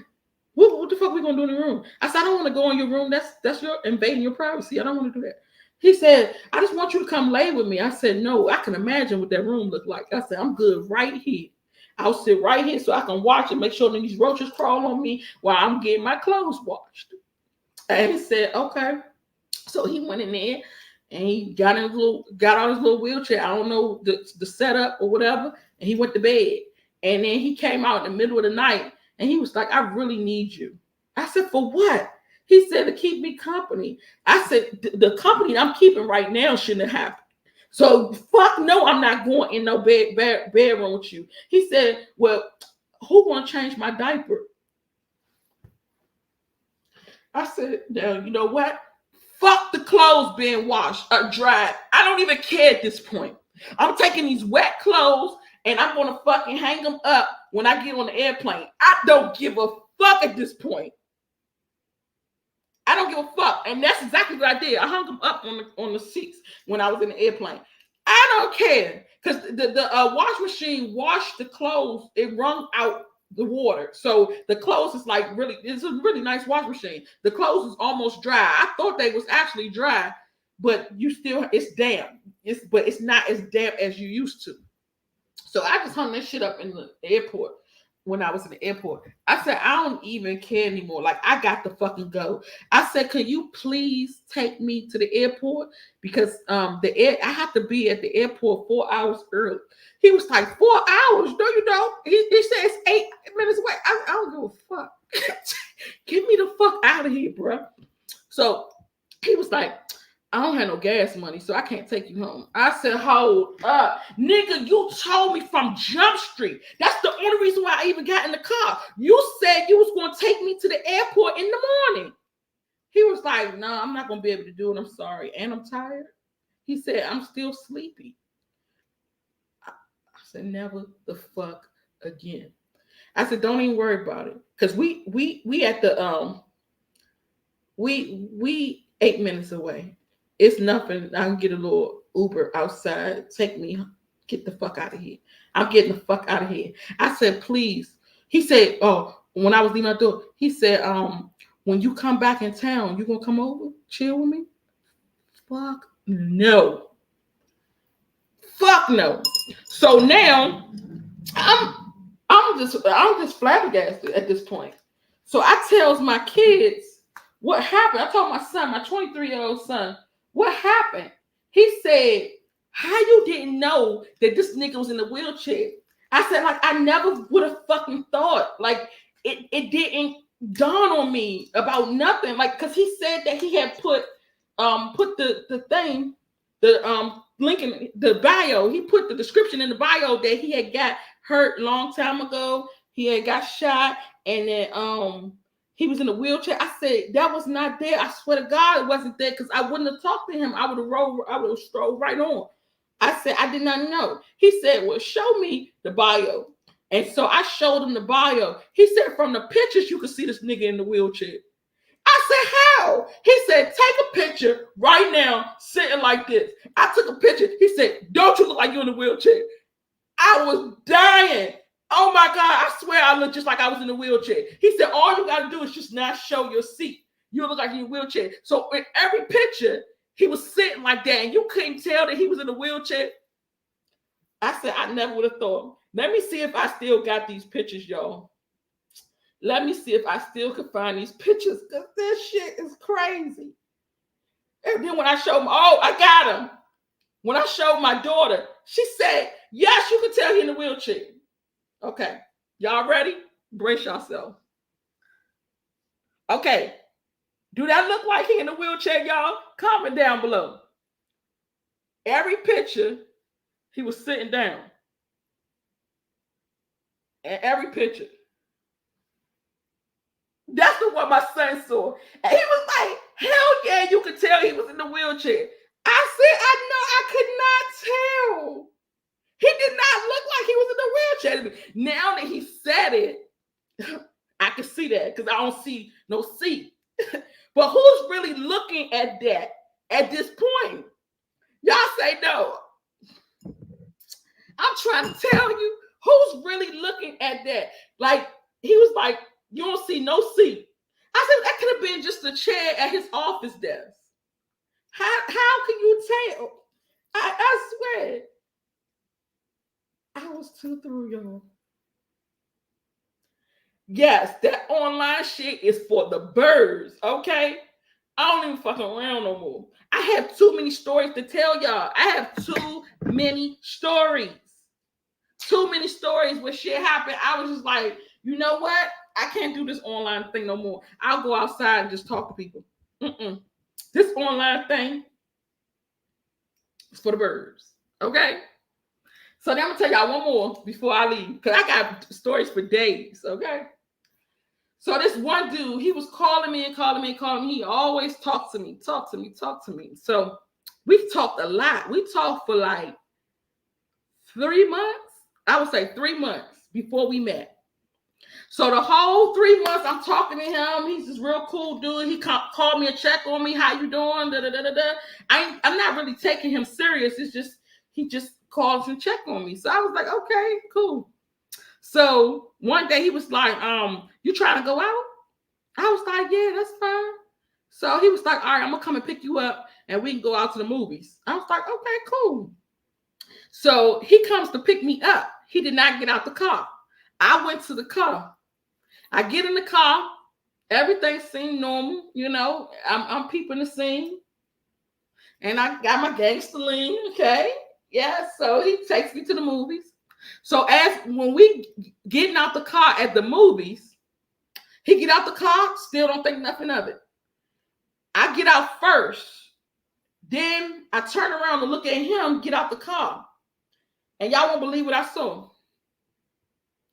This motherfucker was a midget. He was yay high. He was shorter than my 9-year-old son. I said, why the fuck didn't you tell me you had a disability? He said, disability? What disability? With his little midget arm. I said, you're a fucking midget. He said, no, my mother just short. I don't give a fuck how short your mother is.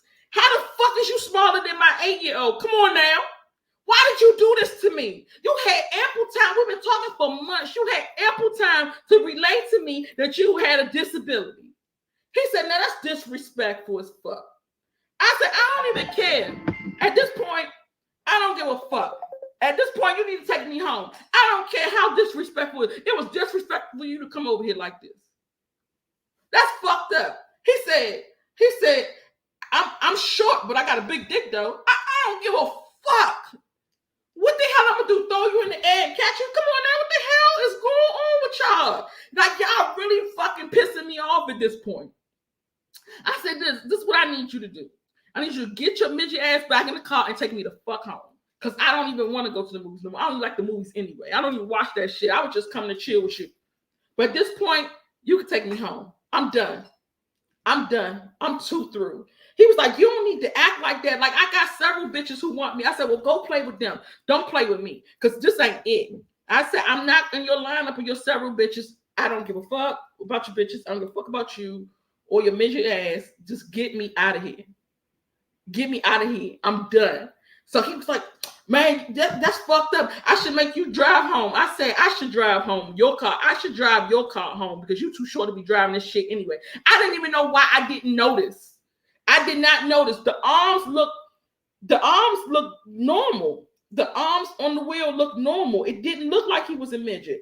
And then it was dark outside, so it was dark in the car, so I couldn't see nothing at the bottom of the steering wheel. And if the feet touches the pedal, I couldn't see none of that shit. I just seen the arms and the upper torso. And it's so crazy because the upper torso was normal, but the legs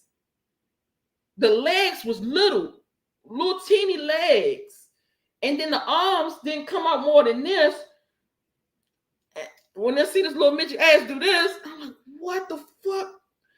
I said, never the fuck again. Never the fuck again. Okay, y'all.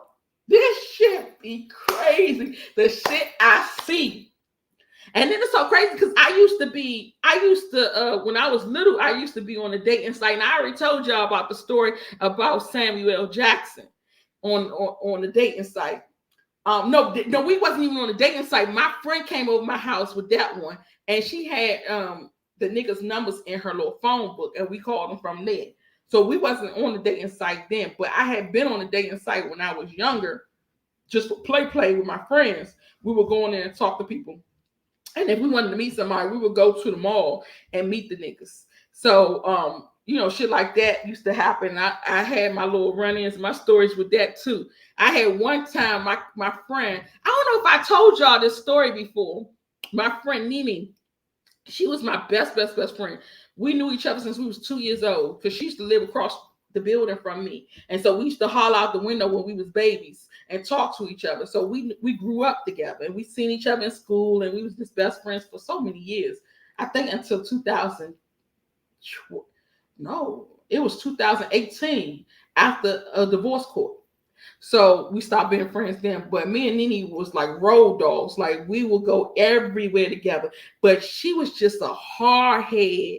She was just like she will always do dumb shit. She was so smart. But when we get outside, she just do dumb shit and always get us in trouble all the time. So I used to still be going with her, hanging with her. I said, this time, Nene, when we go out, don't get us in trouble tonight. She's like, all right, I ain't gonna get us in trouble. I'm gonna be good. Okay. And then she used to be really conceited because she was really cute. She had a little body on her. And then it was like, she knew all the niggas wanted her, so she would always just be arrogant and conceited and be like, I don't want you, showing off. Okay, I'm off the sites now. You don't got to worry about that no more. Hell no, I'm through. I'm too through. So me and Eni used to go out all the time together. So this one particular time, well, we went. I got two stories for y'all. Well, I got so many stories with Nene, but it was two stories that I want to tell y'all. So with Nene, we would always go out all the time. She would come over my house because her mother wasn't strict on her. Her mother would always let her come over my house. And then sometimes if her mother didn't let her come, she would go to her father's house and her father would bring her. So she could actually act like she over her father's house, but be over my house. So this one particular time, we talking to these niggas on the dating line, on the phone dating line, not the app, the phone. So we talked, because this was years ago when we was kids. I think she was 14, I was 15, or maybe it was less than that. Maybe she was 13, I was 14. So we talking to these niggas on the dating line, and the niggas was like, y'all gonna come over? You said he cute. Girl, no. After seeing that motherfucking dirty ass wheelchair. Girl, let me stop. I ain't going back there. Come on now, Martha, please. I'm not going back there. So we talking to the niggas, right? And so I told the niggas, I said, look, it's me and my cousin. That's what I used to call her. I said, it's me and my cousin. We trying to come out and have some fun with y'all. So the niggas was like, all right, cool. Where y'all trying to go? I said, well, we can go to your house and chill with you. We was bad as shit. So he was like, okay, well, meet us. So we was living in, oh shit. She was living in Maryland. I was living in Southwest DC. And so we had to go to Northeast DC. So we can catch a bus over there, and the bus probably take us like an hour or so. So we was like, all right, we're going to be there in an hour. Meet us at Murray Steakhouse. Da, da, da, da, da. So the niggas like, all right, cool. So one of the niggas was really cute. I don't know, but I didn't see his picture before I seen him, because we didn't have pictures. We just had the phone. So he talked cute, but you don't know what they look like when you see him. So we get to Murray Steakhouse. We call him, and he said he lived down the street from Murray Steakhouse, right? I remember him saying vividly, I remember him saying he lived down the street. I don't know where, but I know he said he lived down the street from there. So that's where our meeting point was, Murray Steakhouse. So we get to Murray Steakhouse. He come to meet us. So the nigga who's supposed to be for me, his name was John. So John had dreadlocks. He was really cute. The dreadlocks, though, looked like they wasn't taken care of. They you know how them dreadlocks be looking where you could pull it and it'll pull right off? It was really thin. So it looked like he didn't take care of his dreadlocks, but he was cute. The other dude was kind of ugly. So Nene wasn't really feeling him. So I was like, well, the dude with the dreadlocks, you know, it's for me because I always like niggas with dreads all my life. So I was like, so the nigga that don't have no dreads, that's one for you. She was like, girl, no, I'm not feeling this. So we put our bags and stuff in the nigga's trunk. We get in the car with him. They smoking weed. Our little young asses in the car with these niggas smoking weed. So many things happen. When you look back at your stupid ass stuff that you did, you be like, damn, so much shit could happen. So he's smoking weed. They drinking. They got the music blasting. We in a box Caprice, box Chevy. So Nene said, damn, his head fucked up. I was like, I know he need to get that shit done. So we back there talking about the niggas. So she takes one of the dreads and pull it off. And it pulled off so effortlessly. Like it was off. So I was like, damn, that's crazy. So then she go pull another one off. I said, what the fuck? You want me to show you his arms again? So she pulls it off again. So then when she pulled the third one off, she threw it to him. You want to see who arms? You want to see the nigga in the wheelchair? Let's see the nigga in the wheelchair? Because that's not the midget. The midget, I don't have no pictures of him. I told him right the fuck away to get the fuck on. This nigga, I don't know if that's this nigga in the wheelchair. I don't know if that's the one you was talking about. So then, I got another story time, y'all, but I got video footage of this one, so I'm gonna do a video for this other story time. Just do so y'all can see all this dumb shit that was going on because I started recording it after that. So she pulling the nigga's hair off, but then as she pulling it off, she's throwing it up on his lap. So he's looking like, what the fuck is this? Do you know what the fuck that is? So she laughing. So then she goes to pull another one. So he said, stop pulling my hair. Before you know it, I won't have no dreads. So she was like, that shit need to get done. So I said, Nene, leave him alone. Don't do it. So then she goes and do it again and throw it up there. And he said, man, didn't I say stop pulling my dreads out? So now he getting angry. And I say he done smoked the weed. I don't know how he gonna be. I don't know if he gonna kirk out, if he gonna be chill, and then he drinking. I said, just go ahead and leave him alone. She fucking pulls it out again and throw it up there at him, saying, you didn't get this shit done. This nigga say, stop the car. Stop the fucking car. So his friend stops the car, pulls over. He said, y'all bitches get the fuck out of my car. I said, what? I didn't do anything. He said, no, get the fuck out of my car. I don't even want y'all to go with me now. So we get the fuck out the car. We go to the trunk to get our bags. And as she reaching in the trunk to get her bag, the nigga slammed the trunk hood on her head. Blood just splattered out, all her neck, everything. I was screaming. I was like, oh my God, what the fuck? I don't know. I thought she was killed, dead or what. I was like, oh my God, look what you did. Because I seen blood. So I just started panicking. You know, I was 14 years old. So I was like, I don't know what to do. And we're not even supposed to be out here. Our mothers don't know where we at. We're going to be in trouble. Like so many things were going through my head. I was like, oh my God, let's try to help him. So the nigga was like, fuck y'all bitches. Get the fuck out. And so he threw all the rest of our stuff on the ground. And they sped off. We never seen the niggas again. And I'm out there like trying to put stuff on her neck to see like the cut or what happened. I'm thinking the neck hanging off and everything. And so I see there was a big slice from the trunk that went into her neck and sliced her neck. That could have hit an artery. So many things could have happened. So I'm just like, damn, like we was fucked up out there. Like we should not have been out there like that. And I was like, Nene, look, I tell you every time we go out, stop doing dumb shit. When somebody say stop, when somebody say no, no means no. Why do you have to do dumb shit everywhere we go? She was like, I don't know. I didn't mean to do it. Yes, you did, because the nigga kept telling you to stop. So I'm up here, we fussing. I'm like, how we gonna get home? We wasn't supposed to go home till tomorrow. I don't know what we gonna do now. Our parents think that we somewhere. We don't know where the fuck they thought we was at, but we don't know who to call or nothing. So we ended up, I don't even know how we got home from there. I think we ended up catching a bus to my cousin's house because that was like the default. Like every time we would have a plan. If the plan goes bad, we would always go to my cousin's house because my cousin she wasn't young, but she didn't really care. You know, she was that cool cousin that you can go over there and chill with, and she hang with the young people. She had kids and all that. She had a Section 8 house, but she was cool. So we would always just go over her house whenever something go bad, and we were supposed to be somewhere we wasn't. So we ended up going over her house, and that was the end of our night. And I was like, Nene, look, you got to stop this shit. So she was like, all right, I'm gonna stop it. I'm gonna just be good from now on. So then we come. I don't know if this was the next week or a month later or something. I said, look, we're gonna go out. We're gonna go to the Black Hole, which was the club. We're gonna go hang out. We're gonna chill. So we planned this nice weekend.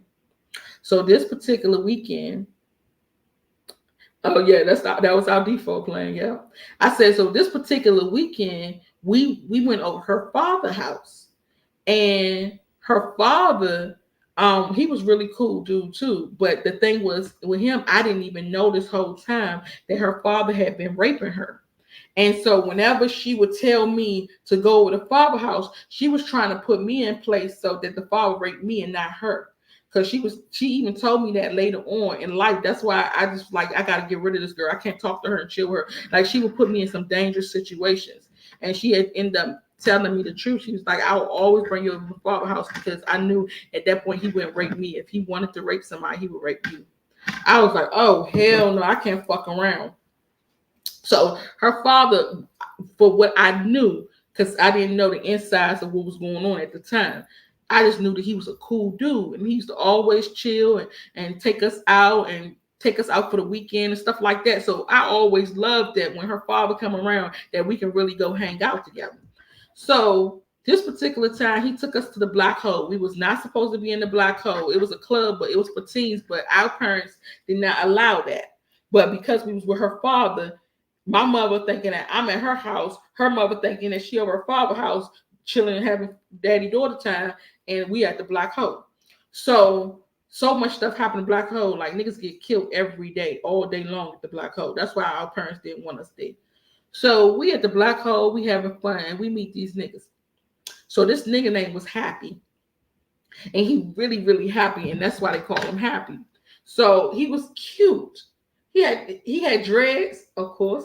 So he was really cute. So I started talking to him, and he was just funny. And he just like, girl, I don't care about that. My name Happy. He was just always acting crazy. So I was just like, I just had a lot of fun with him. So I was like, shit, we should get your number, and we should come chill with you and your friends, because it was several of them. I think it was like 6 of them. So I said, I'm gonna call my crew. You gonna call your crew. We gonna rendezvous at the bar around 2 or 3 o'clock. So he was like, okay, we gonna rendezvous. Okay, let's get it. So I was like, okay. So I gave him my number. I called one of my friends, and she did end up coming with us. Yeah, she ended up coming with us, but it was only 3 of us. It was 6 of them. So when we said we wanted to hang out, we thinking we gonna hang out at his house, or outside somewhere. So he ended up getting a hotel room. He said, we're gonna go in the hotel and we're gonna have a hotel party. I said, okay, I'm cool with that. We're gonna have a hotel party. And I'm telling Nene, don't act up, don't show off now, because we about to have this party. We're gonna have fun. You can drink a little bit, chill, and then we going over my cousin's house. We going over my cousin's house, after that, because her father knew that we were supposed to be at his house, but he would let us go wherever we want. So we go over to this hotel. I was crazy asses, bro. You said red flag. We go over to this hotel to meet Happy and his friends. So they in there in the hotel, everybody blasting the music, they party, they having a good time, they got the wine and everything. So this one dude, he wasn't a bad looking dude. He come up to Nene. Why the fuck did he mess with her? So he come up to Nene, and I told y'all Nene is really, she's really conceited. She's just like, I'm too good for you. Like that with everybody. So the dude come up to her, and he was like, damn, you cute as shit. She was like, okay. So he was like, damn, you ain't gonna say thank you? She was like, thank you. And she's really, she got a little smart ass mouth. So he was like, damn, that's fucked up. So then he touched her, and she said, don't fucking touch me. He said, man, what? He touched her again. She said, don't fucking touch me. I'm not giving you none. Don't touch me. He was like, bitch, who the fuck you think you is? And he smacked her. And when he smacked her, she had on a jacket, a jean jacket, a jean skirt, and some stockings, some black stockings. And I don't remember her shoes. But when he smacked her, she fell down on the bed and she was holding her face. And he took her stockings off, ripped her stockings off. And for some reason in that hotel, the window could open. I ain't never seen a hotel like that again. So he opened up the window and he threw her stockings off. And then her stockings landed on the tree. It was dangling from the tree. Then he took the skirt and threw the skirt off on the ground.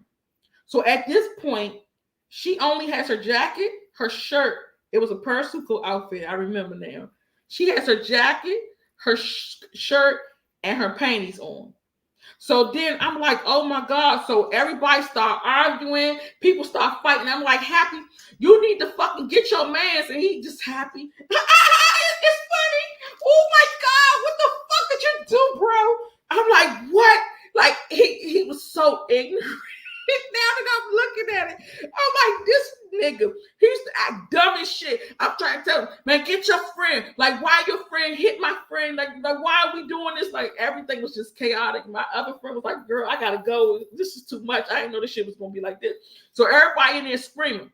So after the niggas did all that dumb shit, they end up leaving and they left us in the hotel room. So now I'm in the hotel room like, Nene, why? I ain't saying that you had to get a nigga number. The way you was talking to him and you was being disrespectful, and we in here with these niggas, we outnumbered and everything. Why did you have to do that? She said, because the nigga touched me. I told him, don't fucking touch me. I was like, shit, what the fuck we gonna do now? We don't have no money, for real. We only had a couple dollars. We only had a couple dollars. So I don't know, like, what we supposed to do now? So I'm like, how the fuck we gonna get home? So she was like, I don't know. I'm gonna just call my father. I said, you can't call your father looking like this. You ain't got no fucking pants on. You got panties on. And I said, then your dad is gonna get on us. We gonna be in trouble. Like, the whole thing is just messed up. So we went downstairs to talk to the people at the receptionist desk. So I told them what happened. I said, I don't know what to do, like how to get home or nothing. They said, well, we ain't got nothing to do with that. Y'all was in there with those guys. We ain't tell y'all to do that. We can't help y'all. I was like, are you fucking serious? Nobody, no grown person here can understand what's going on and help us get home because we don't have no way home. And then we was out Silver Spring or something like that, but it was, I forgot what spring, Camp Springs, I think that's what it was called. I don't know. It was something Springs. And where we was at, it was far. It was far out in Maryland, and we were supposed to be in DC. So it was probably a good hour away from where we were supposed to be.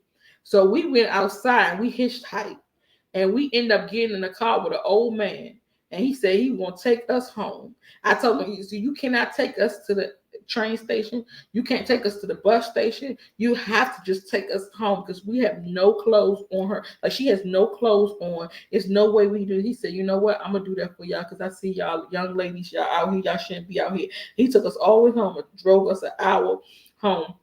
And when we get home, the cousin's boyfriend was there.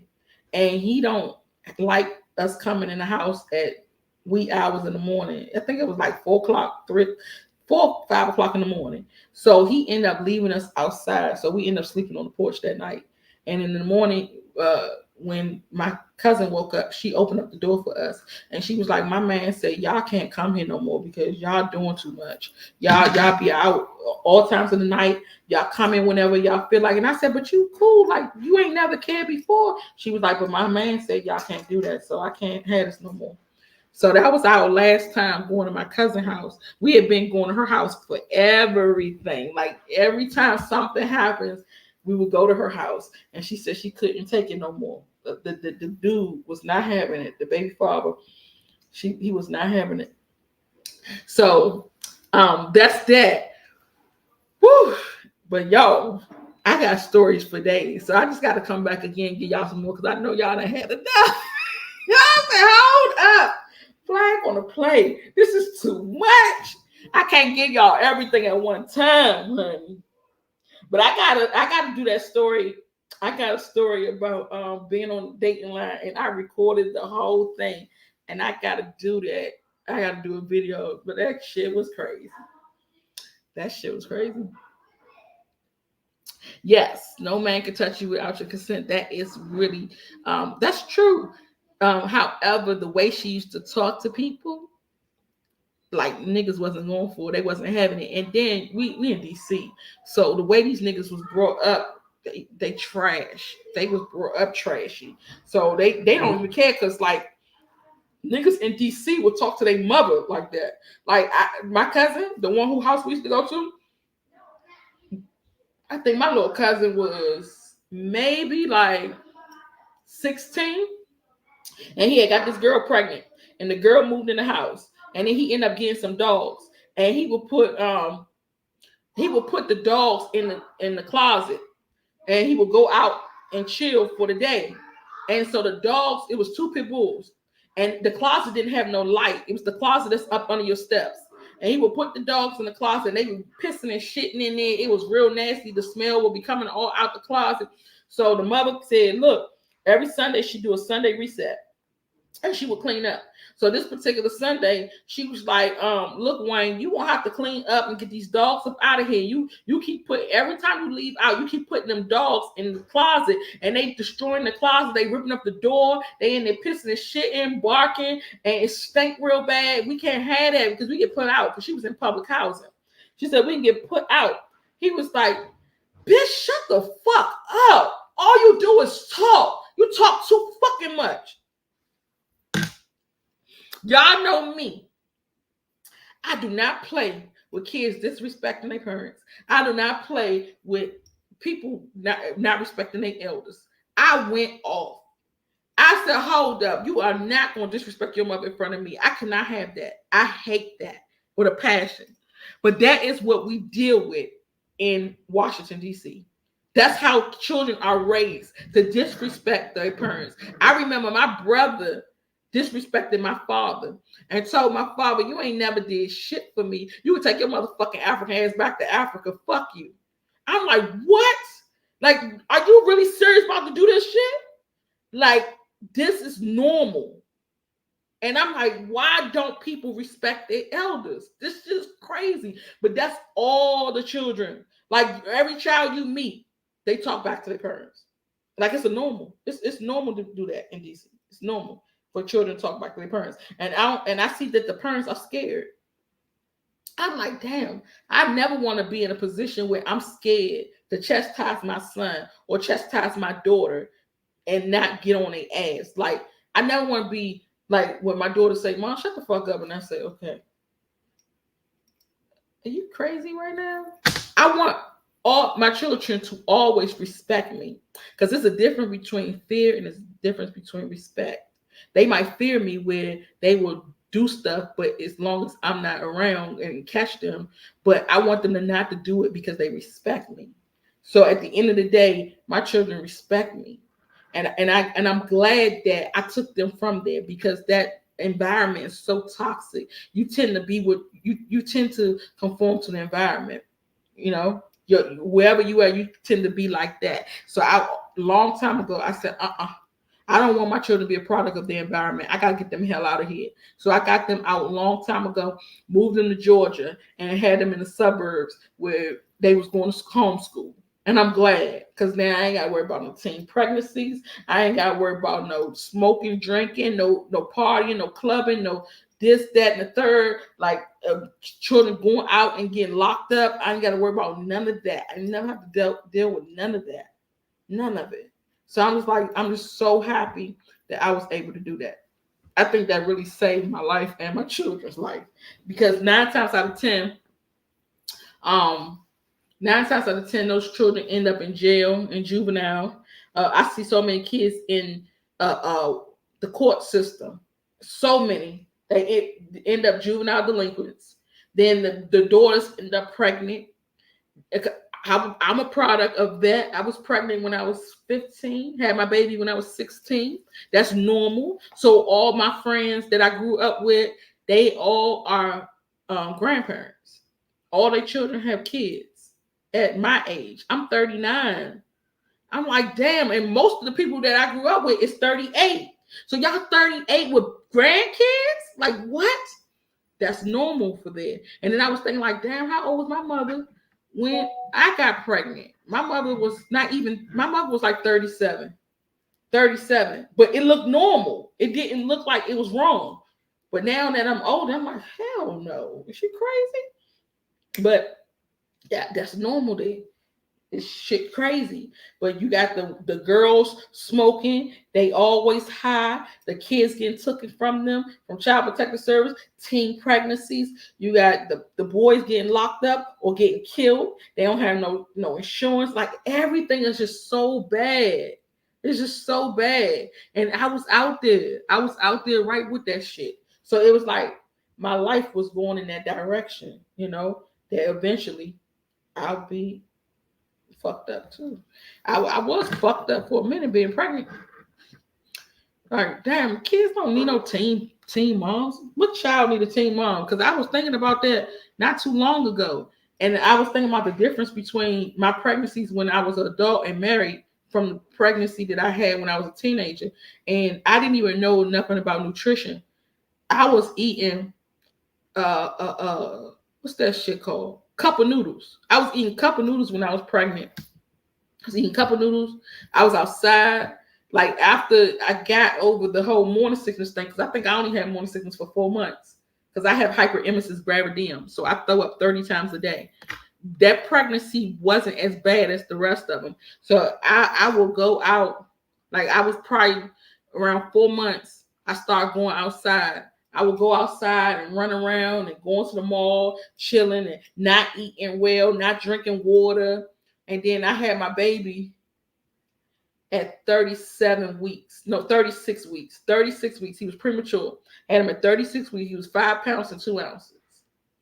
And then I was even supposed to be breastfeeding. I got tired of breastfeeding because I didn't have the patience. Didn't breastfeed him, just gave him some Enfamil. It was like, I'm going to give him this. Then I look back at this shit. I said, what the hell I do? What did I do to this boy? Like, why?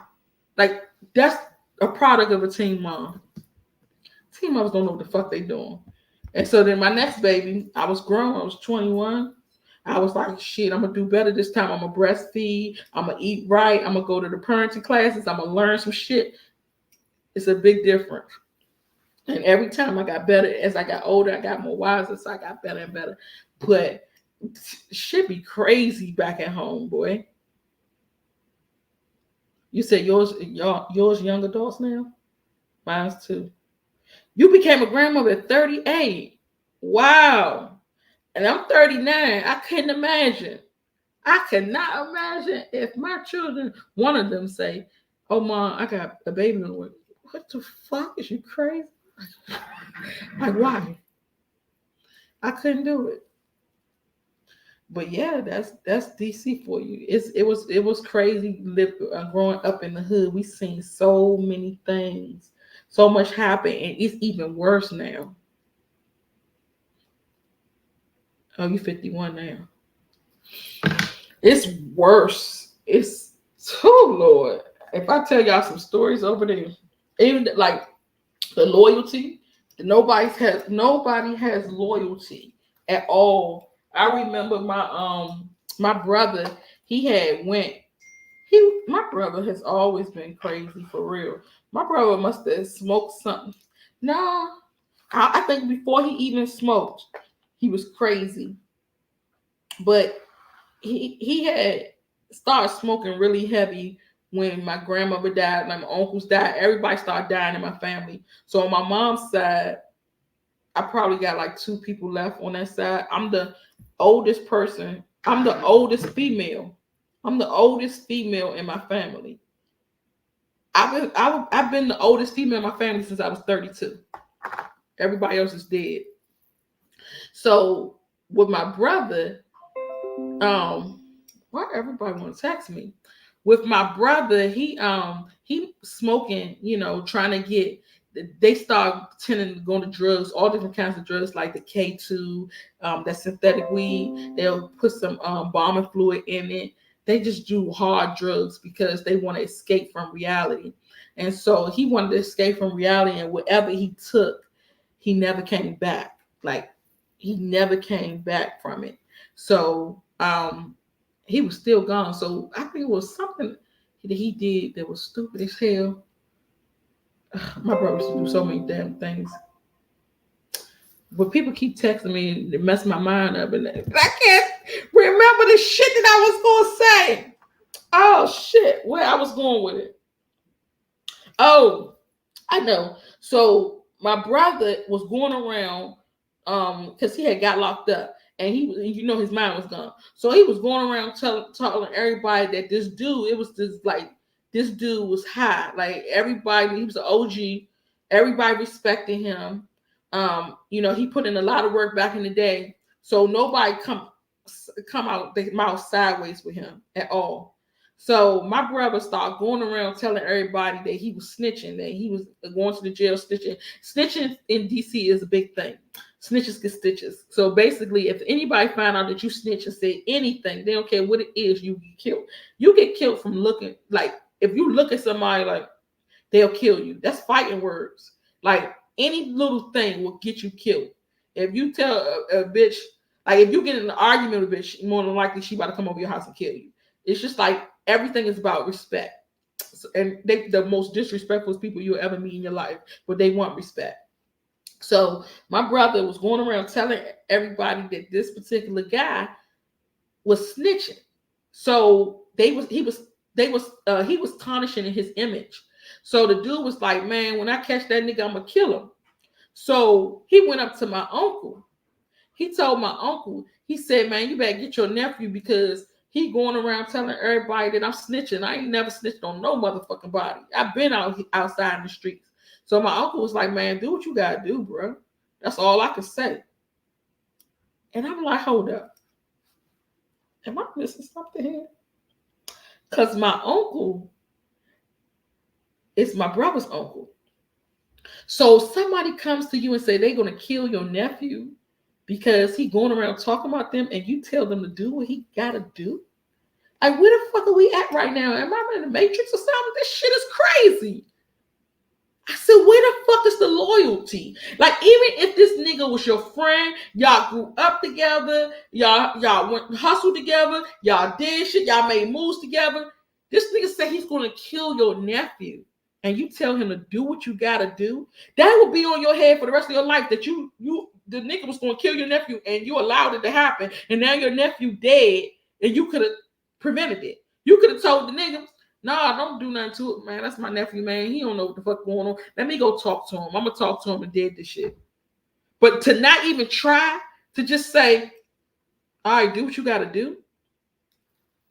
That's when I knew people, they was wicked. They was wicked. Like, how do you do that? It's crazy, but that's the shit you go through. Like, nobody has loyalty at all. They don't even know what the hell that is. No one is loyal. You can't trust nobody. You got to watch everybody. So y'all Ghanaians getting a break tonight, because I'm talking about America now, buddy. How we say, oh, you will never talk about America? I'm talking about America now. When I tell y'all, stay away from Washington, D.C. They used to call Washington, D.C. the murder capital of the world. I don't know if y'all seen this video, and if I could put the video, is it possible that I could put videos on here like y'all can watch stuff with me? Like, how do anybody know about this StreamYard thing? If I can put a video on here so y'all can see it with me and we can watch it together. I saw somebody do something like that, but I don't know how they did it. Y'all tell me in the chat.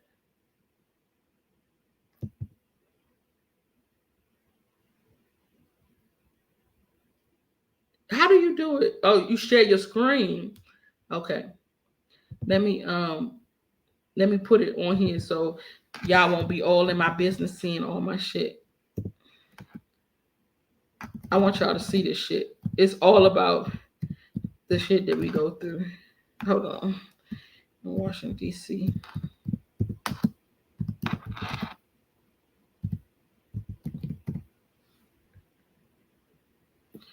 Hold on, y'all. Just bear with me.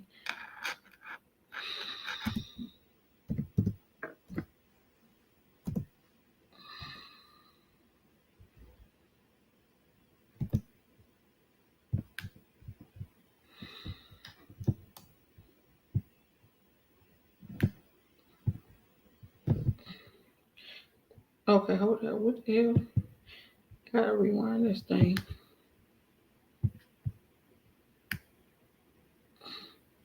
So when I share my screen, I'm guessing that once I share my screen, y'all should be able to see the whole thing. So I'm gonna need y'all to tell me when I share my screen if y'all could see this or not, because this is gonna be my first time doing this.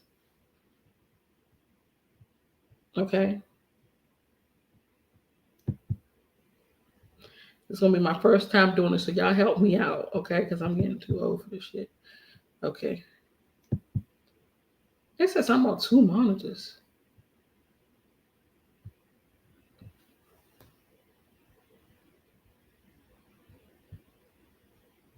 Oh shit, it's right there. Oh, this shit cool as a motherfucker. So can y'all see that?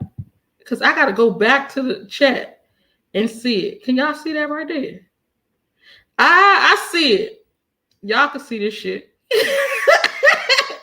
Ain't nobody telling me, but y'all can see it. Because I see it.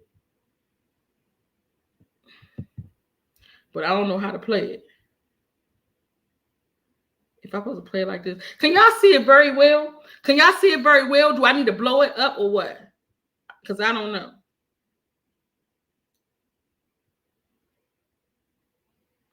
Okay, you see it. Okay, is it good though? You see the whole screen, or or you see it small? Because on my side, I see it really small. I see it really small. Is it big though?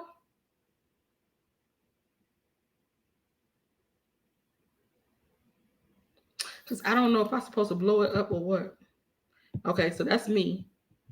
And then this add to stage. Okay, so I added to the stage. It's small. Yeah, that's what I thought. But what if I blow? How do I make it bigger? Like this?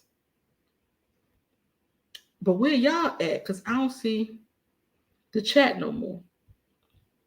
Okay, let's see where the chat at. Full screen mode, new private chat messages will appear in the corner of the screen. You can turn this off. Okay, hold up, y'all. Because I don't see the chat no more. So let me go back. Okay. Did I make it full screen for y'all? Did I do that? Was that it? Because I don't have to see the chat. I could actually just look at it full screen with y'all, and then when it's over, I'll come back to this screen. Because when I looked at it, it was full screen, but I didn't see the chat. So was it full screen when I did that? No, it wasn't. Shit. I don't know what to do there. Let me see. Because if it's too small, so it was small like when we was looking at Kimberly on here, that was small. I don't know. Let's see if I can figure this shit out. New layout, exit layout. What kind of layout is this? This is one right beside me. If I do this layout, it'll get right beside me. So it's in the corner now? You're still seeing in the corner. I'm seeing in the corner, but what about the video? Because you can see it when right now or before, because I changed it. Right now, I'm the full screen. Okay, if I click on full screen, I did that before. This is full screen right here. Let's see if I can see chat. But it won't let me see chat though. This is full screen to me, but I cannot see chat. Now I'm full screen. So that was me full screen though. Let me put Let me see this. Where the hell this thing go? Add to stage. Okay, so now we back to this thing again. So let me put it full screen and then you tell me if it's full screen. Is this good? Because it will not show me the chat at all. So then I will have to leave off of here and just to see y'all. I'll see the chat on my phone. But you said it wasn't full screen. Shit. I ain't even think about my phone because if I go on my phone, I'll be able to see it for my damn self. You're so smart. I like that. You are so smart.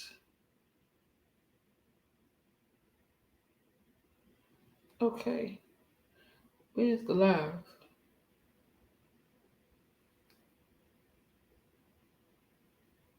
Where is the damn live at?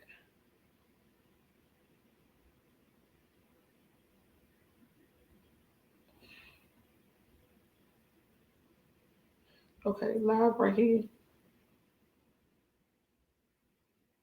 Damn, I can't even see my live though. I don't even see that. So y'all can manage. I want y'all to see this very well. That's why I'm trying to put it on there. Dang. So, okay. Okay. I found the live. I got the live. I see it. Y'all can see it well. Yeah. That's very well. Because let me see right now if I put it full screen. So I got it full screen right now. And it's the same. So we're gonna do that. We're gonna do it. We're gonna do it. And I can see the live on my. Okay, now how you play this shit? Oh shit. Oh shit. I cannot play it, y'all. How the hell are you supposed to play this thing? It's not even giving me the option. Oh my god. OM Jesus. It's not even giving me the option. Let me see if I go here and do it.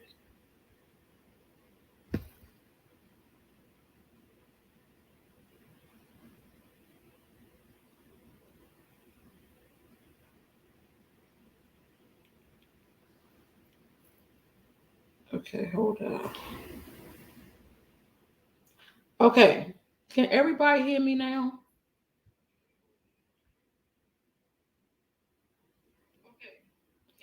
Okay, I see it's a delay. So I talk and y'all don't hear me until about 4 seconds later.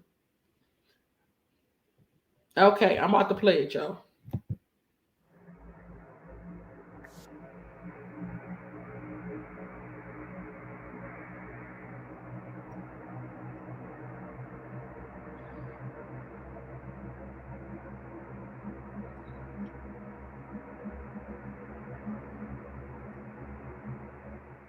Nas leaving the spot. We in Miami tonight. My man C Webb on the camera from DC. He looked out for a young brother that was getting ready to get murdered by some other young brothers. But if them young brothers knew the truth about who's trying to murder all of us, we wouldn't even want to kill each other.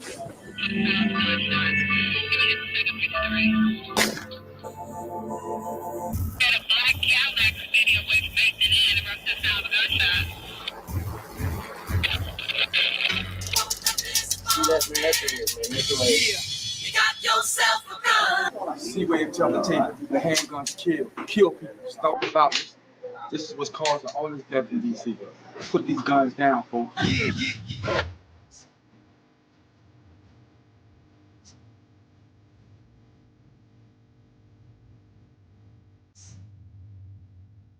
Okay. Yo, what's up?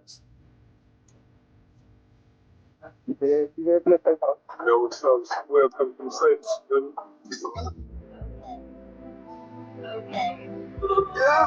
That's crazy that you knew these people, man. This real, man. Ain't nobody else doing this, dog. People with billions of dollars, ain't nobody doing this, man. Oh, it ain't no way. You know what I'm saying? We the strongest. Survival of the fittest. You make it in here, baby. You can do anything. Exactly. I love you, boy. Love you too, Chris. All right, baby. Your man.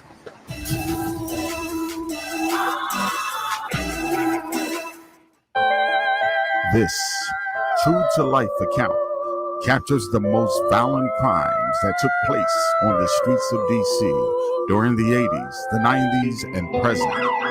This historical, critical acclaim video memoir was created when DC was labeled as the murder capital of the world. A time when DC's notorious hitman Wayne Silk Perry was terrorizing communities with numerous murders, when the shotgun stalker was driving around and shooting and killing innocent people. The stories depicted throughout the book are truly amazing. The gangs and the community allowed the author, Curtis E. Mosey, aka C-Web, to have unprecedented access to intimately explore their violent and brutal underbelly.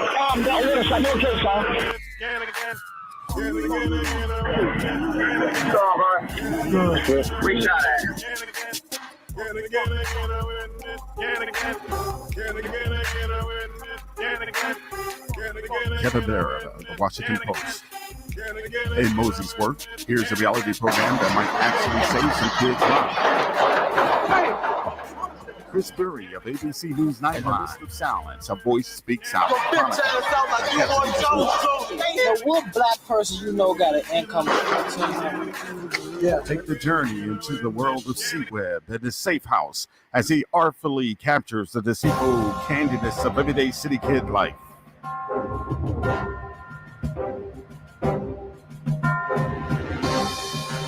You know they headed for that safe house.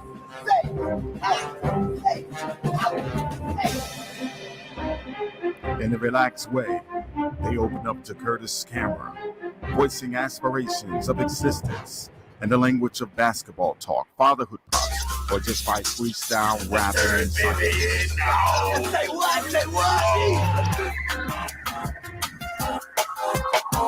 Beyond the yellow tape, life and death on the streets of DC. I'm Alabama. C-Web, you got another murder victim on camera. It's over. After we wrap up, we're going to get the DE. Then suddenly, over time, these young men were being gunned down in the streets, becoming casualties of gang violence. Many were shot multiple times. Some were crippled for life, never to walk the streets again.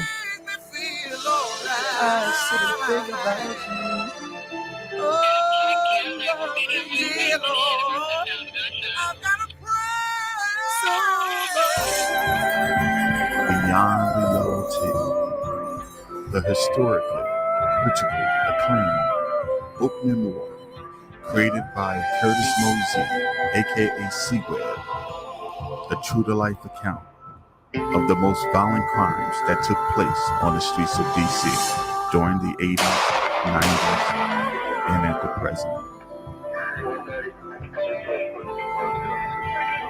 Please stop playing, man. Come on, girl. We gotta go home, man. We gotta go home.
Restraints, I show the nature of gang life, as seen from DC's emergency rooms, where doctors frantically work to save thousands of lives.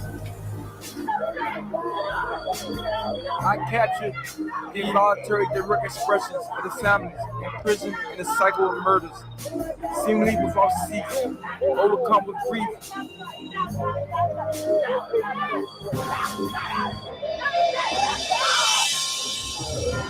We knew the truth about who's trying to kill all of us young black motherfucking niggas. We would never aim a gun at each other.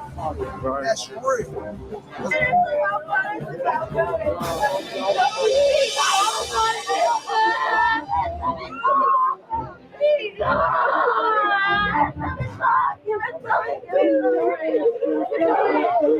Unable to curtail feelings, crying over the bodies of dead loved ones doctors couldn't save.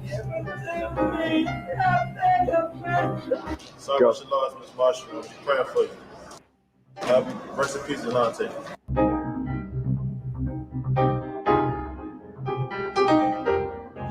They've been killing us for 500 years. 500 years, you gotta stop, huh? Killing young niggas.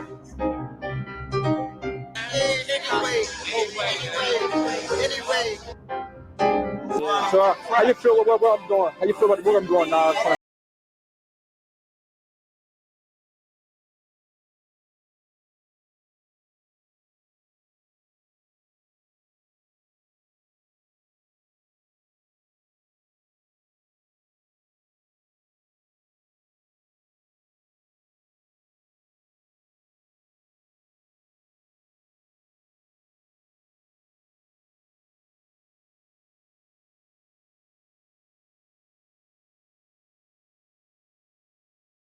Where's Mosquito, Washington, D.C. caused death? Why is he here? How these guns get I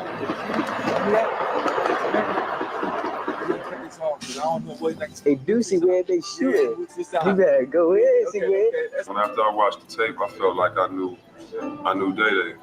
It's sad that he lost Day Day, but hopefully his story of time and his family will keep many other Day Days alive. Hopefully that story, when you see it, will keep a lot of young brothers alive who may not have been alive.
And I saw his first film, which, he's got some powerful stuff. Yes. And his voice needs to be heard beyond just here and in Washington, D.C. It really needs to be heard nationally. Because the same problems he's documenting, the same problems happen in urban areas all across this country.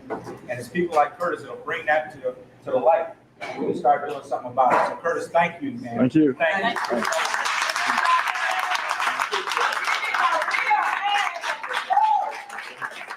I love my son, I love him like crazy, and I miss him like crazy. I miss my baby, and I wish he was here with me all the time. I wish he was here. With us. And I miss him like always crazy. with us. And I say, always with us. and go ahead, and I'm saying to the world, Dubois, Because he wasn't a bad kid. He's a good kid. You know what I mean? You know what I mean?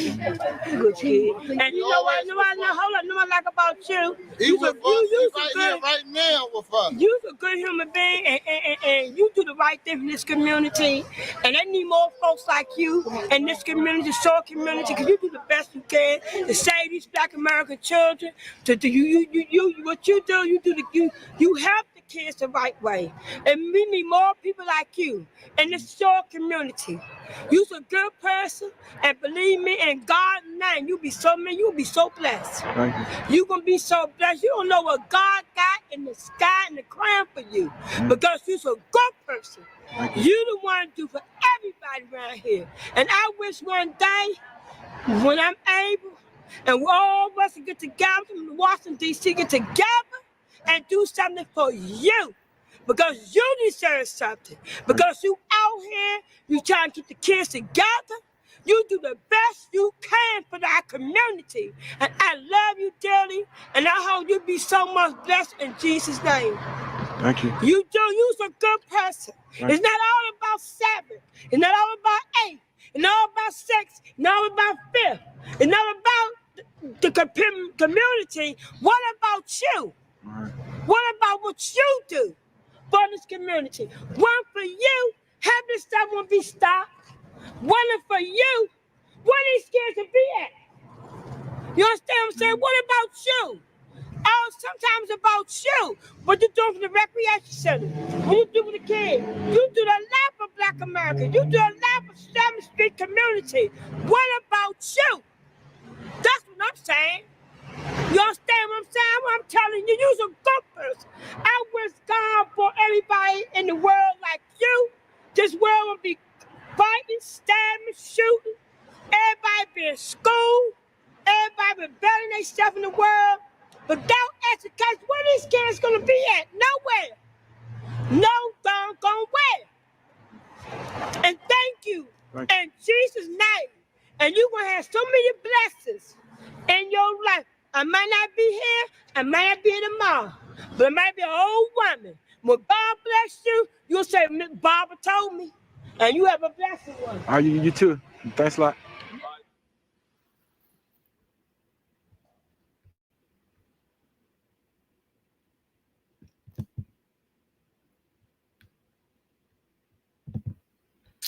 Okay, guys, I believe that y'all can still hear me.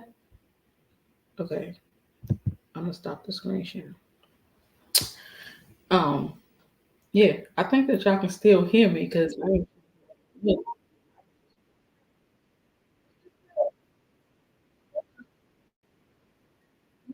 the hell we gonna do? I just heard the YouTube go back up. Okay, can y'all hear me in the chat? Y'all say yes. Y'all can hear me in the chat. I ain't do nothing different to the computer. I was just on the phone, and it kind of confused me. Like, am I listening on the phone? Or am I listening over here? One was going faster than the other. I was trying to keep up. It's like, fuck. Because this one, okay, good. Because the computer, I'm hearing it faster than the phone. So by the time y'all hear it, it's already 4 seconds later. But this video is so near and deep because I actually knew everybody in the video. When she was talking about 5th Street, I was born and raised on 5th Street. So I grew up there, the Shaw community. I went to Shaw, I went to Dunbar Senior High School. So that's my stomping ground. And then they had a part where all the guys in the video was from 5th Street, and they say, rest in peace, 5th Street family. I lived on the corner of 5th Street. So all the guys that was on that paper, I knew them. I grew up with them. They went to school with me. And to see every last one of them die, like I was there when this happened. And so on that particular video, only people is left is Mosey. His name is Curtis. He was the one who was filming. Nas, Chris Webber, and I think that's it. Oh, and the mayor. They're the only people left. Everybody else in the video is dead. So all the boys that y'all seen on the couch reading, all of them are dead. And these boys was 13, 14, 15, 16 years old, and they died. They died very early. Chris Webber was talking about Day Day, and he was like, I kind of knew Day Day. Like, I felt his spirit. That is Kevin, my ex-husband's cousin. So a lot of these people are family members, you know, and they was dying, and a couple of his cousins died right there on the block with us. My brother was with his cousin when he died. It was like any little beef. And it's so crazy. When his cousin died, his cousin had got killed by another dude that was in our neighborhood that they grew up with us too, that was hanging with him every day. And he got mad at him one day, and my husband's cousin and my brother was together standing outside in the parking lot, and the dude came up to him on a bike and just shot him up. And he just dropped dead. That was the last time he got shot, because he had been shot 4 times prior to that. But every time he gets shot, he never died. He even had a bag. He had got shot one time where, I don't know if y'all know about the shit bag, because that's what they say in the hood. They say, nigga, I'll put you in a shit bag. So basically, they'll take when you get shot somewhere up in the abdomen, it messes up you from pooping outside your butt. So they take it and route it to your stomach, and they put a bag there so you can shit in the bag. And so he even had that for a while. It's been so many times that he was messed up. One time he was paralyzed. He was able to walk again. One time he was outside, and there was some kids coming home from school, and the niggas came past and started shooting, and he tried to block it with his hands, and the bullet went through his hands. Like, he got shot so many times. And this particular time when he was out there in the parking lot was his last time. That was it. So he got killed by his friend.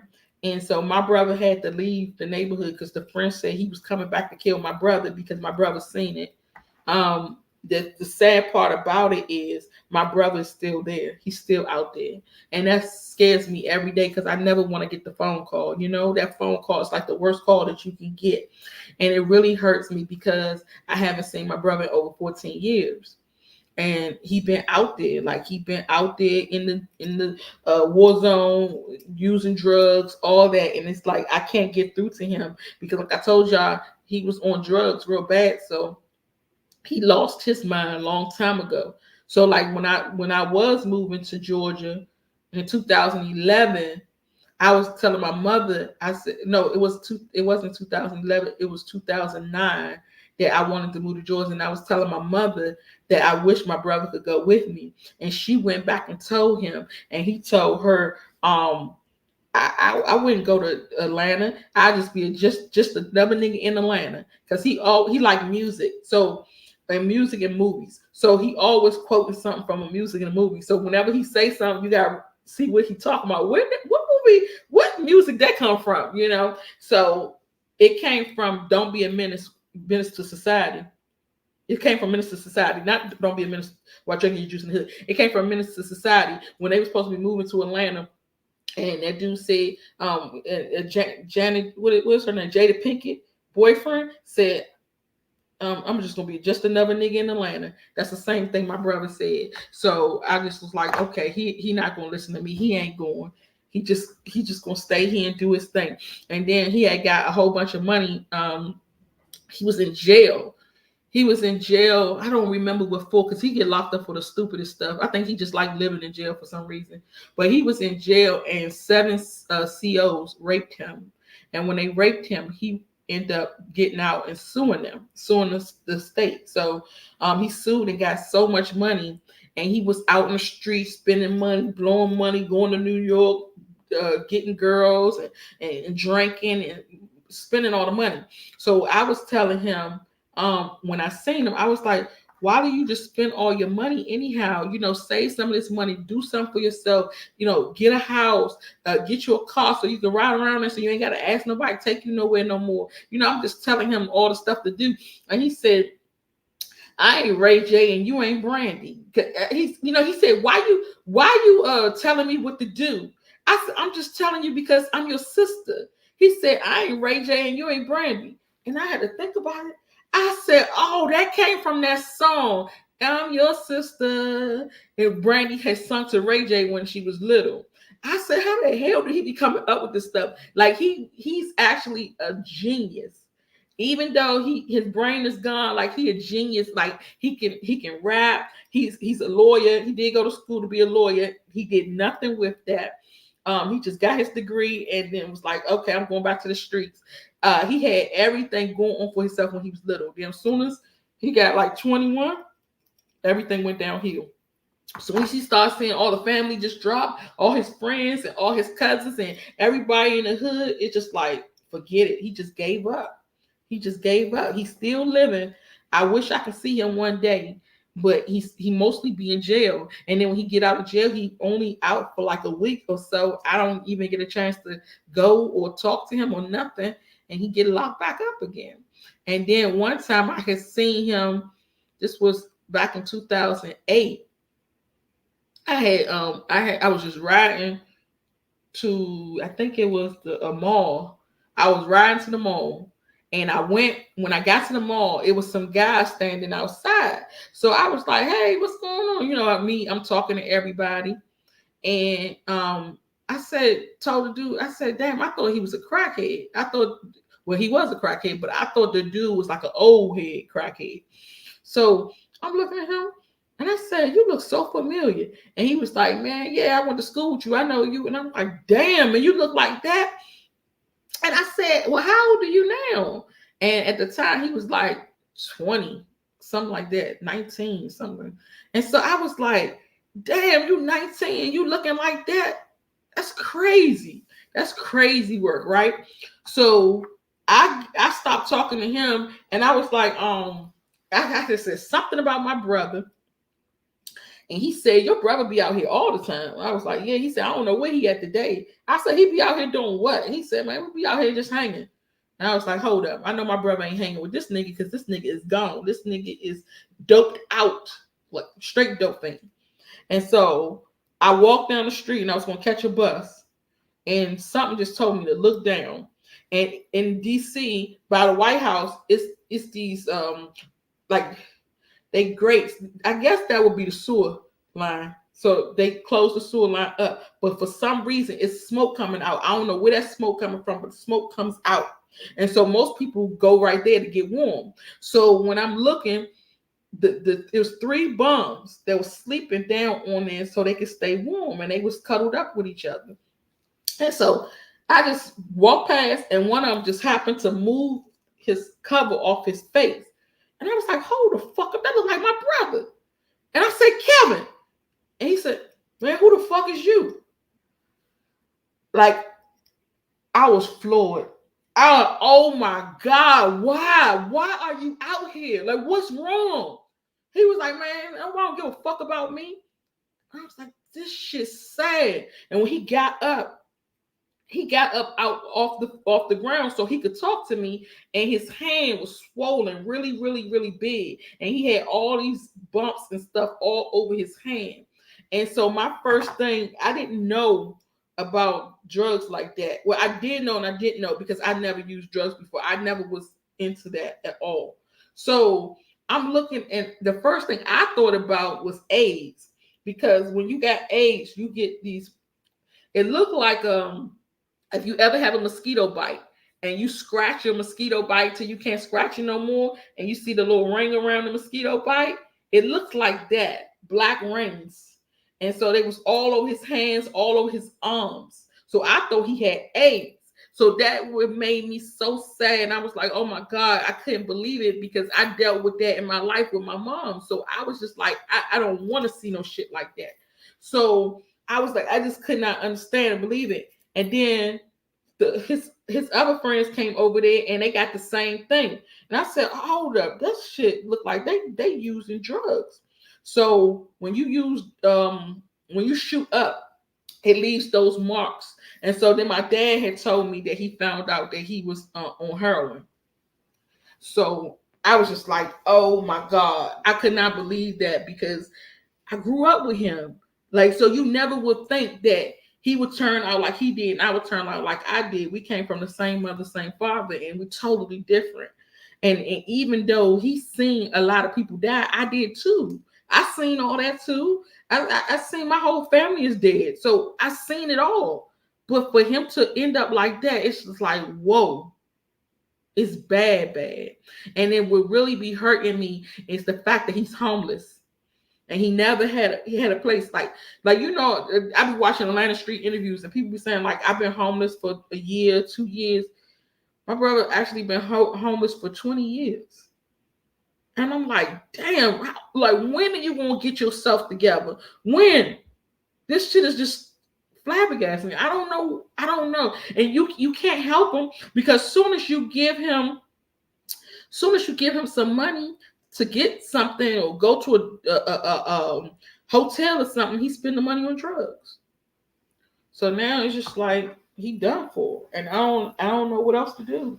And he went to rehab. He got cleaned up and went back on the streets again. No, he doesn't want to. Like he's so messed up, and then he be saying that the reason why he liked that is because my mother died, my grandmother died, my great grandmother died, and he watched everybody die. But I did too, so that's no excuse. You know, it's no excuse at all. It's just really sad. And I like all my life. Well, I ain't gonna say all my life, but since 2005, yeah, about I've been thinking like trying to prepare myself mentally for that call one day. You know, and it's sad, but everybody in my family, I had to do that. I had to prepare myself so I won't break down. Because my grandmother is she's crazy, but she's with the Rosicrucians. And the Rosicrucians believe that when people die, you leave the body there for everybody to come see. The family should come see the body no matter how long it takes. It kind of put me in the mind of in Ghana, or I'm gonna just say Africa, period. In Africa, when somebody dies, they have the wake keeping. And at the wake keeping, it's kind of like our repast. And the wake keeping, they party all day, all night. They can party from the morning all the way to the next morning. And everybody can come. And they would have this wake keeping for hours and hours and hours, so everybody can go see the family and talk to them and chill with them and eat and eat and eat and eat. So sometimes people work for 12 hours. When they get off, they can come. Or somebody might work for 8 hours. When they get off, they can come. So they want everybody to come, be able to come. So that's why it's so long. So with my grandma, with the Rosicrucians, they believe that they not supposed to, when somebody died, they supposed to just leave the body there and let everybody come. Everybody will come and see him. So sometimes people be at work, can't come until tomorrow morning. So the body has to stay there. So I don't believe in that shit. And I'm like, every time this happened, she said she want me to respect the situation. And so I shouldn't say anything, but I think it's just gross. It's nasty. And I'm not feeling it. So when she tried to do that with my mother, I was like, hell no, we ain't doing none of that. So it was just going back and forth with her about that.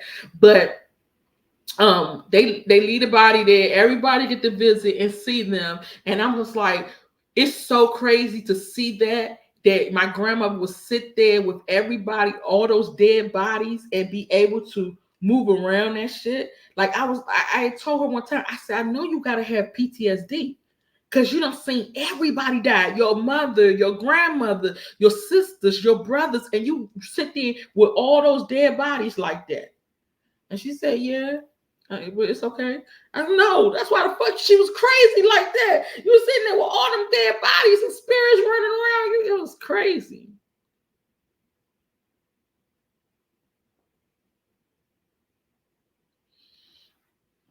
Like you said, he was crazy as hell.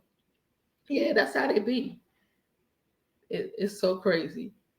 They on all types of shit. And the craziest thing is when they came out with that not fentanyl, They on that too now. I forgot about that because I had seen some girls that I went to school with, and they was old looking, and they was gone, and they got kids, and the kids living with the mother, grandmother, and they not taking care of them no more. I'm like, damn, everybody on it. It looked like zombie land when you go there, but they was on that K2.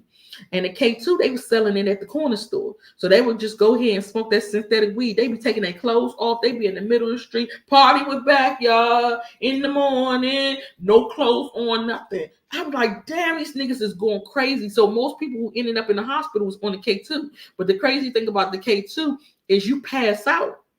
And when you pass out, you can hit the curb. You hit the curb, you out of here. So many people was dying just off of that. Dang, I know that had to be bad to watch somebody transition. I watched my mother transition. She transitioned in front of my face. And my grandma was so mad. My grandma was there too. And she was so mad because the people, when you transition in the hospital, that's why she said she didn't want to take my mother to the hospital. I want to take her to the hospital. But when you transition in the hospital, they come in there and clean you up and put you in a body bag and take you to the morgue downstairs in the basement. My grandmother said, if these motherfuckers take this body and take her to the wall, I'm suing the whole damn hospital. And I'm like, shit, let her go. We gonna sit here and do it. I want everybody to see my daughter. I'm like, hell no. We ain't doing none of that. You was crazy as hell. She was off the chain. But yeah, though, y'all, it's just so much stuff going on in those streets. And I had seen somebody said that DC used to be really deadly. Okay, what you saw was just a taste. That's just the tip of the iceberg. The way DC is now, you dare not to step in there. You never know what the fuck is happening. The crazy part about DC, now everybody getting killed. It's just like people, like you got about 5 or 6 deaths a day. It's very, very violent. If you want to, you can go on YouTube and put in homicide, DC homicide, and you will see all the people, because they got cameras everywhere now, because they're trying to get all the people who killing these people and robbing and stuff, and you'll see all the cameras capturing certain people, like certain crime. Like I had friends whose kids died walking to the ice cream truck, people who died on the playground. So you'll see just different homicide cameras, and it'll show you what this nigga did. This nigga just got out and just killed the Uber driver. Just dumb shit. Now the crazy part about it is, let's say that I got into it with a girl or a nigga, because it don't matter what it is. I got into plenty of fights with niggas. That's all I used to fight back in the day, because niggas didn't care. They didn't have no respect for females or nothing. But let's say that I got into an argument with a nigga. Because I do know there is some niggas I got into an argument with. It's this one nigga named Demaya. And when I was 12, he came to my house. He came to my house when I was 12, and he asked where my brother was at. And I was like, he not here. I said, who is you? He said, why the fuck does it matter? I said, because you come into my house asking me for where my brother was at, and I want to know so I can tell him. Now, everybody knew this dude, but I wasn't outside like that, so I didn't know this dude. So I was like, why are you coming to my house asking for my brother? He said, I just want to see the nigga. I just want to know where he's at. I said, well, he ain't here. He was like, man, shut the fuck up, fat bitch. And I'm like, damn. Like, why the hell you going on me? He was like, man, I punched the shit out you. So at this particular day, I don't know why I just did not want to fight this day, because you got to fight your way through everything in DC. So at this particular day, something was going on, and I just did not feel like fighting. So I was like, man, yeah, whatever. I'll let my uncles and them handle you. So he was like, man, fuck you and your uncles. So later on, when I seen my brother, I told my brother, and I described them to my brother. And he said, oh, I know who you're talking about. You're talking about Demaya. So then my ex-husband told me that Demaya got hands. And he said really bad. Like he would hit a nigga and split his whole face open. He said, good thing you didn't start fighting that nigga, because he would have fucked you up. That's what my ex-husband told me. So I'm telling everybody about this, and I'm saying my uncles, they don't give a fuck about none of that. So I'll let them know and let them handle it, because they used to handle everything for me. So with this dude, we got into an argument That was when I was 12. Maybe if I see him today, maybe he'll try to kill me because that's the way it is. So people will hold grudges for the rest of their life. They will hold grudges 10, 15, 20 years. When you forgot about the argument y'all had, they still remember and they see you and they like, this is the best opportunity to shoot her ass. You know, especially if they know who you are. If you still look the same and they can recognize you, they will kill you over some beef that y'all had a long time ago. And what's so crazy is when she was talking about it, she said, that's 5th, that's 6th, that's 7th, and that's 8th. Those are blocks. 5th, 6th, 7th, 8th are blocks. So you mean to tell me the nigga on 8th Street beefing with the nigga on 5th Street because he on 5th Street? Like the stupid shit. Like y'all got to be the dumbest motherfuckers. So that means you can't walk straight down the street. So if you want to go to 5th and you on 5th and N Street and you might want to go to 5th and M Street, you couldn't walk down 8, 7, 6, 5 and turn down N so you can get to M. You have to walk down this way, which is going to be a whole nother street, and walk around the corner and go there. Like you got to walk all the way around a block, a couple blocks just to get to 4 blocks down the road. Because if you walk through their neighborhood and they see you, you're getting killed. That's just it. And it's so crazy and so stupid. I'm like, you can't even go nowhere. And then the crazy part about it is check it. If you got 8, 7, 6, and 5th, and that's the same neighborhood area, that means that's going to be the school district. So you got to send your kids to school with niggas that's beefing with them down the daggone street. So now your kids are at risk of getting killed in school. How many kids got killed in school? That was like a normal occasion. That was so normal to happen. You don't know, like we leaving out of school today, somebody bound to get killed. Somebody bound to have a fight. Somebody bound to get hurt for what? It's Chuck Brown Day today. Oh, wow. So where you gonna party at? Where you gonna party at? Because I swear, I will not ever go to near club in DC, near lounge in DC, I'll probably go to a restaurant in Maryland. That's about it. But in DC, I don't play around. And then it's so crazy because the gentrification, all the Black people that was in DC are now in Maryland. So now they tearing Maryland up. Capitol Heights, all that, they tearing the club up. They messing everything up. So now you got it even bad because you had it bad in DC, which you still do in a lot of places. And then now they out Maryland. So now DC is the new Maryland. I mean, Maryland is the new DC. So everybody's just killing everywhere. So I'm just like, where do you go? Where do you hang at? Where do you be? The only place you could probably be is you probably can go out Silver Spring, Germantown, or somewhere a little further out just to get some peace. But they still coming out there too. I remember back in the day, if you wanted to move out Maryland, you had to have some money. You couldn't live in Maryland if you ain't had no money. And then you did see a nigga in Maryland, you'd be like, damn, that nigga done moved out the suburbs, man. That nigga got some bread now. But now they done moved everybody out there. They making it so convenient.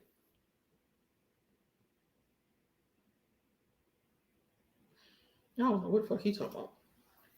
So they making it so convenient for you to get, they making it cheaper to live in Maryland than it is to live in DC. So that's why everybody's moving out there. So now you got that problem. It's crazy. They do hold grudges for a long time, and then they just fight over any and everything, and then everybody is violent. So you can never even trust. Like you see a nigga in the wheelchair, and you say, "Oh, this is so cute." He's not gonna do anything. That nigga have a gun right up under the chair, right up under in the back of the chair, or he'll have a gun up under him and pull that motherfucker out and shoot you. And you thinking because he in the wheelchair, he ain't gonna do nothing. He's so cool, so nice. Majority of the niggas are in wheelchairs because they got shot, and when they got shot, they got paralyzed. So most of them are in wheelchairs. Them been the main ones shooting. I'm like, how the fuck is you shooting? You gotta push that damn chair so you can get up out of there. What is you doing? That is so crazy. That's how it is. It be them, it be the little youngins. Like you see a little youngin, 12, 13 years old, and he talking shit. You like, man, go somewhere, little youngin. He bound to come back and shoot you. Especially if you're an old head or you older like me, my age, he gonna shoot me. Because at the end of the day, he needs to earn his stripes. That's how he earned his stripes. When he be like, man, I got 3 bodies on me. And then he can put his little teardrops on his eye. It's so crazy. But that's the life, man, in the heart of DC, living there. That's why I'm like, I never want to go there. Like, I know I have to sometimes when I have to handle business, but it's just so trashy and nasty to me. I be looking like, what the fuck is this? Like, where we at? What are y'all doing? Y'all haven't done anything in all this time. The same stuff is still there. They haven't cleaned up nothing, haven't done nothing. The only thing is downtown, they got little office buildings and stuff, so you don't know where you at down there because they made new office buildings. But other than that, the same shit. Ain't doing nothing different. And the people are the same. And I've talked to my friend. Well, she's not my friend, but this girl that I know, I had her daughter. She's a grandmother too. She's 38. She's a grandmother. She got 4 grandkids. But her kids used to go to school daycare with my son. And so I used to chill over her house and all that, but her house was just so messed up. She lived in one of them dirty apartment buildings where the piss in the hallways. They pissing in the hallways. So I'm like, I used to tell her then, I was like, man, you got to get out of here. You got to get out the hood. You can't be here. I was in the hood, but not in the hood. At that point, I was like, you got to get out the hood. Like, you can even come live with me. I just want you out of here. And she was like, no, because my grandmother left me this house. She said, my grandmother left my mother the house and my mother left me the house. And now I'm going to leave this house to my kids. And I was like, wow, for real? Like, how much you pay for rent to live here? And she was like, girl, I only pay $2. So I had found out that the house was in-house Section 8. And she said she was not going to leave that house until they destroy the buildings and tear the buildings down. And then they could pay her to leave. She going to stay in that house. I said, so you mean to tell me y'all passing down government benefits? Like, are you fucking serious right now? So you ain't going to never have nothing for yourself? So the last time I talked to her was in 2019. And she finally got a job, her first job, working at the seafood market. And I was just like, damn. Like, and then when I go back to see these people, they still there. They still in the same spot. No growth, no nothing. It does that to you. It make you feel like you can't do nothing. I even felt like when I was living there, I wanted to always be a rapper. I wanted to be a dancer. I wanted to be a singer. I wanted to be entertainment. And I felt like it was never touch it. Like, I could never reach out to touch that. I would never be able to. I'm like, who really thinking about us? Who's really looking for us? Like, we can't go out and be somebody. I always thought I would never be nobody. I would just sit here and just rock like this. And then when I took, like, I had balls of steel, I swear. When I packed my shit and I got my little $5,000 check from taxes, I said, okay, I'm leaving and I'm going to Georgia. I ain't know nothing about no Georgia, no where to go, how to go, none of that shit. I said, I'll figure it out when I get there. And I drove all that stuff there. And I said, I got to do 2 more trips and come back. Do 12 hours runs. I'm going to do that. But I drove that shit there and I ended up at some hotel in Lawrenceville, Georgia. And I had to sleep outside in my U-Haul truck. And I knew that it was the best decision I made because I just felt it. I felt that it was right. Even though I was in a situation where I didn't have a house, I didn't know where I was going to live. I ain't had no job. I was just starting over. I knew it was right. I said, this feels right. So this is what we want to do. And I did that. And I'm like, damn, I'm just so glad I made it because so many people don't make it. So many people don't make it. And I made it out. And that felt good. That was amazing, especially for me to be young and just to jump off the bridge and say, hey, when I get there, I'll figure it out. And I had children. I had a bird. I had a dog. I had 3 children and a babysitter, which was my ex-husband. And I was like, look, I'm doing this thing. And I was going to leave without him because we had broke up. I'm going to tell y'all why we broke up. We had broke up right before it was time for me to move. The dumbest thing ever. Y'all get ready. Because y'all know, y'all keep hearing these dumbass stories. Okay. So he never took me out for holidays. He didn't celebrate holidays. Holidays to him was like, because he has PTSD, he don't want to go outside and be around people or nothing like that. So he didn't celebrate holidays at all. So I was just complaining because it was like maybe like 4 years prior to that, we got into a fight on Valentine's Day. I'll tell y'all that story later. So this Valentine's Day, I was like, you know what? I want to do something nice and special and sweet because I'm tired of not being able to be celebrated, okay? Of course, I have to pay for it because he ain't got no money. So I'm just like, let me do a away from DC trip. So we're going to go to Fairfax, Virginia, right? They had this package deal where you can get 2 days in this Hilton hotel. It had a hot tub. They bring the little bubbly, put it on your bed. They put rose petals on your bed. They put chocolate on it. And it just, everything is real cute for you. Set it all up for 2 days. I said, it's going to be me and him in there. And I'm sending the kids over their grandmother's house. And that's how we're going to rock this thing. So he was like, okay, I'm down. I'm cool with it. I was like, all right, cool. So I'm packing the kids' bags and stuff, getting everything ready. It's time to go. I tell his mother, come and get the kids. So she comes and get the kids and she leaves. And so now we got our last minute things trying to make sure that everything is good. I go get in the car. Did he get in the car? So I looked at him. I said, you got everything? You packed? Why the fuck would you ask me that dumb shit when you pack my shit? I said, I'm just trying to make sure that you got everything you personally want. Because, of course, I can pack your clothes. I can pack your deodorant, your cologne, and all of that. But I want to make sure if you got everything you need, you might want your tripod. You might want your charger, your glasses. I don't know. So I'm just trying to make sure you got everything and we all right. You be asking the dumbest shit. Fuck no. You know what? I don't even fucking want to go no more. I'm like, are you fucking serious, bruh?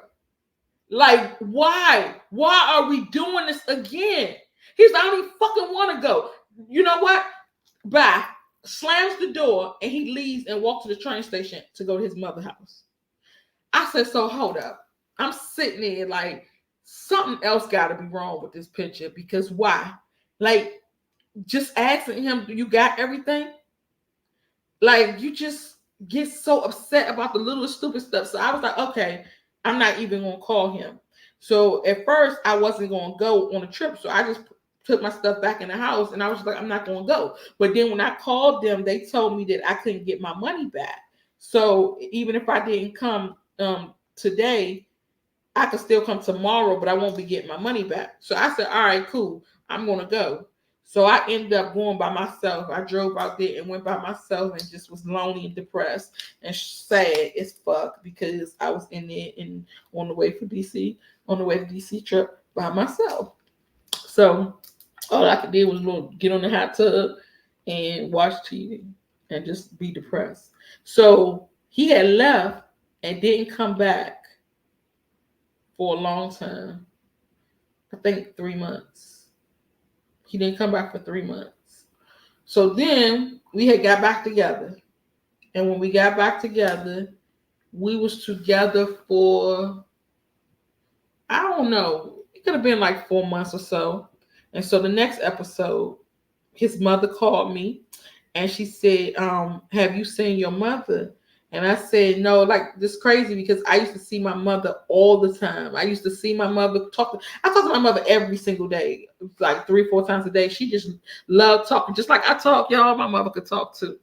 So I see my mother all the time. We was really close, but I end up bringing her to my house so I can get her away from her mother. And I brought her to my house and she was throwing up, she was sick, and I was like, I can't have her here. I didn't know why she was getting sick like that, because the house was really nice, it was clean. I had got her a big screen TV, got her nice bed sheets. I had hooked the joint up. So I was like, oh, she gonna love it here. I'm just excited because it's gonna be a different scenery. My grandmother, she was a hoarder. And y'all know hoarder buried alive? That's my grandmother's house.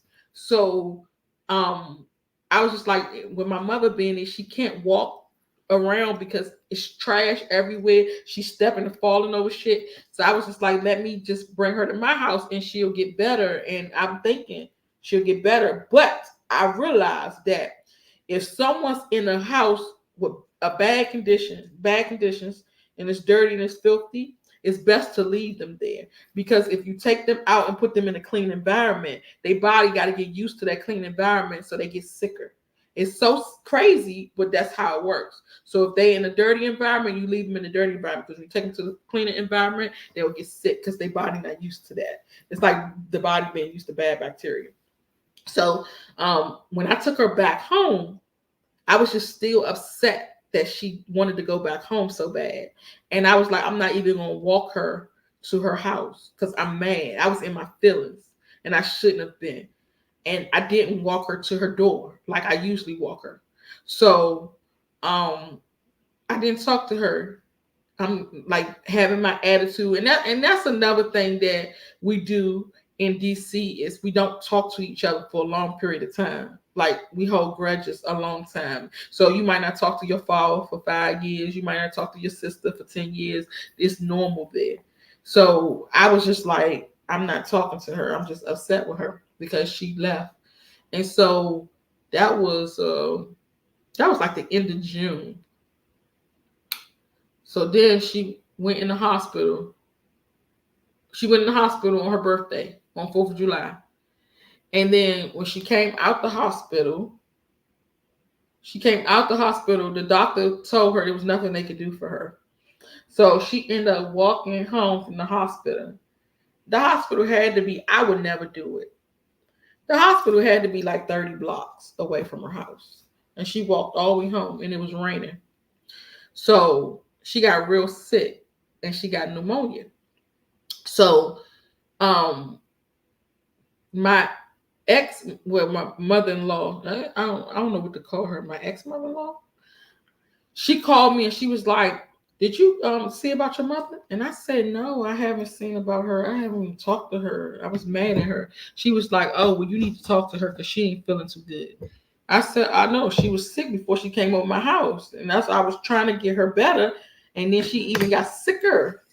And she was like, this one right here ain't good. You need to go see her because she has pneumonia. And I was like, shit. All right, so I'm gonna go see about her. And that means I have to go to my grandmother's house. And my grandmother is a mean, evil witch. And I don't really want to be over there. So I was just like, I'm gonna just tough it out. If my grandmother want to argue, whatever, I'm gonna just ignore her and I'm gonna just move on. If she don't let me see her, okay. Let me just go. So I said, let me go head over there. When I went over there, my grandma opened up the door and she was like, what do you want? I said, I just want to see my mother. That's all I want. I hadn't talked to my mother in 2 weeks. So that's 4th of July. This time was about the 20th of July or the 22nd day about. I said, so I haven't seen her in 2 weeks. I just want to just talk to her. That's all. So my grandma was like, okay, whatever. So I went upstairs and I seen her and she looked at me like she didn't know who I was. And she was looking like her eyes it wasn't even focused on me. And then she said, why is that nigga in my closet? And I said, what the fuck did you just say? She said, why is that nigga in my closet? I said, who in your closet? And she said, Tony dirty ass. So I'm like, okay, now she lethargic, okay? So I like, something ain't right. This shit ain't right at all. So you know how, this is dumb, but y'all know this, how when somebody acting stupid or somebody don't know what they talking about, you go to their head and put your, like, damn, you crazy as a mother. What the fuck is wrong with you? You put your hand to their head like that. I did that. Like, cause it was like a habit to do that. And when I did it, I got the shock of my life because the house was really dirty. There was a lot of shit, so it holds a lot of heat. My grandmother had the heat on because my mother kept on saying that she was cold. So my grandmother turned the heat up all the way to like 85, 86. So it was like 100-something degrees in the house. So I was like, what the hell? Like, what's going on? Because when I felt her head, she felt like I put my hand in the freezer. It felt like my hand was literally in the freezer. I said, ain't no way that it's 100-something degrees in here and you cold. I said, no, this ain't it. I said, I gotta get you up out of here. You said, give you a shot for your birthday. Happy birthday. I want to say happy birthday to you. I ain't got no more. This is it. I drank this whole damn bottle and some margarita. Talking shit. Yeah, so she did see some stuff. So I was just like, I said, this is crazy. I gotta get her out of here. But my grandmother told me, because my grandmother is like, my grandmother know death. Like, she see people dying. She done been with them while they dying. She know when they about to die. So I had went down there. Someone asked her, is my mother about to die? Because she knows. She know everything about death. So I went down there and I asked her, and I said, Nanny, is my mother about to die? She said, yes. She probably got a good couple days left. She been sick for the last 2 days. And the doctor said there's nothing else they can do for her. And I said, damn, I don't want my mother to die here. I got to take her to the hospital. I got to get her to the hospital.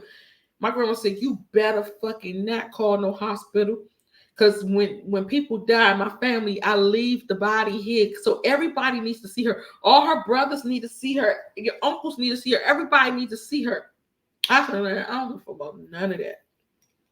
I'm about to call the ambulance and get them in here. And my grandma was like, you better not. That's why I don't want you in my fucking house, because you rude. Why would you do something like that? I said, I don't care, because I don't want my mother to die in this condition. So I called the hospital and I had to go open up the door for them. And when I tell y'all, from the time they come from the door all the way upstairs to my mother's room, it took them about 45 minutes. Because they had to take the stretcher up there and it was stuff everywhere. Like literally hoarders buried alive. Like literally. And they had to move stuff around, take stuff back and do this. And then we had dogs. So the dogs was like, they was tied to the steps. So you got to move the dogs out the way, put some dogs in the bathroom. Like it was chaotic. So they got in there. They got my mother on a stretcher, and they said instead of them doing any procedures on my mother in the house, they're gonna wait till they get outside to do it. So when they got outside, they took her to the ambulance and put her in there, and they was trying to find an IV. She didn't have no more IV. All the veins is dead, gone. She didn't have no veins, but in her neck. And so they took and put an IV in her neck, and when they put her in the neck, she stopped breathing. They did CPR and brought her back. And I called my husband. At the time, it's my first husband. And I called him and I told him, I said, man, I got to go to the hospital now. Around this time, it's about, I don't know, maybe 11 o'clock. Because I wasn't allowed to be outside after 12. So he knew that if I went to the hospital, I wasn't coming home no time soon. So this is about 11 o'clock. And so I called him and tell him, I said, look, things have changed. So I'm not just going to come right home. I got to go to the hospital with my mother because my mother is sick and she's dying. And he said, she ain't dying. You just saying that because you want to go talk to some niggas. I said, well, this fucking shit is way bigger than niggas. Like my mother is sitting here dying in front of my face and you talking about some fucking niggas. Like, damn, you think that I just live and just breathe niggas all goddamn day? I'm trying to see about my mother. And the crazy part about it is his mother is the one who called me to tell me to go over there. And he telling me about some fucking niggas. So I'm just like, I just want to go see about my mother. He said, if you go to the hospital to see about your mother, you might as well not come home. Fuck that. So I was like, are you serious right now? He said, it's almost 12 o'clock at night. So when the fuck you plan on coming home? I'm like, does that matter? Like, can I get a day off? Do I have to abide by the rules today? Like, today, my mother needs me. I'm already fucked up inside because I hadn't talked to my mother in 2 weeks, almost 3 weeks, because I was mad at her for leaving me. So I was holding grudges against my mother, and that's not something that I do. And especially because my mother talks to me every day, all day long. She calls me all day long. She might not even say shit. She just want to hold the phone. And I will hold the fucking phone for my mother. I don't care. And sometimes my mother will catch the bus to my house and she'll say, oh, I'm bringing the baby something. And she might bring the baby a little teeny little toy from McDonald's. I don't care. As long as I see my mother, that's all I worry about. Me and my mother was close, real close. So I took care of my mother like all my life. So we was really close. So I'm just like, okay, I don't want no attitude when I get home or no fighting with him. I told the ambulance driver, I said, okay, get her to the hospital safe. I'm going to come in the morning. As soon as I get up, I'm going to come and see about her. So he was like, okay, cool. I went home. When I went home, he cussing me out about why the fuck am I out all this time? He said, you was already gone 4 hours. And I'm like, does that matter? Like, I'm not out having fun. I'm out taking care of my mother. He said, man, everybody trying to hear that shit. So I didn't tell him that I was getting up in the morning. So I got up in the morning and I took a shower and I left. He was mad because I didn't tell him. I didn't talk it over with him because I knew that he wasn't going to allow me to go. So I left and went to the hospital. I was in the hospital all that day. That was a real trying moment for me. It's still, to this day, it's like the worst day of my life. So while I'm in the hospital, they have my mother in the ICU. She's on oxygen and all that. I'm still young, so I'm just like, I don't know what's going on like that. Like I felt death around the corner, but I didn't know like what's supposed to happen. I wasn't experienced with this. So all I know is that when I was 16 years old, I took my mother to this notary, and I had printed out a power of attorney letter, and I signed it, and I took my mother to a notary and got her to sign it. And so I became her power of attorney. And I did that so I could get apartments in her name and I could do stuff without her being there for me. And I had already became an emancipated minor, so I was able to do a lot of stuff. So that's why I did that. But I also knew that my grandmother had power of attorney for my mother. But once you get power of attorney, it revokes all power of attorney before that. So the new power of attorney becomes that. My grandmother still got the old one thinking she's doing something, but I got the newest one. So I knew I had that. So I was like, yo, that's all I should need to make any decisions. That's what I thought. So then one of the doctors said, do you have advanced directives? And I was like, no, I don't even know what that is. Never heard of it, but I got power of attorney because I'm thinking I'm doing something. So he was like, the power of attorney is not going to give us permission to remove the oxygen. I said, well, why do you want to move the oxygen? He said, I wanted to let you know that your mother been coming here for 22 years. We know that it's nothing else we could do for her. So it's best if we just go ahead and unplug it. So we need to talk to whoever is the next in kin. At the time, my brother already went cuckoo for Cocoa Puffs. So he's upstairs in one of the rooms because he tried to commit suicide, and he got a police at his foot, and he got a police at the door. He ain't coming out, and he ain't mentally capable of making these decisions. So then my grandmother, I don't know where the fuck she was at, what she was doing, but I wasn't trying to find out either. So then my little brother, he has autism, so he's not going to be able to do anything either. So then I'm just like, the only next of kin would be me. I'm the only sane person in the family. So I'm the only one who can make this decision. So then he was like, okay, we're going to have a meeting. So he calls me in the room and set me down. When I tell you it's about 30 doctors that came in that room, we had a round table discussion. And at the table, they did not give a fuck about my feelings or none of that. They was like, look, ma'am, we need you to sign this paperwork so we can unplug your mother so she can go ahead and pass. I said, go ahead and pass. Like, what the fuck did you just say? He said, your mother's dead already. I'm just going to be honest with you. He said, she's already brain dead. Her organs are dying. The heart is about to go. The liver is already gone. The kidneys is gone. Everything is gone. So it's nothing we can do. We just sitting here just prolonging her death. Like, so the best thing you could do is pull that plug. And I'm like, well, why you just say it just so like this is my mother we talking about, and you just want me just pull it like that? They said, no, you ain't gotta pull it, I'm gonna pull it. I just need you to sign this paper. And everybody like, yeah, just pull the plug. You know, I knew her for years and she's not doing any better, you know, just go ahead and just pull that shit. Like, I was just like, what the fuck? And I'm just bawling. I'm just crying because I'm just like, y'all don't have no sympathy. Y'all don't care what y'all saying to me. Like, y'all just telling me just go ahead and kill my mother. If I pull the plug, then I'm killing my mother. I said, well, she already dead anyway. You just doing her a favor. And so I said, y'all gotta give me a moment, please. Everybody just give me a moment. I'm in there by myself and I'm taking this shit. And I'm like, this is just like the worst discussion I ever had.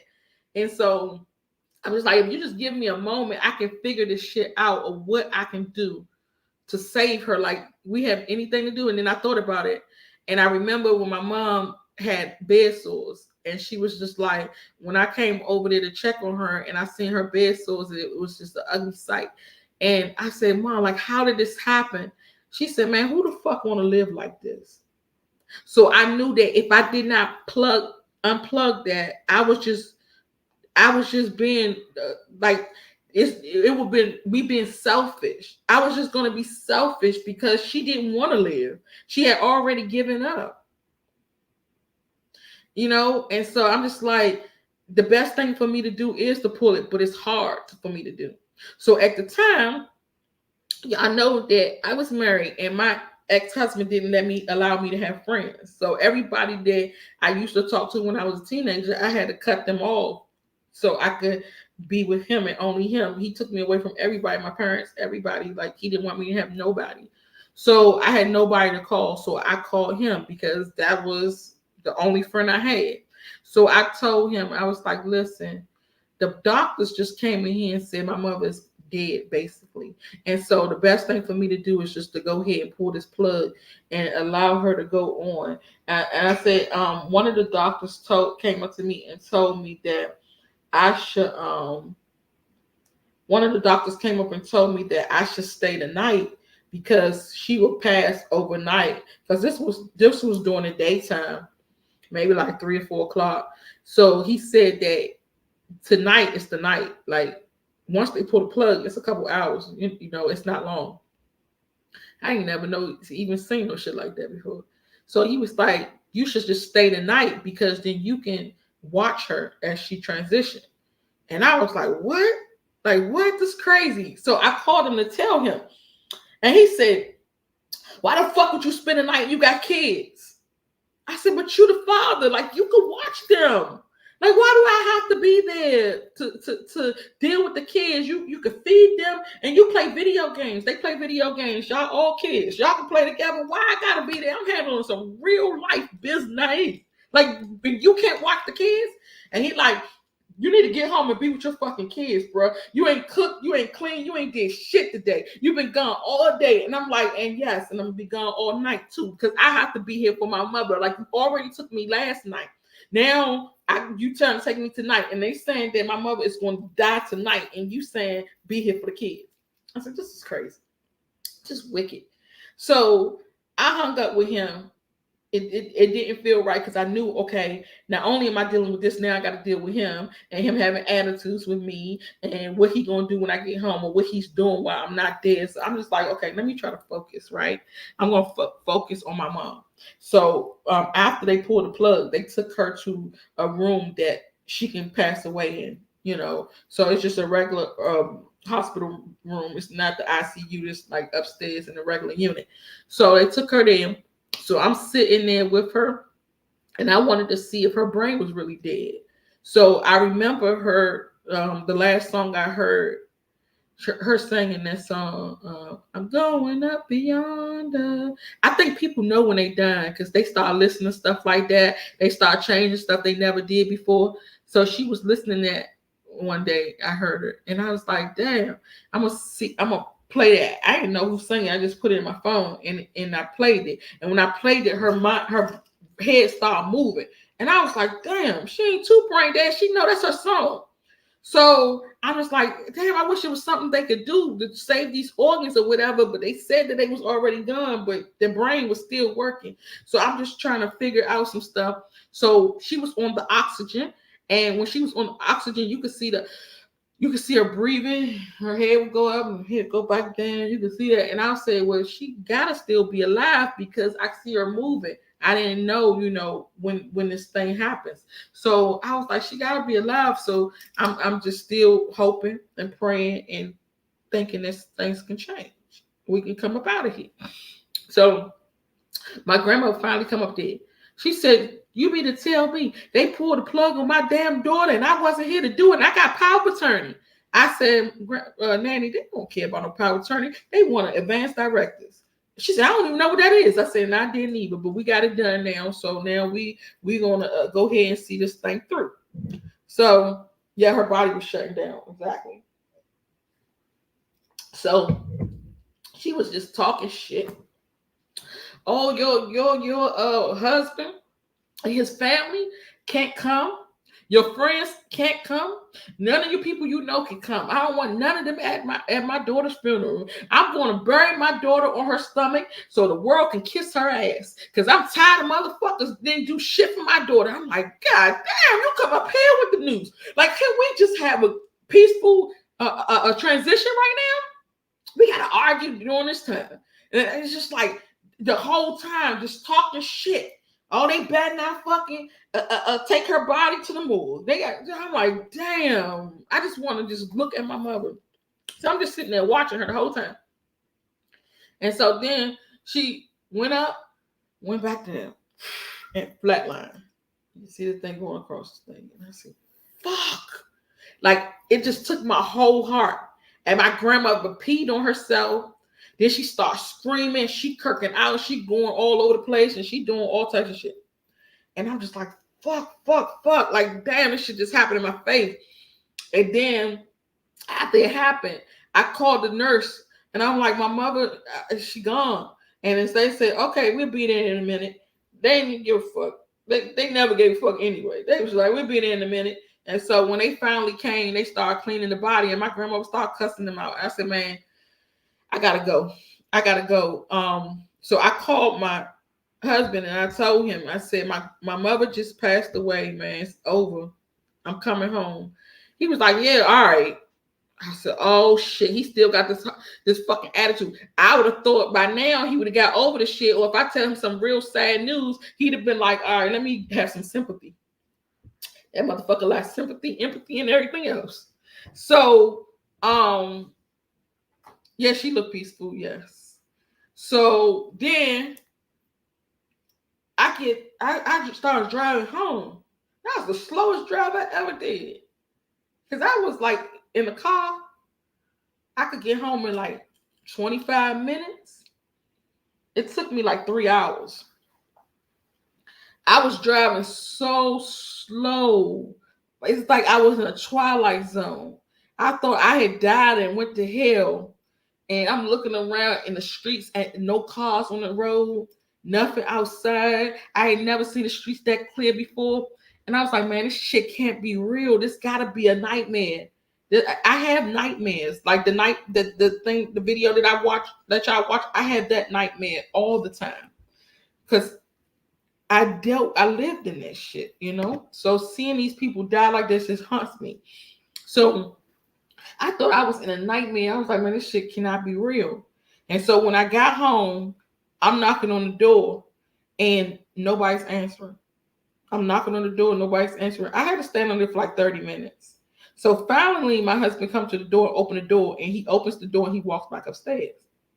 So I said, oh my God, he got this attitude, lock me out. And now he don't even give me a hug and a kiss and say, I'm sorry for your loss or nothing. So like an out of body experience, exactly. So when he walked upstairs, I just went in the back room and I called my uncle. My uncle was a pastor. I called him to talk to him and I said, man, I think I'm done. I think I want to get a divorce. I don't want to do this no more. He was like, why you want to get a divorce? You're the only one that's still married. And I was like, I know, but this ain't it. It's time to go. Like, he treating me like dog shit and I didn't even do anything wrong. Like, just being there for my mother. In her and he can't even be there for me in the time of my bereavement. I don't know what the hell to do. Like, what am I supposed to do? He said, man, just give it some time because maybe he's feeling bad too, and then he'll come around. I was like, no, I don't think he's coming around. I the way he treated the whole situation, the whole time. The whole time that we was that I was going through the days that I was going through it, I said, I don't think he's gonna come around. I just don't know. So I talked to my uncle for maybe, it was about 5 o'clock in the morning. I got on the phone with him. I talked to him for about 7. So finally we reminiscing about my mother and talking about, how the funeral need to go and who gonna do what. And it's a lot of work when you have a funeral, when somebody passed away. So I get ready to go upstairs so I could take a shower because I'm not staying in the house. I have to go get the daggone obituary together. I got to go blow up pictures. My mother wants to be cremated. So I have to make sure that she got the pictures at the funeral and stuff like that. This is my first funeral because everybody who died in my family, my grandmother handled it. This is my first time having somebody that close to me pass. So I'm going to do it much as I could. So I guess going upstairs, this nigga comes downstairs bagging too. And I said, where you going? He said, I'm getting the fuck out of here. I said, why, bro? Why? Like, why are you acting like this at this time? Like, I really need you to watch the kids. I got to go do the obituary. I got stuff I got to do. I got to run errands. I got to make sure this funeral go with. He said, I'm tired of hearing this shit. I said, my mother just died, for crying out loud. He said, I'm tired of hearing my mother just died bullshit. I got to be fucking dreaming. How are you tired of hearing my mother just died and she died a couple hours ago? Do I get fucking any time to breathe? Like, do I get a fucking day or two maybe? Like, you really don't think I'm supposed to breathe at all?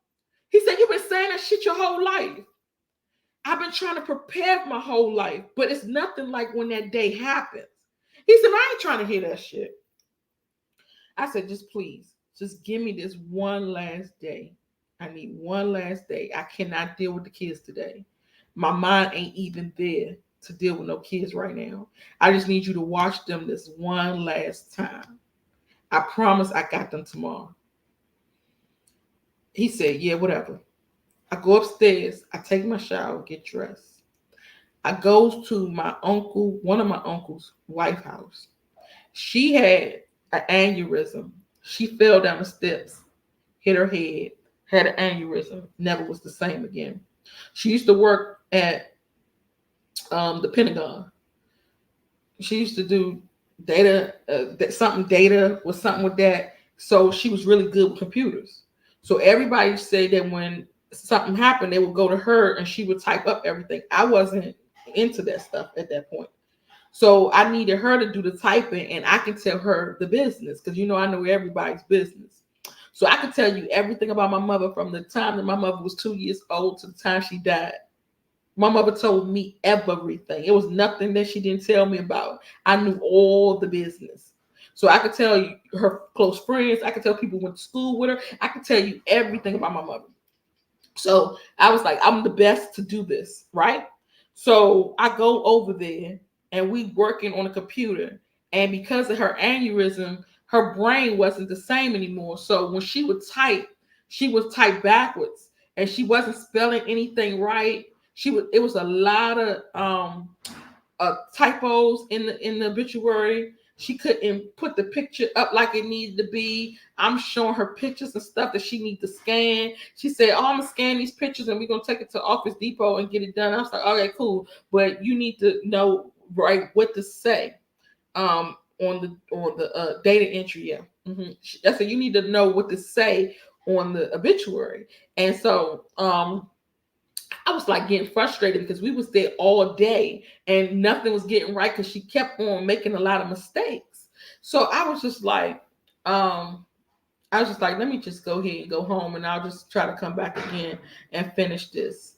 So I never could get back because when I went home, when I tell y'all, I had 3 babies at home. When I went home, everything in my house was gone. That nigga moved out all my shit. He took everything. I'm looking around the house. I'm like, what the fuck? Not only did he take everything, he left my kids in the house by themselves. I called him and I said, where are you? He said, man, I'm not living there with you no more. You got me fucked up. I said, for what? All because my mother died? He said, no, because you ain't fucking taking care of your kids. You ain't been home for 3 days. Every day is, oh, I gotta go see my mother. I gotta go see my mother. I said, God damn, it ain't been 24 hours. Are you really fucking leaving me because my mother died? He said, I ain't got time. I ain't got time for that shit. Yes, I'm leaving you. Get the fuck off my phone. Hung the phone up. I said, now what the fuck I'm gonna do now? Because I have nobody. I don't know I have my kids. I don't know what to do about him, but at this time I can't really focus on that. So I couldn't take my kids with me. He basically took everything from us, so we had nothing. He even took the food stamp card. So I didn't even have no food stamps for the kids. So I'm in there struggling, fucked up. So then here comes the funeral. So my grandmother said that she got everything together. But I had already planned everything out. I just needed the wife of my uncle to type everything up. But I wrote everything down, told her everything so she'll know. So even if I wasn't there, she'll be able to type it up. So they said they got everything together. I said, did you get the picture? She said, yes, I blew the pictures up. Everything is together.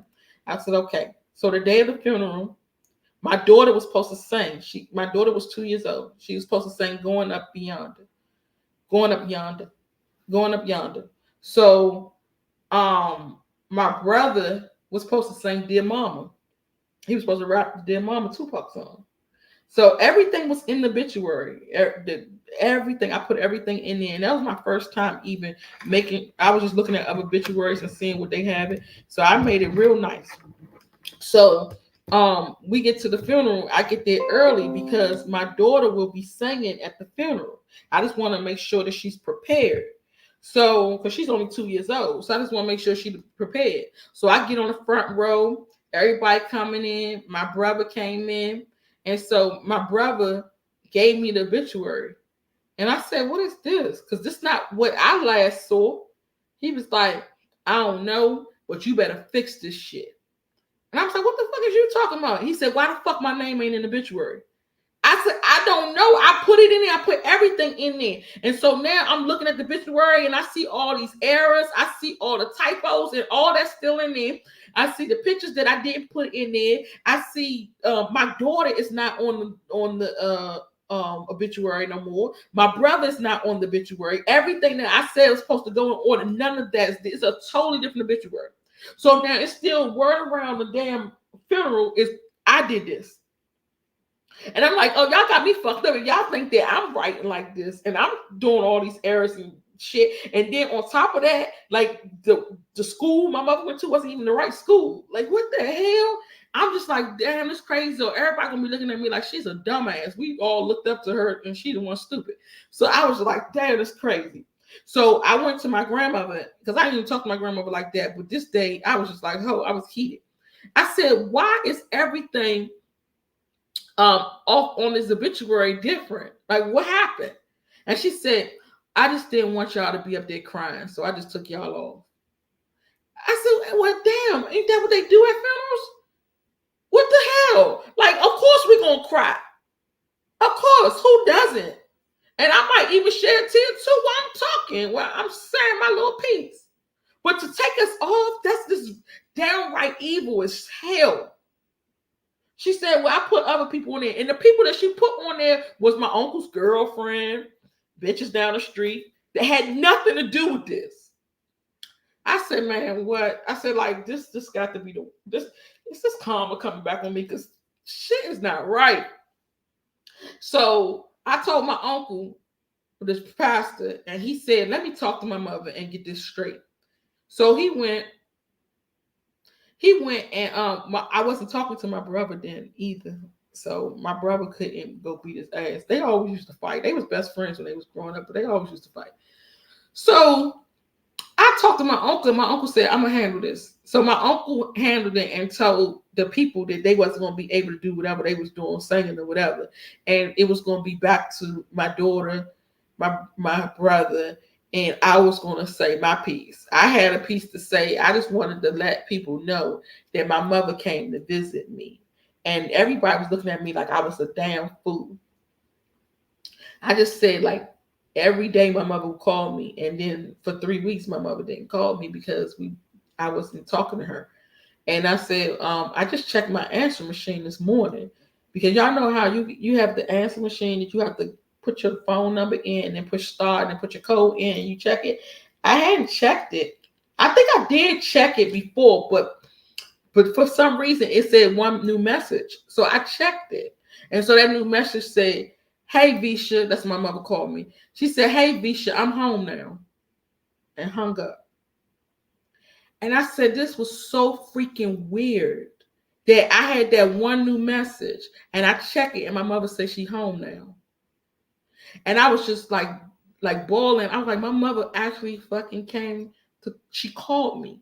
Like, you ever hear people say, Dad, I wish my son, my family member had a phone up in heaven so they can call me. My mother actually called me and left me a message. And I just could not believe it. So I wanted to share it with the funeral. So they looking at me like, bitch, get the fuck off the stage. So then my daughter starts singing and she sung her little heart out. Oh my God, she sung so good. She was a little baby. She sung so good. I don't think I have a video. I have a picture, but I don't have a video. Why I hate Africa? Never that. So, so she sung her little heart out, and when she finished singing, nobody clapped for her or nothing. And I was like, this is the fucking weirdest funeral I've ever been to. Like, this still gotta be a nightmare because all y'all look so stupid. And nobody's clapping, nobody's happy, nobody's sad. I don't know what the emotions is in this room. It's just crazy. And then my brother did mom, and I think he did a real good job.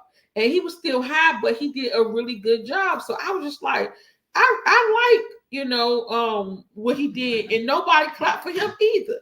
So we get outside, and everybody outside is kind of like standoffish. Nobody's talking to me. Nobody gave me a hug and say, I'm sorry for your loss, because I mean everybody's there grieving, but this is my mom, so it's like I'm close to my mother, like, so if anybody you should say that to would be me. But nobody came to me and said anything. Nobody talked to me or nothing.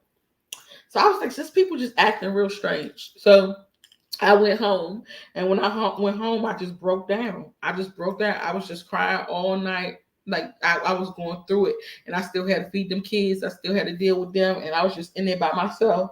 And then I had found out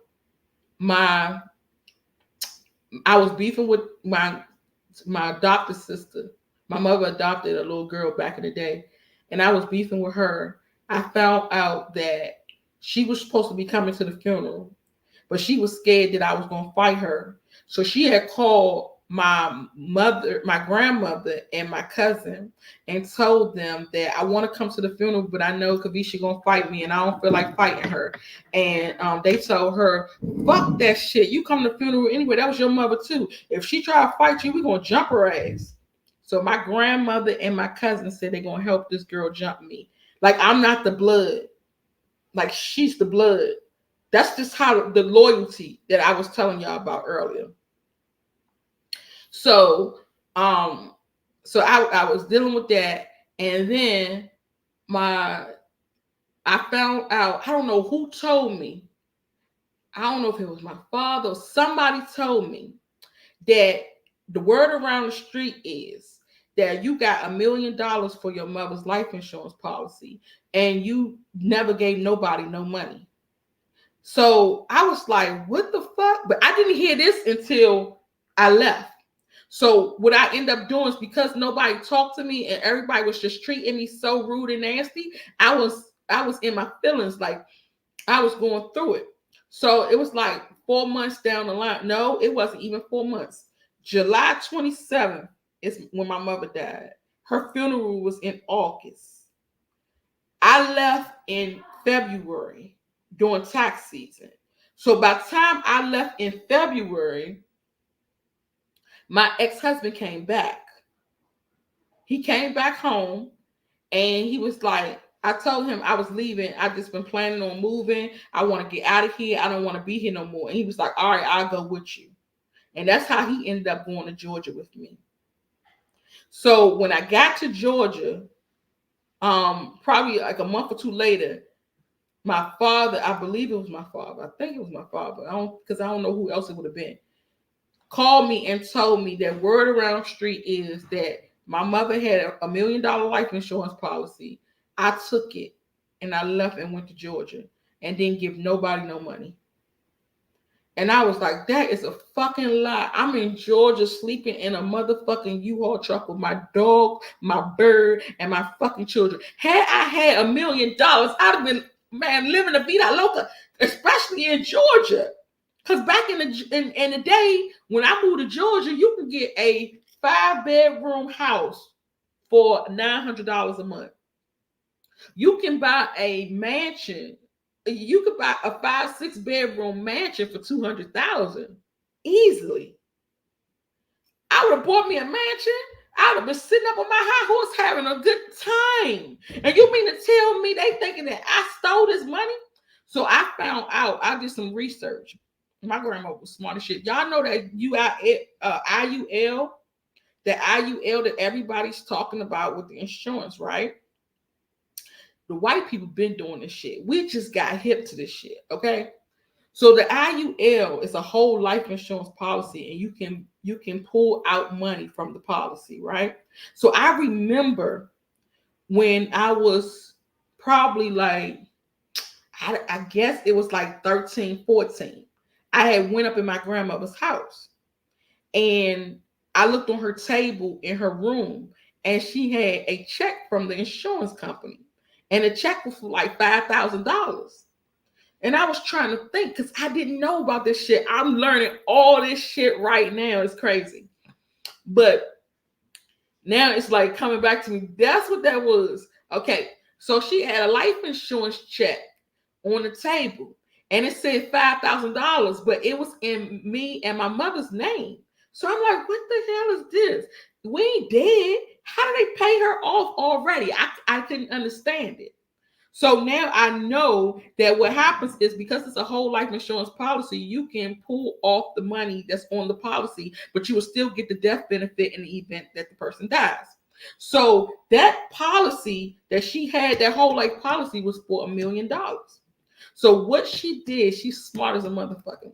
So what she did, she got that policy and list me as the beneficiary on the policy. And she got the policy. That's why the check was in my name, because I was the beneficiary. I didn't even know none of this shit. So she got the policy for $1 million.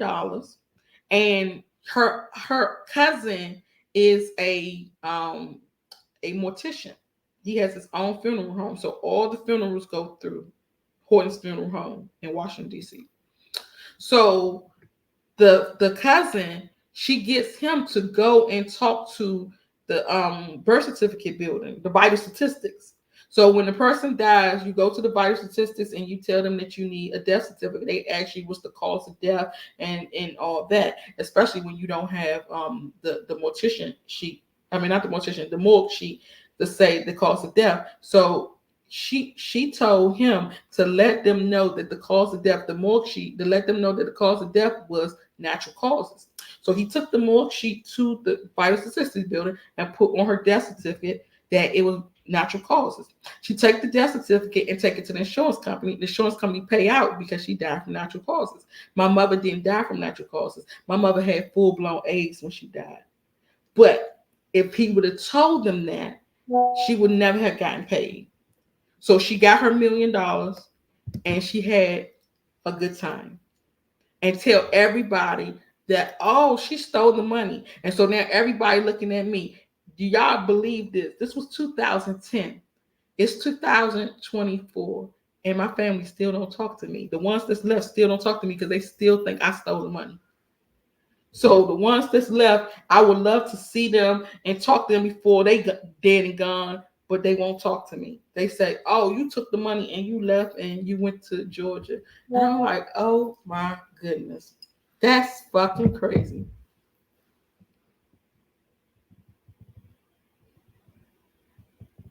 What the hell is that?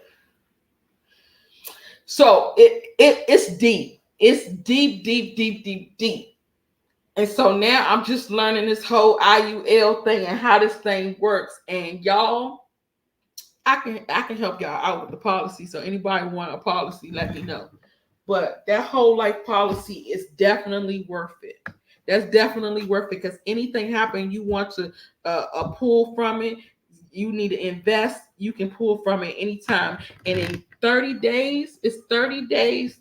The money is readily available back into the life insurance policy again. So if something happens to you after the 30 days, you still get all your money out the policy. It's pretty good. It's a real nice policy. It's a lot to learn about it, but that's what she had. So y'all, that's on that. But guess what? I've been on here for 6 hours and 19 minutes. Can y'all believe it? Can y'all believe it? Yes, I have to stay in Ghana. I'm going to go to Tanzania though. Next month. Tanzania is next month. I gotta go to a couple of places. I gotta go to Tanzania. And I gotta go to come back. I gotta go to Nigeria.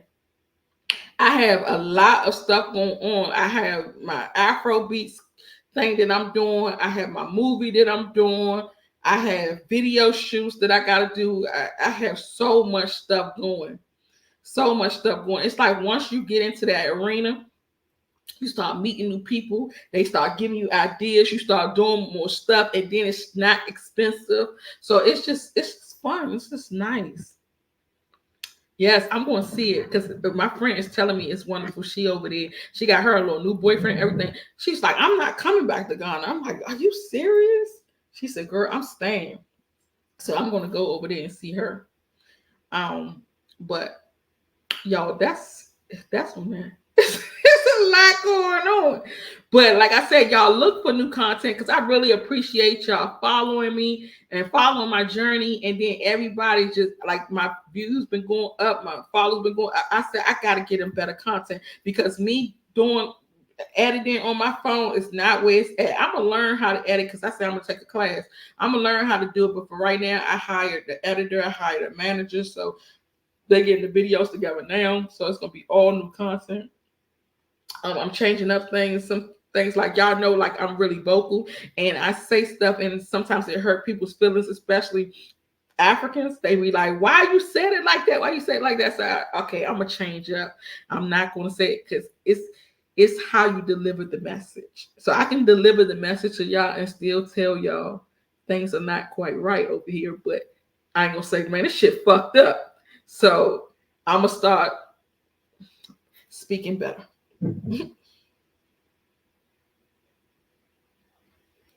Can I eat fufu and soup? I don't eat fufu at all. I don't eat fufu at all. I don't want it. I'll eat now would I eat banku? No. Pounded yams, maybe the only thing I'll eat is pounded yam. But it's just so funny to me how you can't eat certain stuff at a certain time. And I'm like, we in America, we eat eggs and bacon for dinner. We don't care about the time because it's breakfast food. We eat it whenever we feel like it. But over here, it's like you can't eat what you want when you want to. They're not gonna sell it. So if you say, "Oh, I want to eat breakfast," and it's dinner time, ain't nobody serving no breakfast at no dinner time. But I got a new restaurant that serves breakfast at 2 o'clock in the morning. I'm like, okay, we good to go. Yes, y'all. So 6 hours. I gave y'all 6 hours. I gave y'all 6 hours. I gave y'all. If I don't cut this live off, my ex is gonna come through this mother freaking and be looking at everything and be like, "Oh, she told them all that. You just talk plenty." Yes, I love egusi soup too. I can cook it too.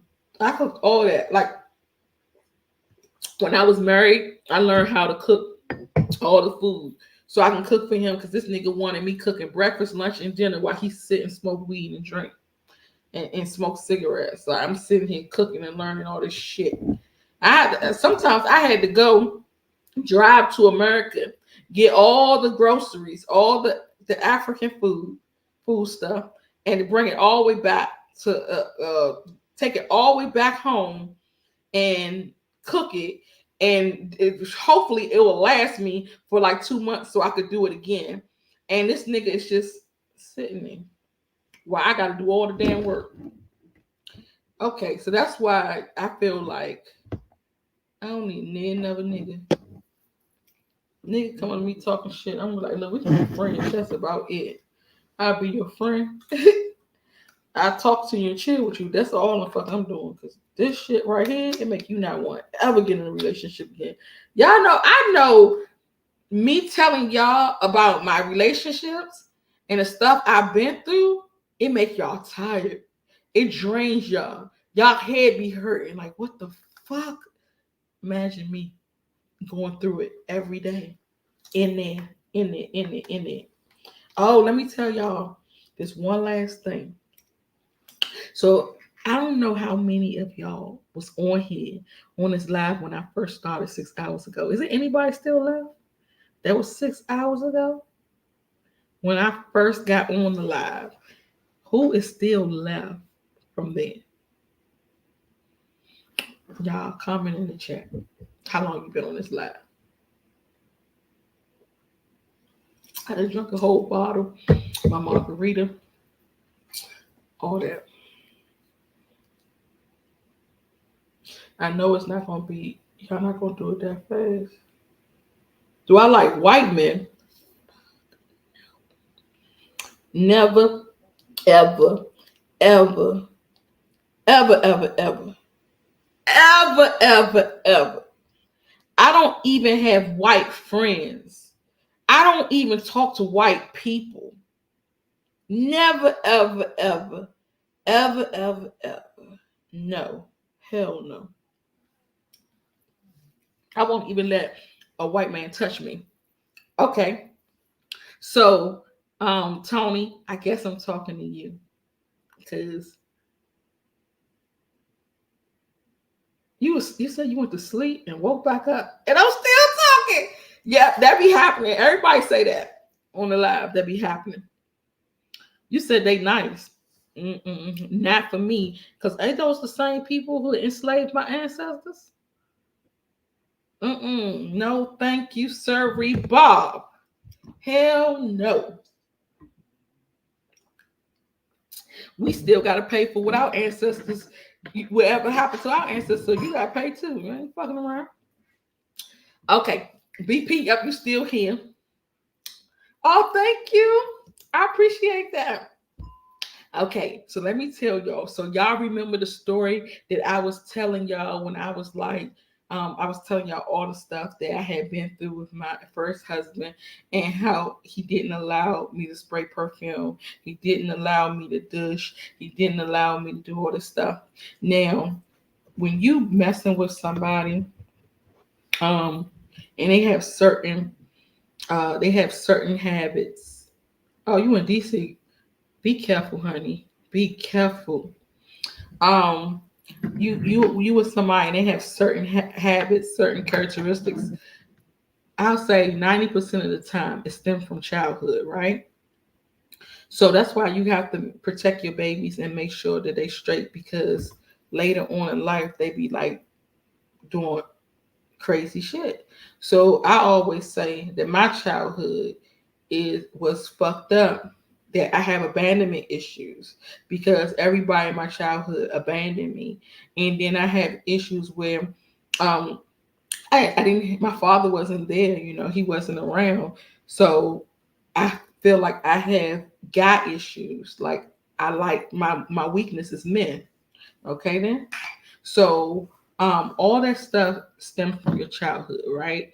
So with my ex, the reason why I found out the reason why he did not want me to douche, he did not want me to shower. It was not only because of the thinking that I'm gonna be outside messing with niggas or nothing like that, or he didn't want me to take care of myself because he was gonna be jealous. Because yeah, that's all true, fine and dandy, but he had told me that the reason why he didn't want it is because he was raped when he was a kid. The girl who raped him was a teenager, and she raped him. And when she would come home from the hospital from school, she would sit on his face, and her coochie stank and smelled real bad. So he got used to the smell, so he became traumatized.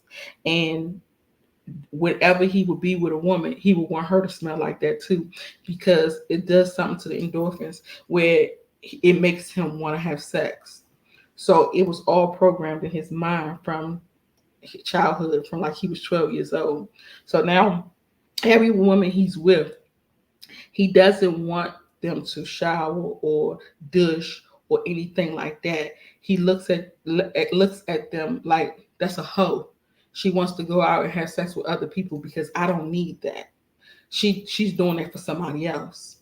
So even with his girlfriend now, he told me, yeah, I do taxes, credit, all that. So he told me that that's the reason why he was like that with me. And I'm like, when you have those certain characteristics and you stay there and you put up with that shit messes you up. It messes you up. So I be wanting y'all to learn from me. Learn from my mistakes. Learn from me. So y'all won't make the same mistakes. Whenever y'all see those red flags and y'all see those problems with men, go. When you go, you grow. You do not stay there and deal with that shit, because all in all, it's gonna fuck you up in the long run. Oh, excuse my language. It's gonna fuck you up in the long run. So it's best to just go. Just like I was telling y'all earlier, I'm still healing because there's times where I still think that when I get in the house, I'm gonna be in trouble. And I'm grown. I'm real grown. I'm about to be 40. And I'm thinking, damn, I'm getting this house. I'm supposed to be out. Damn, it's 2 o'clock in the morning. Oh shit. And then I gotta fucking shake it and realize I ain't married no more. So it's a lot. It's a lot. But I'm glad you're learning from me. I really am. I'm glad that I could teach you because I be going through it. And I've been through some things, honey. I be seeing other people who, been through more than I do. Because when you think your life bad, it's always somebody else's life worse than yours. So it's always somebody who went through more than you do. And I watch Atlanta Street interviews on YouTube, and the stuff them people be going through. I said, damn, my childhood was minuscule compared to this shit. Yes, I have been through it, but I ain't been through half the stuff I be saying. Damn, that's crazy. But the good thing is, I feel like I could have been I could have been worse than I am. Like the situation could have been so much more worse than it is. So much. Like had I stayed, I'd probably be on drugs. I'd probably been locked up. So many things could have happened to me. But just getting out of that environment did everything for me. Yeah, those interviews are crazy. Thank you, thank you, thank you. Where you from, Abolia?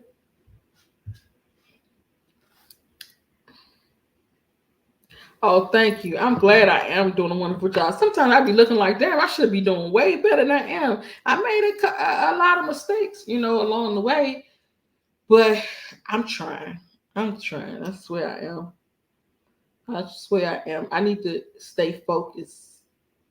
I need to have tunnel vision and just focus. Focus, focus, focus. That's what I need to do. That's my major problem. Is I don't have patience and I don't stay focused. And I think I'm gonna really be honest with y'all. I don't like blaming stuff on people, but I really think the food, because I used to eat like I ain't had no damn sense. You said the wheelchair funny. The bitch. I got more stories though. I used to eat like I ain't have no sense, like all my life, and I think that was from abandonment issues too. Like I think that food was like my safe zone. Like I would eat to be happy. Food made me happy. Because I remember when I was a kid, we used to have Thanksgiving dinner, and we very rarely have Thanksgiving dinner. I think maybe like 5 times in my life I can remember a Thanksgiving dinner. So we used to have Thanksgiving dinner. And this particular time, my mother's boyfriend, her fiance, brought his mother over. So I was like, okay, we got the grandma over, and then he got him. So we felt like a real family that day. And I was really young. I had to be like 7. And everybody was eating their food. So then everybody got up from the table, and I'm seeing all these plates with food still in it. So I was like, forget this. And I would take the food off the plate and put it on my plate. I put everybody's food on my plate. I'm eating all this today because this food is good. So I'm eating, my fat ass just stuffing my mouth. Thank you. So I'm just stuffing my mouth. And so my mother said, Dad, you want to eat all the food off the plates? I said, I don't want it to go to waste. And my brother said, Mom, I really think she's a human garbage disposal. And so my mother started laughing, and I'm like, no, this is really not funny. Like, I'm really still hungry. After all, no, I ate all that food, I'm still hungry. So my brother had went in the room, and I told her he used to rap. He could just make a song real quick. So he wrote a song real quick. By the time I got in the room, the song was already finished. And he said, when I was a young girl, I had visions of food, and I would eat everything in sight, and nobody would help me. And then I grew bigger, and I was like, oh my God, he talked about me. So I felt so bad. And I was like, I'm going to lose weight. I tried everything. I said, I'm going to stop eating. I'm going to lose this weight. And all my life, he was singing that song to me. Like I would remember, because we used to do all things through songs. All my family members had a song for me. So I remember this song. And then when we got older, I was 12. I was in the 6th grade. And my mother took me to the store. I don't know if we went to Rainbow or what store it was, but she took me to the store and she was looking for a dress for the graduation. Everybody came to the graduation with the same dress, because they used to have like these little sales at that time, spring sale or something, and then they would have a certain dress that was out. So everybody bought the same dress for the graduation. But when I went to the store, I couldn't fit no dresses in the store. So for all the girls that was my age, they was the size they were supposed to be. I was 200 pounds. I was 12 years old, 200 pounds.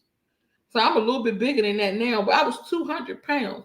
And I'm like, my mother said, man, it's nothing we can get for you. So we're going to have to take you to the adult store. So I went to the adult store, and she gave me a linen dress.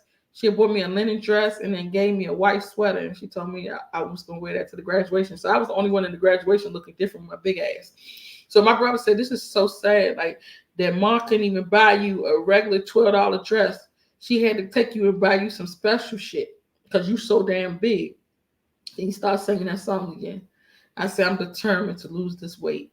So that summer, that whole summer, I was so depressed and so stressed out about my weight. I ended up eating salads every day because my mother had food stamps. So I would go to the 7-Eleven and I would buy me a salad. So I ate salads every day, grapefruit and some water. I went from 200 pounds to 135 pounds in 2 months. I was so sick. I almost died. Throwing up every day and everything. I was sick as hell. Like I put my body through it. And when I took my picture when I went back to school, I took a picture, and the picture, my face was sunken. I looked really sick. My face was sunken and everything. I had lost all that weight. And then I don't know the point that I was trying to make because I always forget what I said. Oh, so I think like with over the years of eating like that, eating so bad. Y'all know when we was younger, we used to eat way worse because our families didn't have the money like that. So we used to eat the Spam. Then we would eat canned goods with all that sodium, and we used to drink the Kool-Aid with the sugar. Kool-Aid, like, can you imagine if you think about that now? If your family is making a picture of Kool-Aid, and you got the Kool-Aid sugar, and you got all that sugar that you got to throw in there. Whoa, I wouldn't touch it with nobody else's hands at this point. Like, you got all that sugar, and we used to drink that. Sometimes we would get the little bucket of Kool-Aid sugar, and you could just pour that down in the water. And then we use water from out the I still have cocaine. I'm gonna show you in a minute. We used to poured the water out the faucet into the Kool-Aid, drinking that. Like the water has lead, the sugar with the diabetes. Our body crave that sugar. It moves on that sugar. Like your body can't even run no more unless it has that sugar. And then what about all the juices? The high C Hawaiian punch having the high fructose corn syrup in it. And then we wonder why people got short-term memory loss. And then the red dye 40 in it. And we wonder why all these children have autism. So much stuff that we was eating and drinking over the years. And now that we older and we in our 30s and 40s and 50s, now we feeling it. That's why I tell children, y'all want to eat Takis and all this stuff. You're not going to feel it right now, but later on you will. We feeling it now, and then we wondering, okay, what's going on in my mind? What's going on in my brain? Why my body doing this? It's so prolonged of eating unhealthy and drinking, and I'm like, that stuff start catching up to you later on.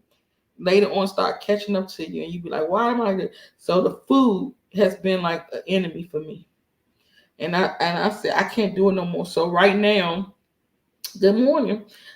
Grand Rising, I'm sorry. So right now, I am on a fruit and vegetable diet, fruit and vegetable water. I haven't drunk no juice. At first, the first 3 days was hard. It was so hard for me. I felt like I was on 600-pound life.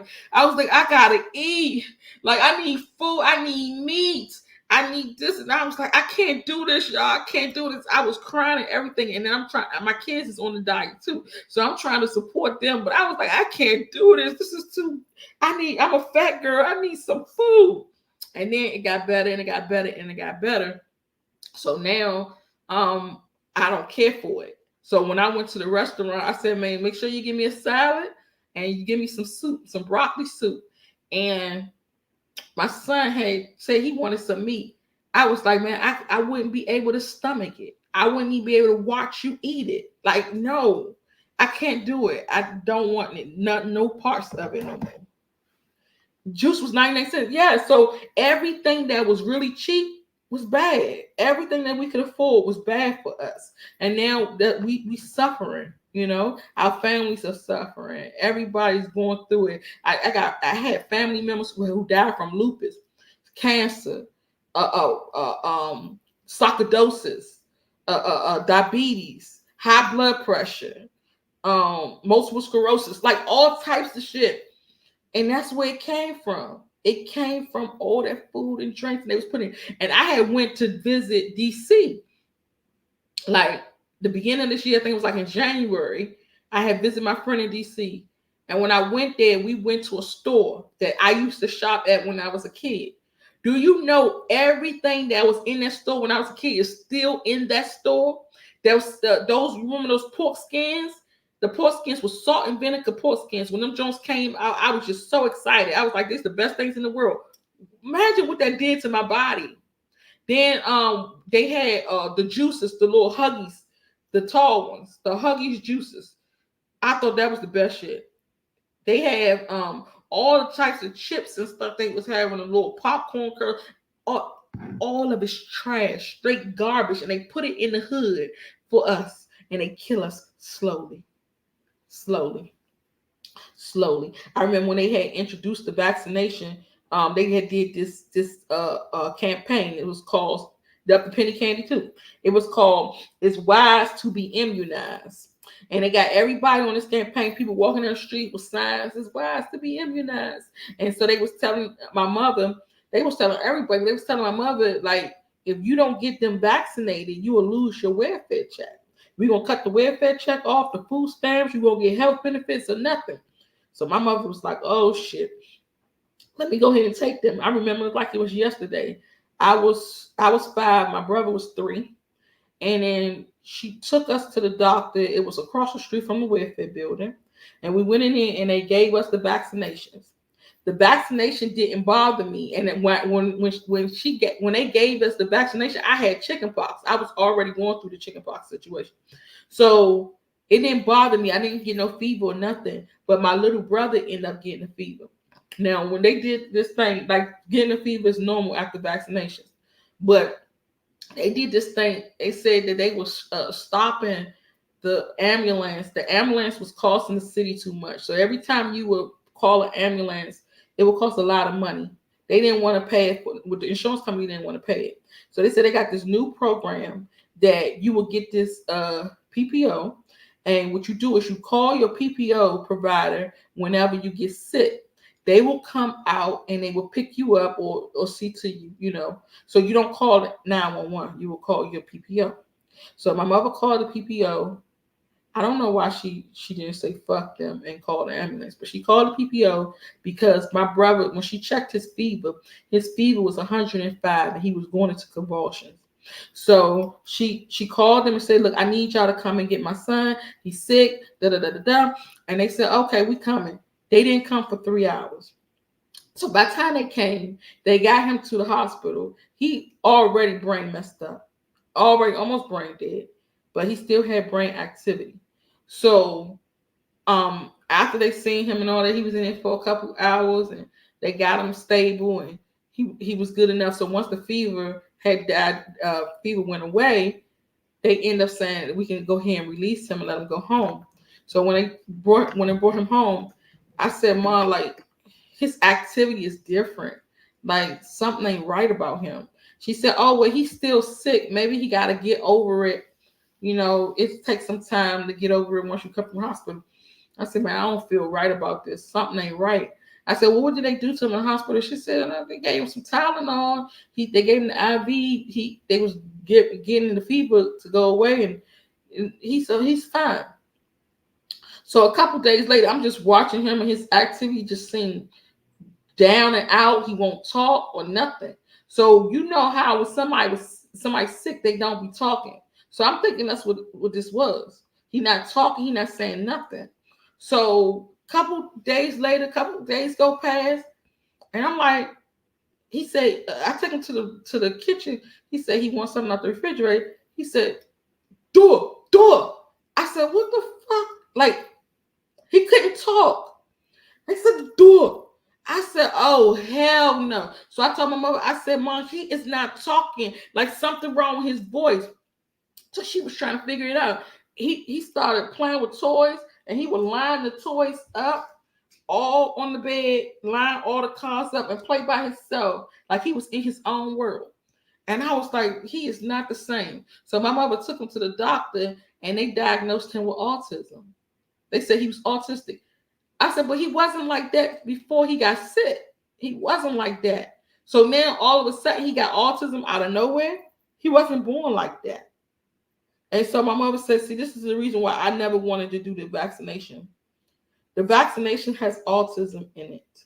And these children are getting autism because they've been vaccinated. I met a lady and her husband, and all her kids was autistic. And I said, did your children get the vaccination? She said, yes, they got all their vaccinations. They up to date on their vaccination. I said, are you serious? I said, see this crazy stuff. And she said her and her husband, they from Africa. She said her and her husband wasn't sick until they got to America. So now she has diabetes. Her husband has sleep apnea and some other things. And I'm like, you see, in Africa, you was perfectly fine. Soon as you get to America, look how America fuck you up. Crazy. It's crazy. You got to watch everything. You got to unlearn and relearn. Everything that you knew is a setup. Everything that you knew is a lie. Everything you knew, just go ahead and throw it away and learn everything new. It's ridiculous. It's ridiculous. And so then my mom passed away. We found out my brother is not only autistic, he's mentally retarded too. To this day, he is 37. Yeah. He's 37. He can't read. He can't write. He can't catch the transportation by himself. He can't be alone. He needs 24-hour care. All he can do is wash his clothes, and he can fold his clothes, hang them up, because he's work at the Goodwill, so he can do that, and he can put some stuff in the microwave. Like I want him to look at me on YouTube. He don't know how to spell it, like how to look for it, search it. He don't know nothing. Don't know nothing. But this is how it is. This is what we deal with. America. Yeah, my children never been vaccinated ever. My son said he want to go back to school, and they said, "Oh, he gonna need his vaccinations." I said, "Oh, you got me all the way fucked up. You think what? After that vaccine injury, you ain't got to tell me at all. I never get it. I never, ever, ever, ever get vaccinated. I don't even care. I'm sorry."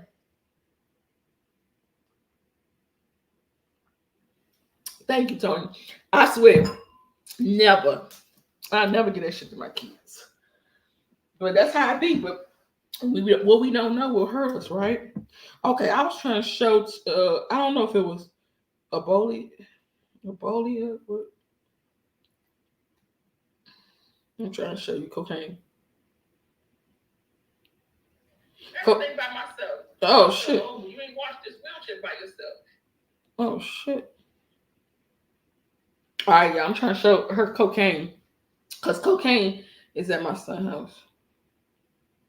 And two, cocaine. Oh shit! Say hi.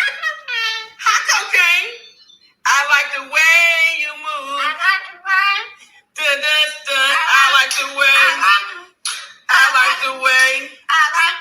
I like the way you move. Dun, dun, dun. I like the way. I like the way. I like the way. How you doing, cocaine? I miss you. Cocaine, I miss you. Hi, cocaine. Cocaine. Hi. Hi, cocaine. I miss you. I love you. I like the way. I love you. I love you. Hi. Hi. I love you. Hi, cocaine. I love you, cocaine. I love you, birdie. Cocaine, let me see if you got some food. Cocaine is still crazy as hell. Oh my gosh. I was trying to take cocaine with me. I said, man, they're gonna give me too many problems. I said, as soon as I get to Ghana, they're gonna be like, give me this bird and put him in that aviation. It's a hospital, like they see your birds and see your animals before you can fly. So they're gonna take my bird and put him in there. Yeah, everybody likes him. I got stories about cocaine too. Cocaine used to be in my dreams and my nightmares because I had put him in the room because he's so loud. Nobody wants to be bothered with him. So I said, well, I'm gonna put him in my room because then I can train him to calm down. So he yells just like me. He talks just like me. Everything he does is just like me. So when you hear him saying heaven, he doing that because he heard me do that all her life. So cocaine been with me. Oh, this was before my mother passed away. Cocaine has been with me for 17 years. So since Heaven was a little baby, he known me to yell and say, Heaven! So then he just copies me. And so I used to have nightmares about him because I would put him in my room, and before he could sleep with me under the covers with me, we take showers together. We was really, really close. And then one day he got mad because me and Heaven was dancing, and he thought that Heaven was gonna take his spot. So I told Heaven, just give him a kiss. And when she gave him a kiss, he attacked her and he pulled her skin off. And it was just so bad. So I was like, you'll never come out that fucking cage again. You better forget about it. So he been in the cage for a long time, and I want to let him out sometimes, and then I'll be like, you know what, fuck it, he not not getting out of there, because then I never know what he's gonna do, especially because he's so crazy. Like he's like a person inside that bird. Like it's a person inside. There's like an old man inside it.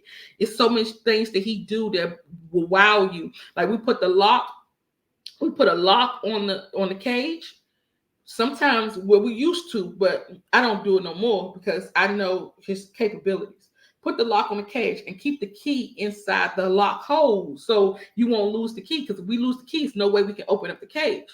This nigga used to take the key, turn the key, take the key off, and hide it inside his poop at the bottom of the cage. We looking for it everywhere. Who the hell took the key out the cage?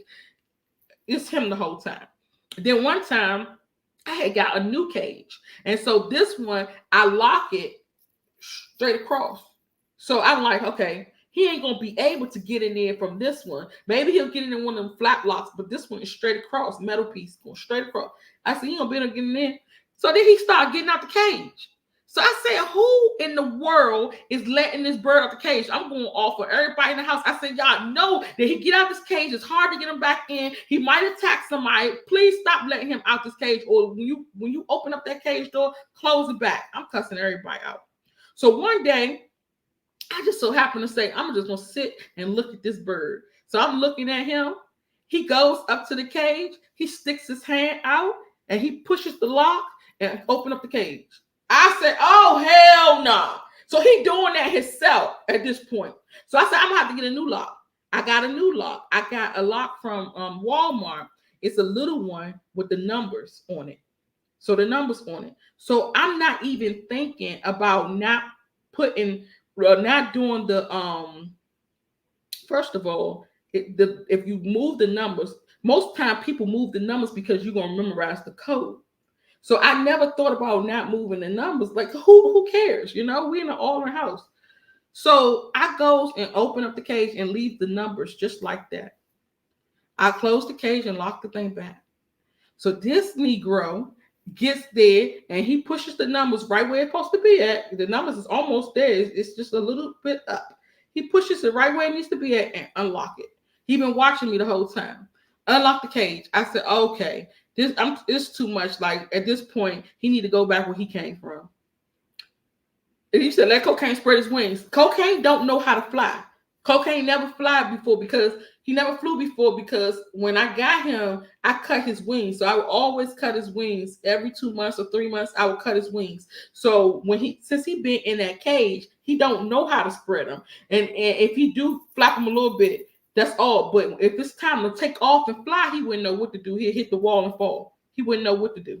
He don't fly. So, but he does have the wingspan to do it. He just don't know how to do it. So then another time I had him at the front door, and I used to use the garage door. So we got to come all the way around the corner to see him when we going up the steps. So I left out, it was probably like 6 o'clock in the morning, 7 o'clock in the morning. I was going out all day because my daughter had a fashion show. We wasn't coming back into the evening. So we leave out, we gone all day. We come back in the evening. Cocaine, I'm walking around the corner.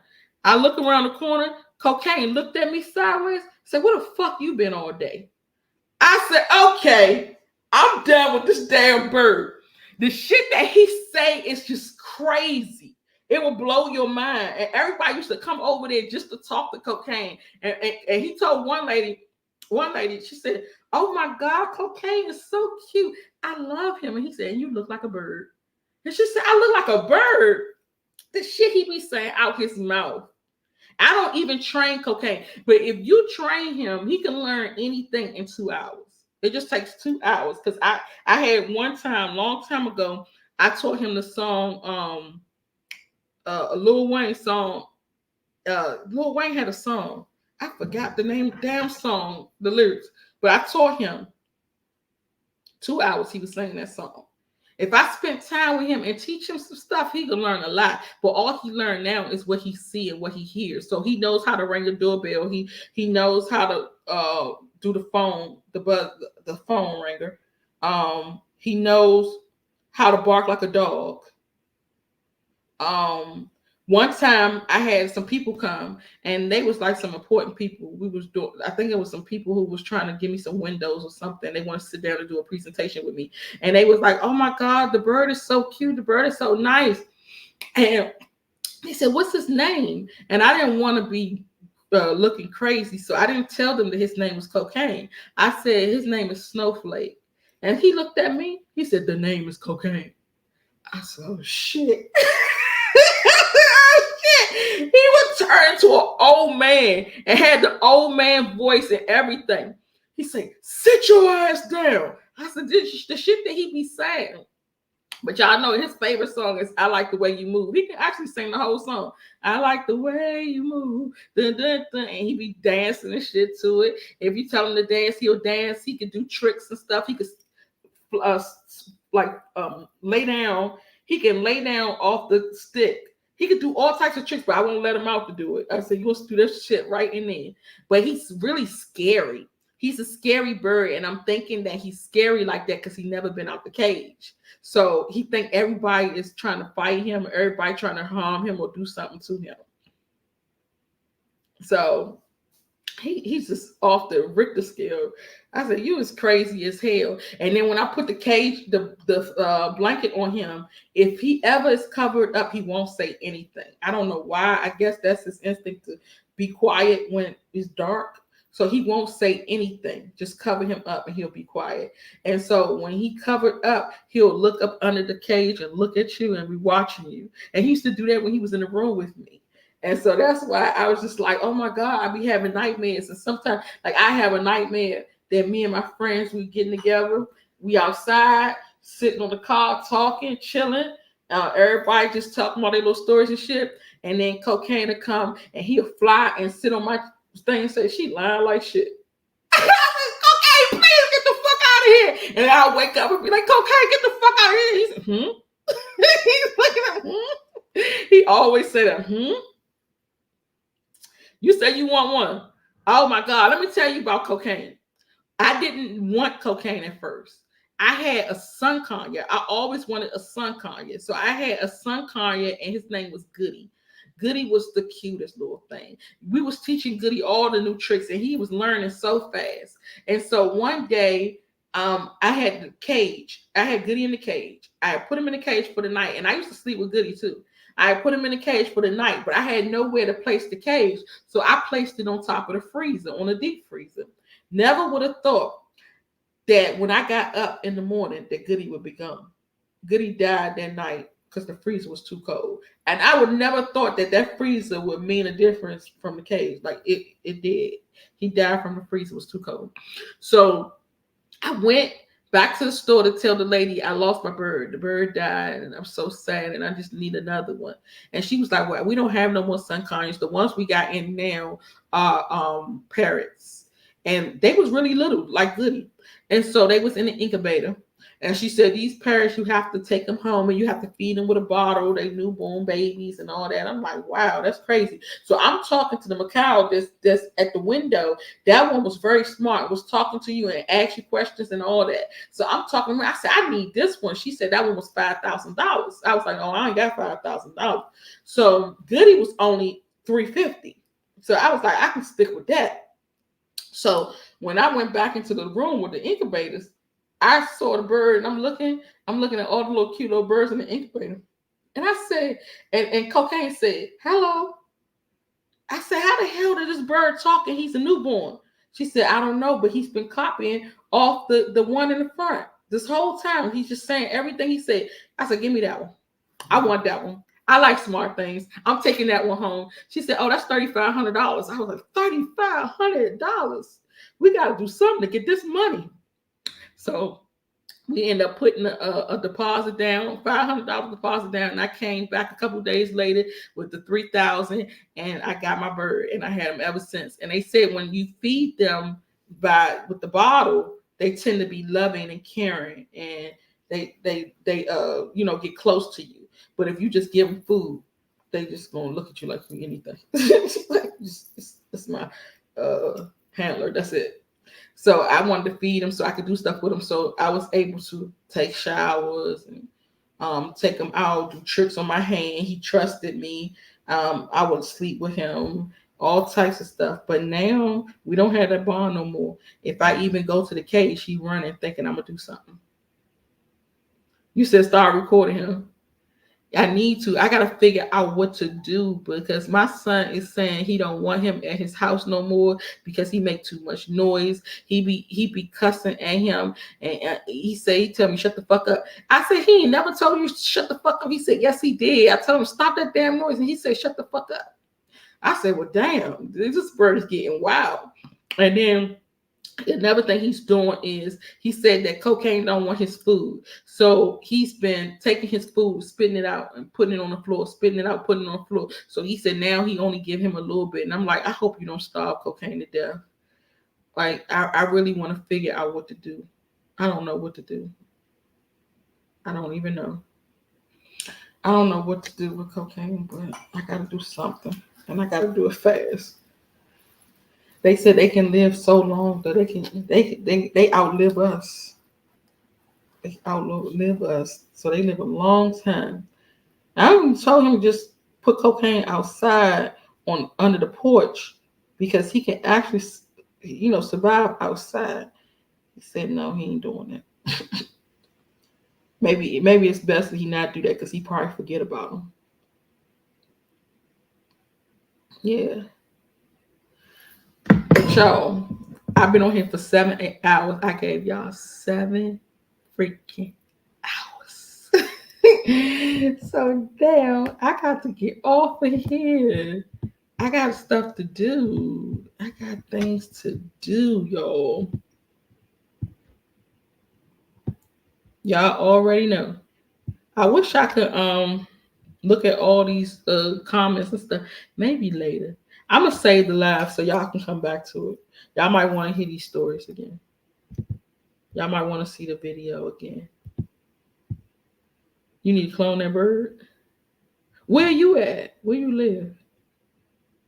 He said free cocaine. The reason why we named him Cocaine because he's white, like cocaine. Where you at? You said you want to get cocaine. Where you? I had gave cocaine to a couple different people before. I gave him to one Spanish lady, and she would not give him back for nothing. It took her so long to give me my damn bird back. Oh, you in Dallas? Oh, okay. Dallas is okay. I'm not nowhere. See, cocaine is in Mexico. Nowhere near Dallas. I got to figure out even how to transport them. I don't know what to do, y'all. I'm going to figure it out. I'll let y'all know.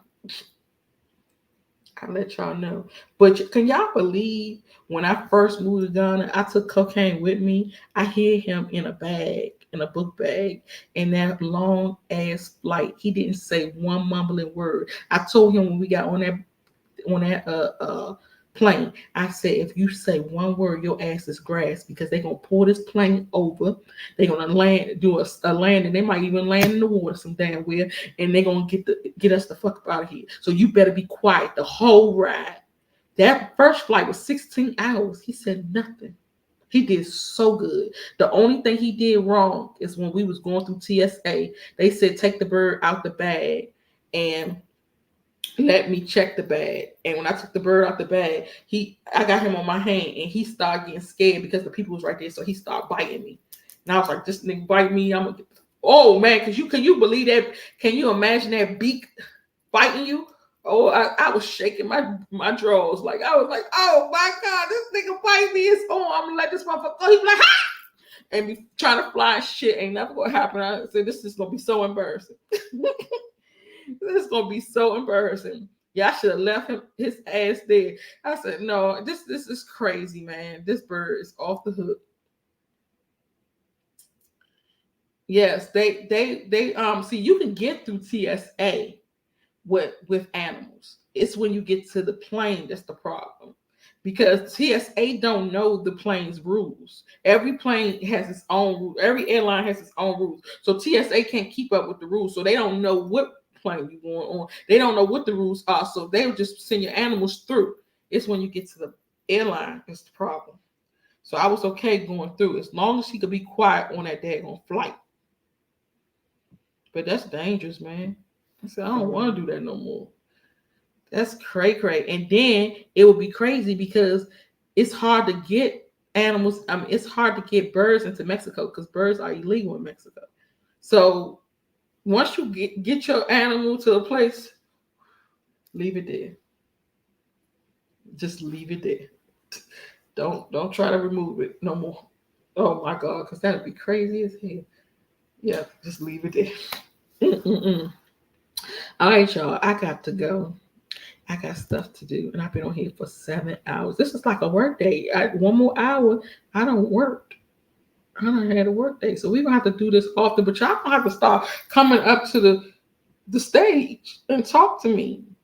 Y'all being all in the chat, y'all need to come up to the stage and talk to me. So I'm gonna put some stuff together though. Did I ever get my van back? You talking about the one that I bought from Ghana? The Ghana van? Because the Ghana van is still in the States. I have to ship it.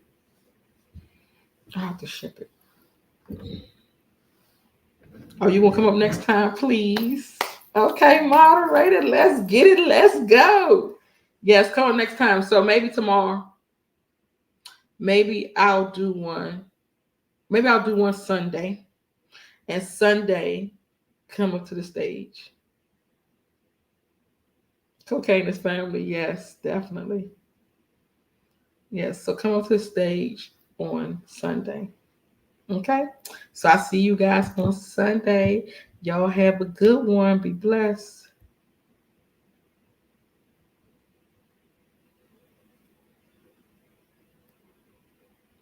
Oh, wow. Okay, Tony, keep up with me because I will be in Kenya. In October. Kenya in October. So keep up with me.